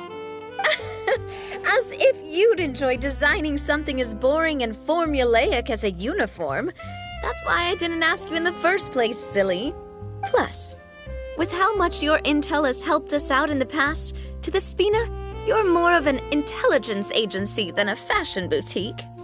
If I had it my way, it would be the other way around. Anyway, we both know why I'm here. Tell me, how can the Spina be of service to you?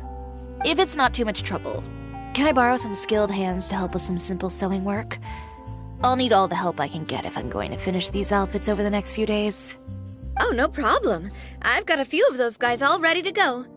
I just knew you wouldn't be intimidated into withdrawing from this year's show. When are you going to get started? I can help with sewing too. Actually, there's something else I'd like to ask of you. Ask away. I'm all ears. Oh, and Traveler and Paimon, could you help me pass word to Linny and Lynette? I'll need their help as well. I'm done with my interview! Has Miss Chiori made it back yet? Oh! What happened to the boutique? Who did this? Give me names! I'll make sure every last one lands a full feature on the front page of the Steambird tomorrow! Not this again.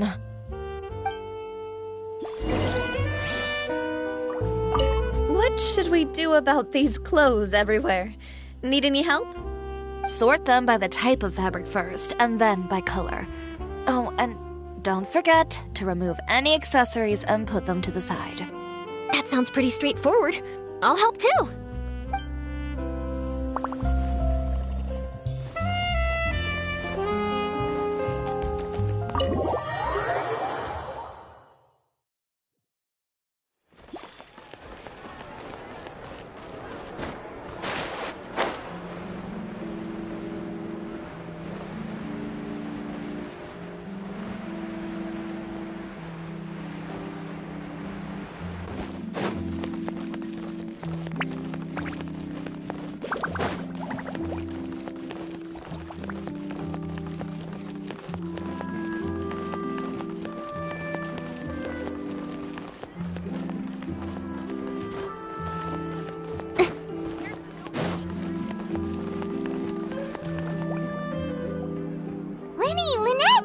You're both here!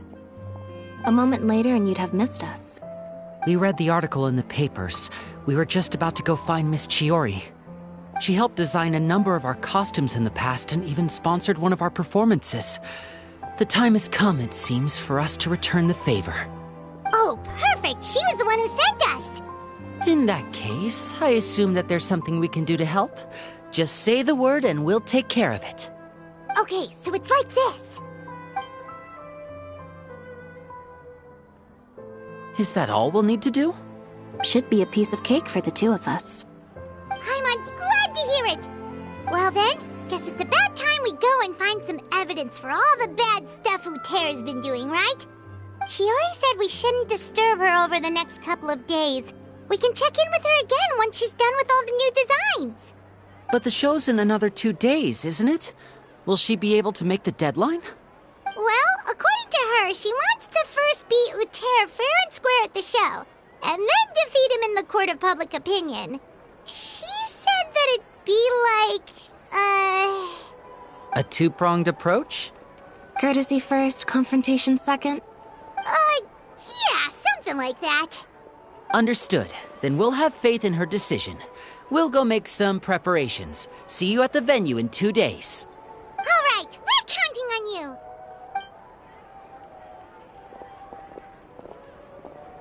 Okay, then let's also do as Chiori said and meet up with her at Uter's factory in 2 days.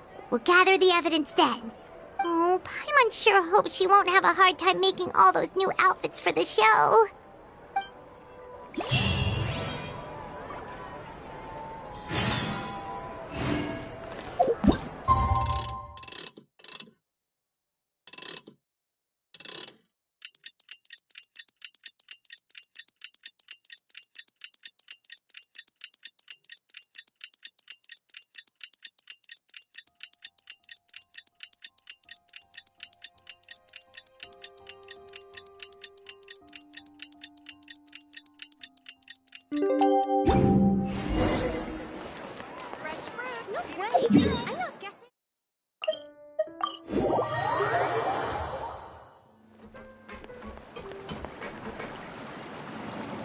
Oh, you're here.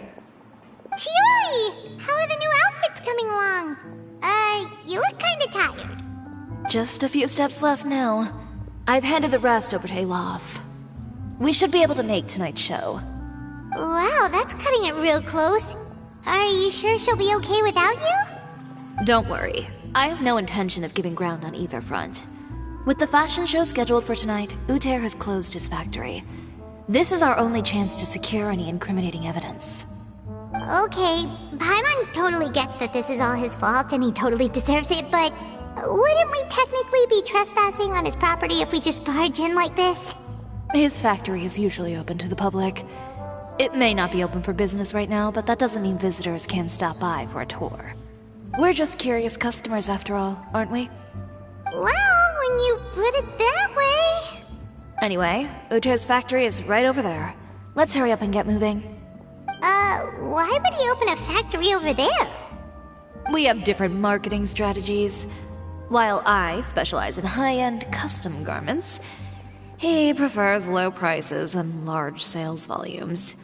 I don't know. Maybe the rent here is cheap. Alright. Ooh, it's really creepy. Paimon would never choose to buy anything from a place like that. You make a good point. Let's all be on our guard.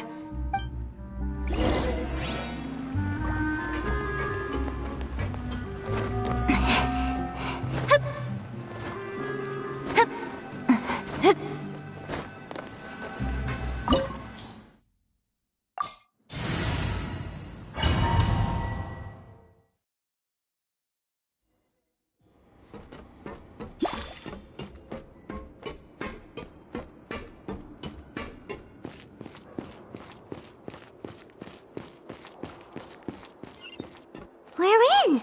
There really is nobody here.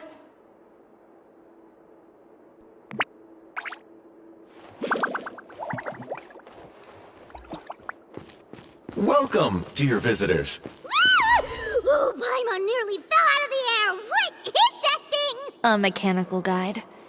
They usually use a recorded tape to give you a tour of the factory. Please, follow me, dear guests.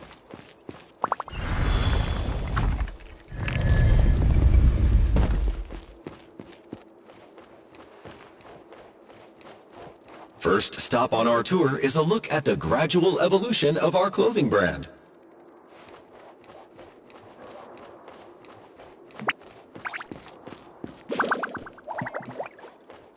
After that, we welcome you to peruse our most popular styles. Huh. Uter seems to be doing pretty well for himself, doesn't he? Why would he feel the need to bother you when he could just focus on improving his own brand?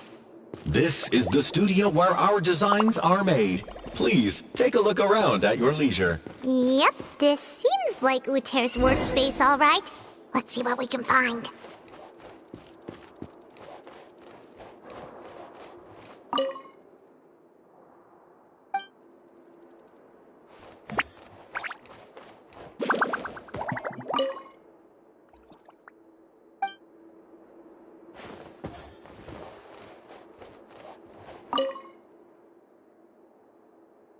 These are the fitting rooms. Please use them at your leisure. Huh?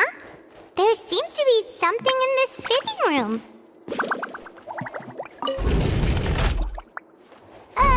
Why did the door just close? Hold on tight, Paimon. Why is it moving?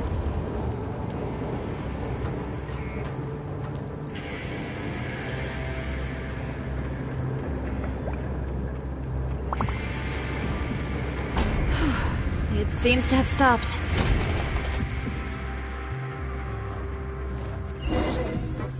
Where did this thing take us? It seems like we're someplace deeper inside the factory.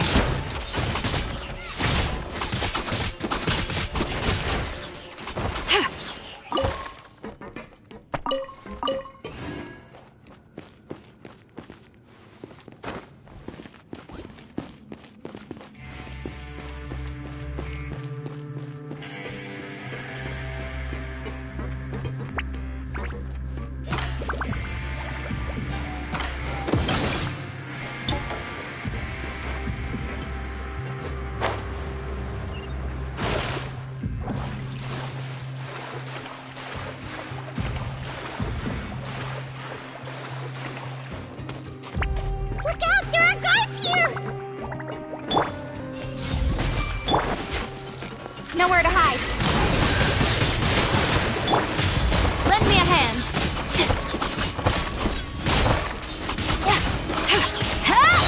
I am the cutting edge of fashion.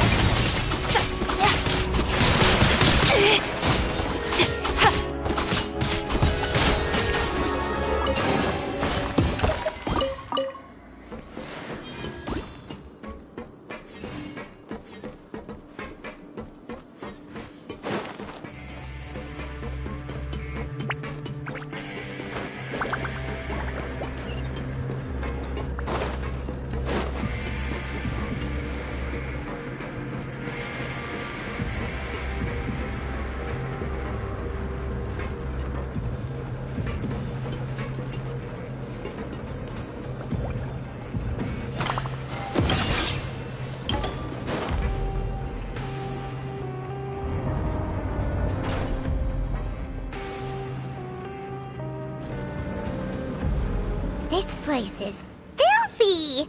Are the clothes from Uter's shop seriously made here? Look over there.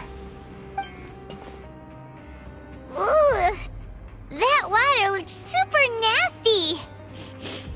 Oh, Paimon can smell the stench from all the way over here. And I was the one using unsafe materials, Uter? So he was actually the one who opened an underground factory. No wonder his clothes always felt weird to the touch. He's been using all manner of tricks here in a bid to cut costs. Should the clothes made here even be worn? Never mind issues with shrinking and fading. These materials can give you skin problems if you wear them too often. That's terrifying! Let's take some photos right away as evidence.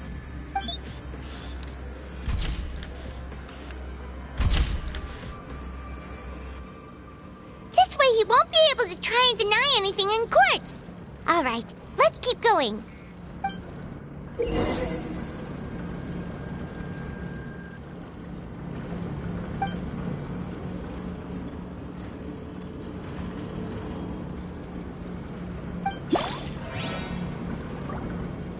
Huh? Doesn't look like there's a path here. Follow me. Let's go up.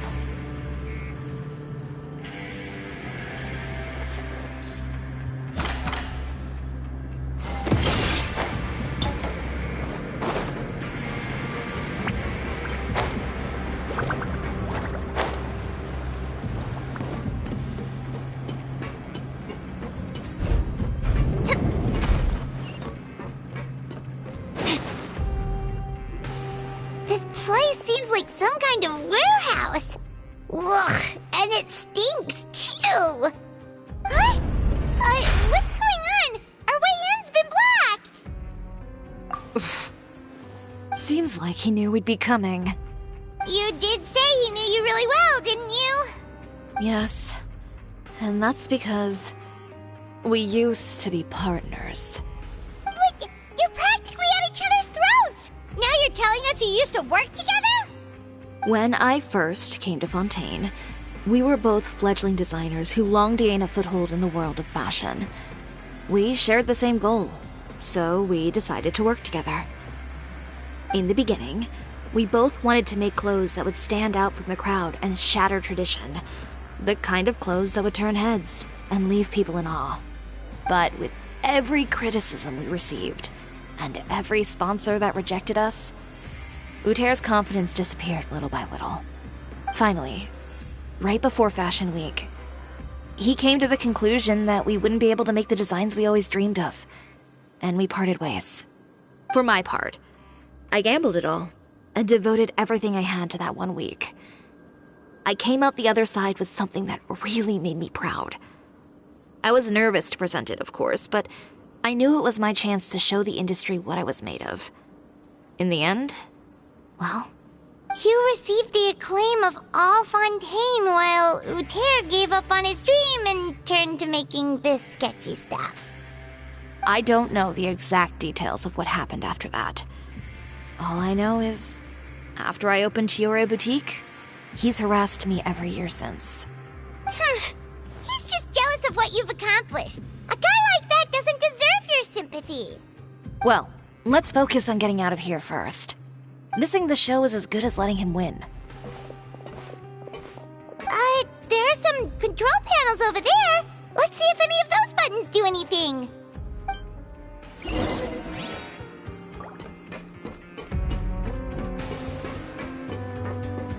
Oh, that doesn't seem to have done anything. Maybe try the next one? That didn't do anything either.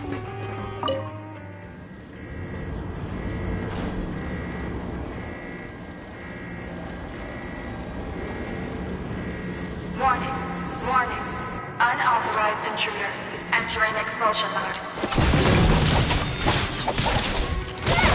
Speed of light. Warning. Warning. Unauthorized intruders entering expulsion mode.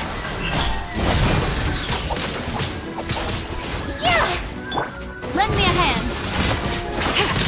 Delicate as silk. Warning. Warning. Unauthorized intruders.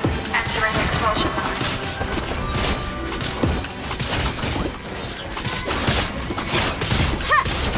Fallen leaves. Adorn my... Warning. Warning. Unauthorized intruders. Entering expulsion mode. Look over there. Seems like there's a way out. Maybe we can use these mechanisms. Warning. Warning. Unauthorized intruders. Entering expulsion mode.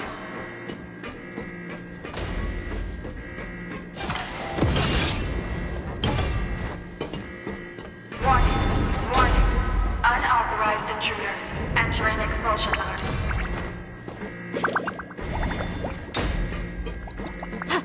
Hit?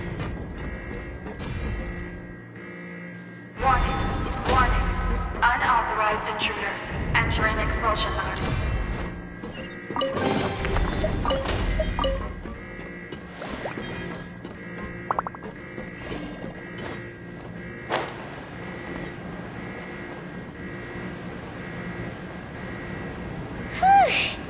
We finally made it out. Huh? Why does it feel like the movement patterns of those mechs have changed? Warning. Warning. Unauthorized intruder. Initiating shutdown procedure.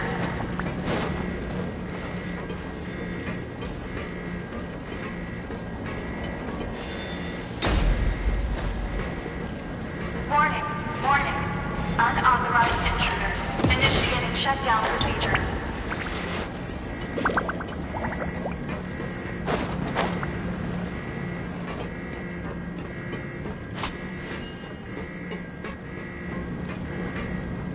Warning. Warning. Unauthorized intruders. Initiating shutdown procedure.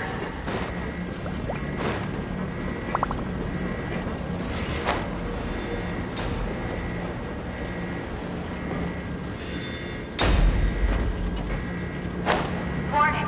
Warning. Unauthorized intruders. Initiating shutdown procedure.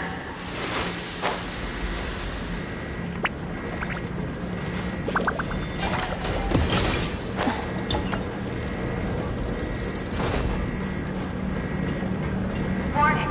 Warning. Unauthorized intruders. Initiating shutdown procedure.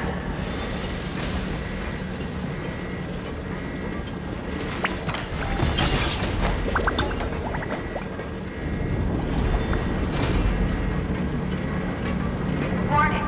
Warning. Unauthorized intruders. Initiating shutdown procedure.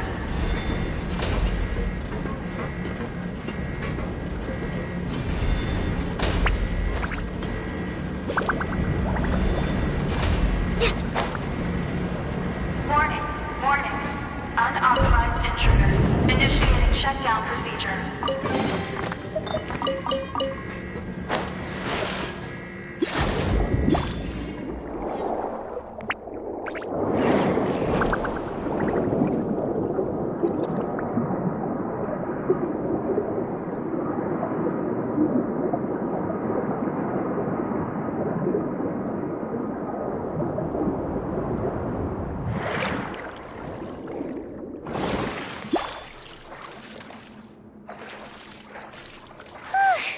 We're finally out of that stinky place. Let's take this evidence and get out of here.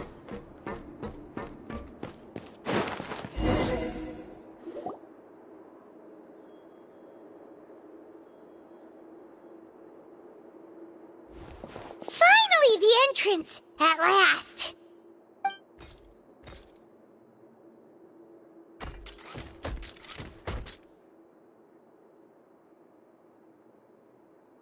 Oh, those chambers couldn't hold you, I see. What a surprise. We've collected a bunch of evidence on all the nasty stuff happening at your factory. You're not getting away this time, Uter. The evidence on your person, you mean? What makes you think I have any intention of letting it get past these walls?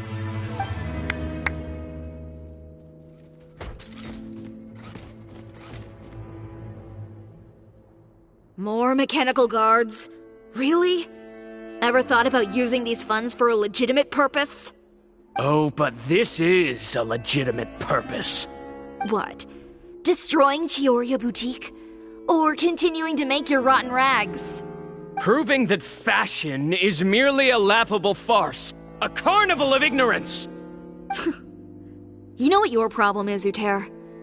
You've become so obsessed with the concept of fashion itself that you let it paralyze you. Stop trying to cater to it.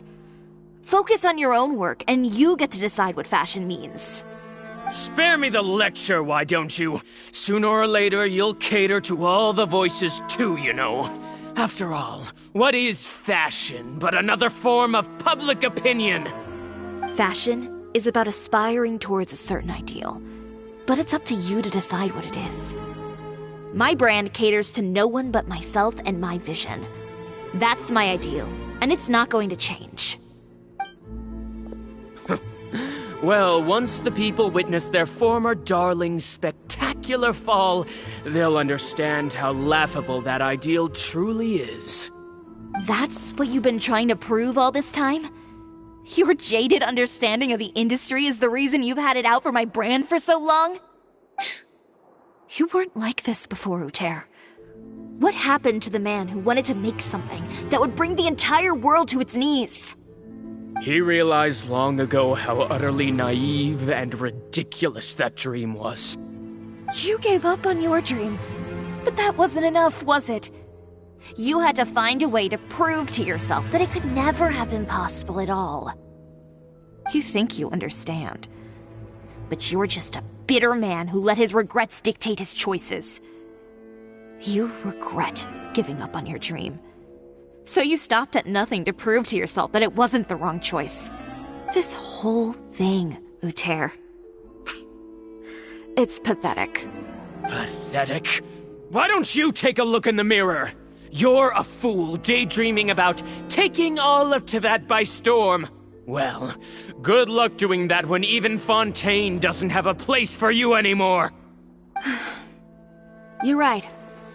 Maybe all those who pursue their dreams are fools. But more pitiful still are cowards who are too afraid to even attempt what the fool is brave enough to try. You! Yeah, just leave this guy to us! No, you go instead. But he has a gun! It'll be fine. Just go to the venue and tell everyone to proceed with the plan. I'll deal with him. Some lessons are best delivered in person. Catch up with us soon! Trying to leave, are we?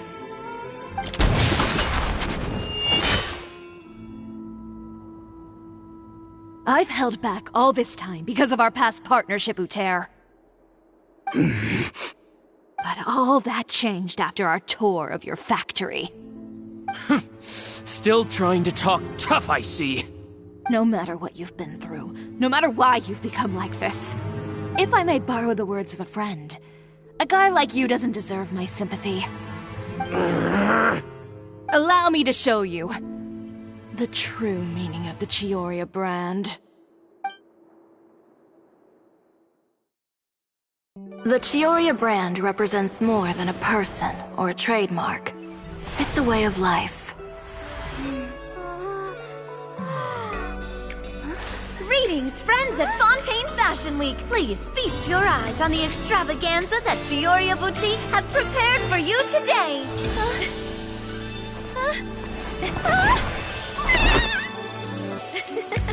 Brilliant, dazzling, and wholly unique. And most importantly, an enduring, never-say-die spirit. That's the true meaning of the Chiori brand.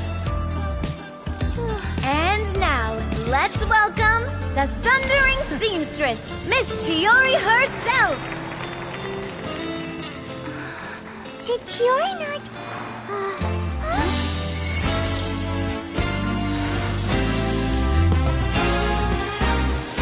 Lights! Cameras! Over here, please! Let the show begin! The world may change, fashion along with it, but Chiori will remain the same. No challenge is too great. Chiori caters to no one, not even the times. Rather, Chiori will always lead the fashion of our time. Finally, let's not forget.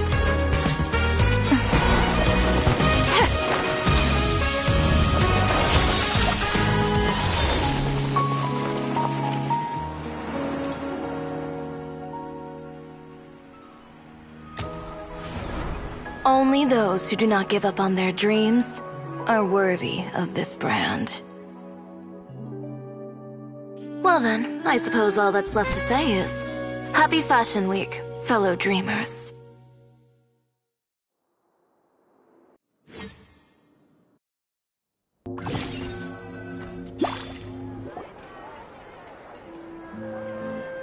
How about this?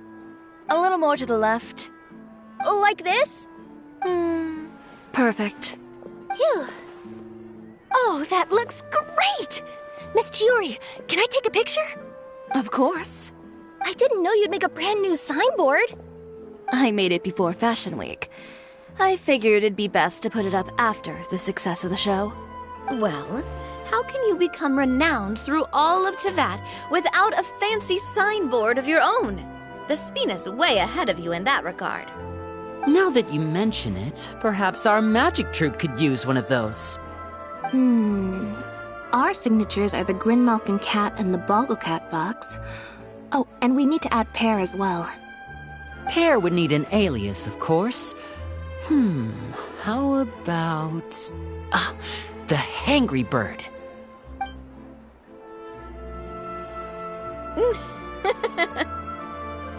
So, does that mean your signboard is going to be 2 cats and a penguin stuffed into a single hat? Ooh, that sounds super snuggly and warm. And a bit cramped. Miss Chiori, I'm done taking pictures. You can expect the article in tomorrow's Steambird, along with the evidence the Traveler gathered. Thank you, Charlotte. It's my pleasure. Bringing the truth to light is a journalist's duty. Going forward, feel free to custom order any accessories you need for Monsieur Verite. It's on the house. Huh? You really mean it? Of course. The same goes for you too, Linny and Lynette.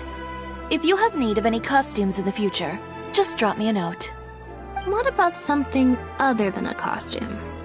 Thank you, Chiori. It's much appreciated. Well, I don't really need anything. Just don't be a stranger, all right? I don't need anything either. So long as you continue to request my international courier services from Komania Express, we're golden. Actually, that reminds me. When will you be leaving, Kirara? Huh?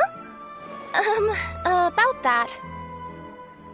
The Spina di Rosula has prepared a special vehicle for you, so you can just get in and we'll push it all the way out of Fontaine. What? No, that's so embarrassing. Ooh, do we get something nice too, Chiori? Of course. Just hold on a second. Disrupting public order at the show, appropriating venue lighting equipment without authorization, using weaponry in public, hosting a dangerous performance without notifying the authorities. Chevras, we can explain! If you come across anyone who matches those descriptions, please report them to the Special Patrol at your earliest convenience. Enjoyed that, didn't you? Ugh, you nearly scared me half to death. Says the one who pulled that stunt earlier. How about you do me a favor and tell me in advance next time you're planning something like that? And if I had, would you have approved? No, but it would have at least spared me a whole lot of anxiety. Well, I would say I more than made it up to you, have I not? A whole underground workshop in the Fleuve Cendre, and the man responsible all tied up and handed to you on a silver platter. Sounds pretty thoughtful if you ask me. All right, I won't argue with you. You can have this one. Well, friends, I would say we've earned ourselves a nice meal for our efforts. Let's go. Spina's treat. I'll have to take a rain check. I've still got a lot of paperwork to take care of, so you all go have fun. Oh, by the way, Chiori, I ran into Vanger on the way here. He had a message for you. I don't need to hear it. I'm sure the old fool used pretty much every apology in the book. I'll just visit him some other day and give him a hard time about everything. You know him well. Thanks again, Chevras. My pleasure. Oh, and one last thing. That was really quite an amazing show. You don't say. All right, all right. Follow me if you want in on the celebration feast. Come on, we're leaving. Traveler, Paimon, could you go wait for me at that place with the view? I'll let Navia know that we'll be a little late. There's something I'd like to give you. A place with the view? Oh, Paimon knows where you mean. Sure, no problem. Perfect. I'll be right there.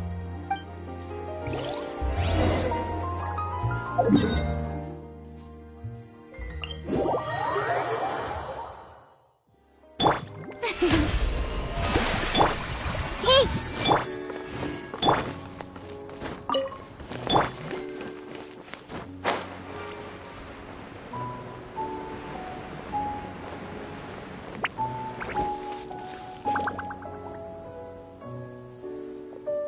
Sorry to keep you waiting. Oh, we didn't wait long at all. But what did you want to give us that you couldn't share right in front of everyone else? Here, take this. Oh, wow! A brooch! And in the style of Chiori Boutique, too! Wait, Paimon gets one as well? I've only made 2 for now. After much consideration, I decided to give them to you two. You've been a great help. Even when things were looking bleak, you stayed by my side. There were even times when I felt like I had to fight back and win, even if it was just to honor the trust that you had in me. Well, we may have helped a little, but Paimon would say you deserve most of the credit. This result, it was all you, Chiori. I know for certain that was not the case. I've chased my dream for so long that I've come to understand something. Apart from conviction and persistence, the thing that matters most is having friends who believe in you even when you don't believe in yourself. A single person can only do so much. Without all your help, Chiori Boutique could have easily fallen to ruin.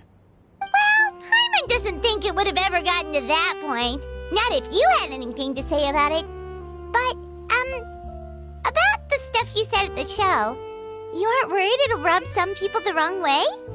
Perhaps my words were a little pretentious, but they do reflect how I truly feel. I won't bow or scrape before any force in this world, much less any individual. I'm confident in the quality of my work. Create something beautiful, and there will always be people who appreciate it. Well, guess there's nothing to worry about then. Should we go back and join them at the victory feast? Oh, yes, of course. But before that, I'd like to admire the view for just a little while longer. You know, of all the nights I've spent in Fontaine, I'd say this is the loveliest by far.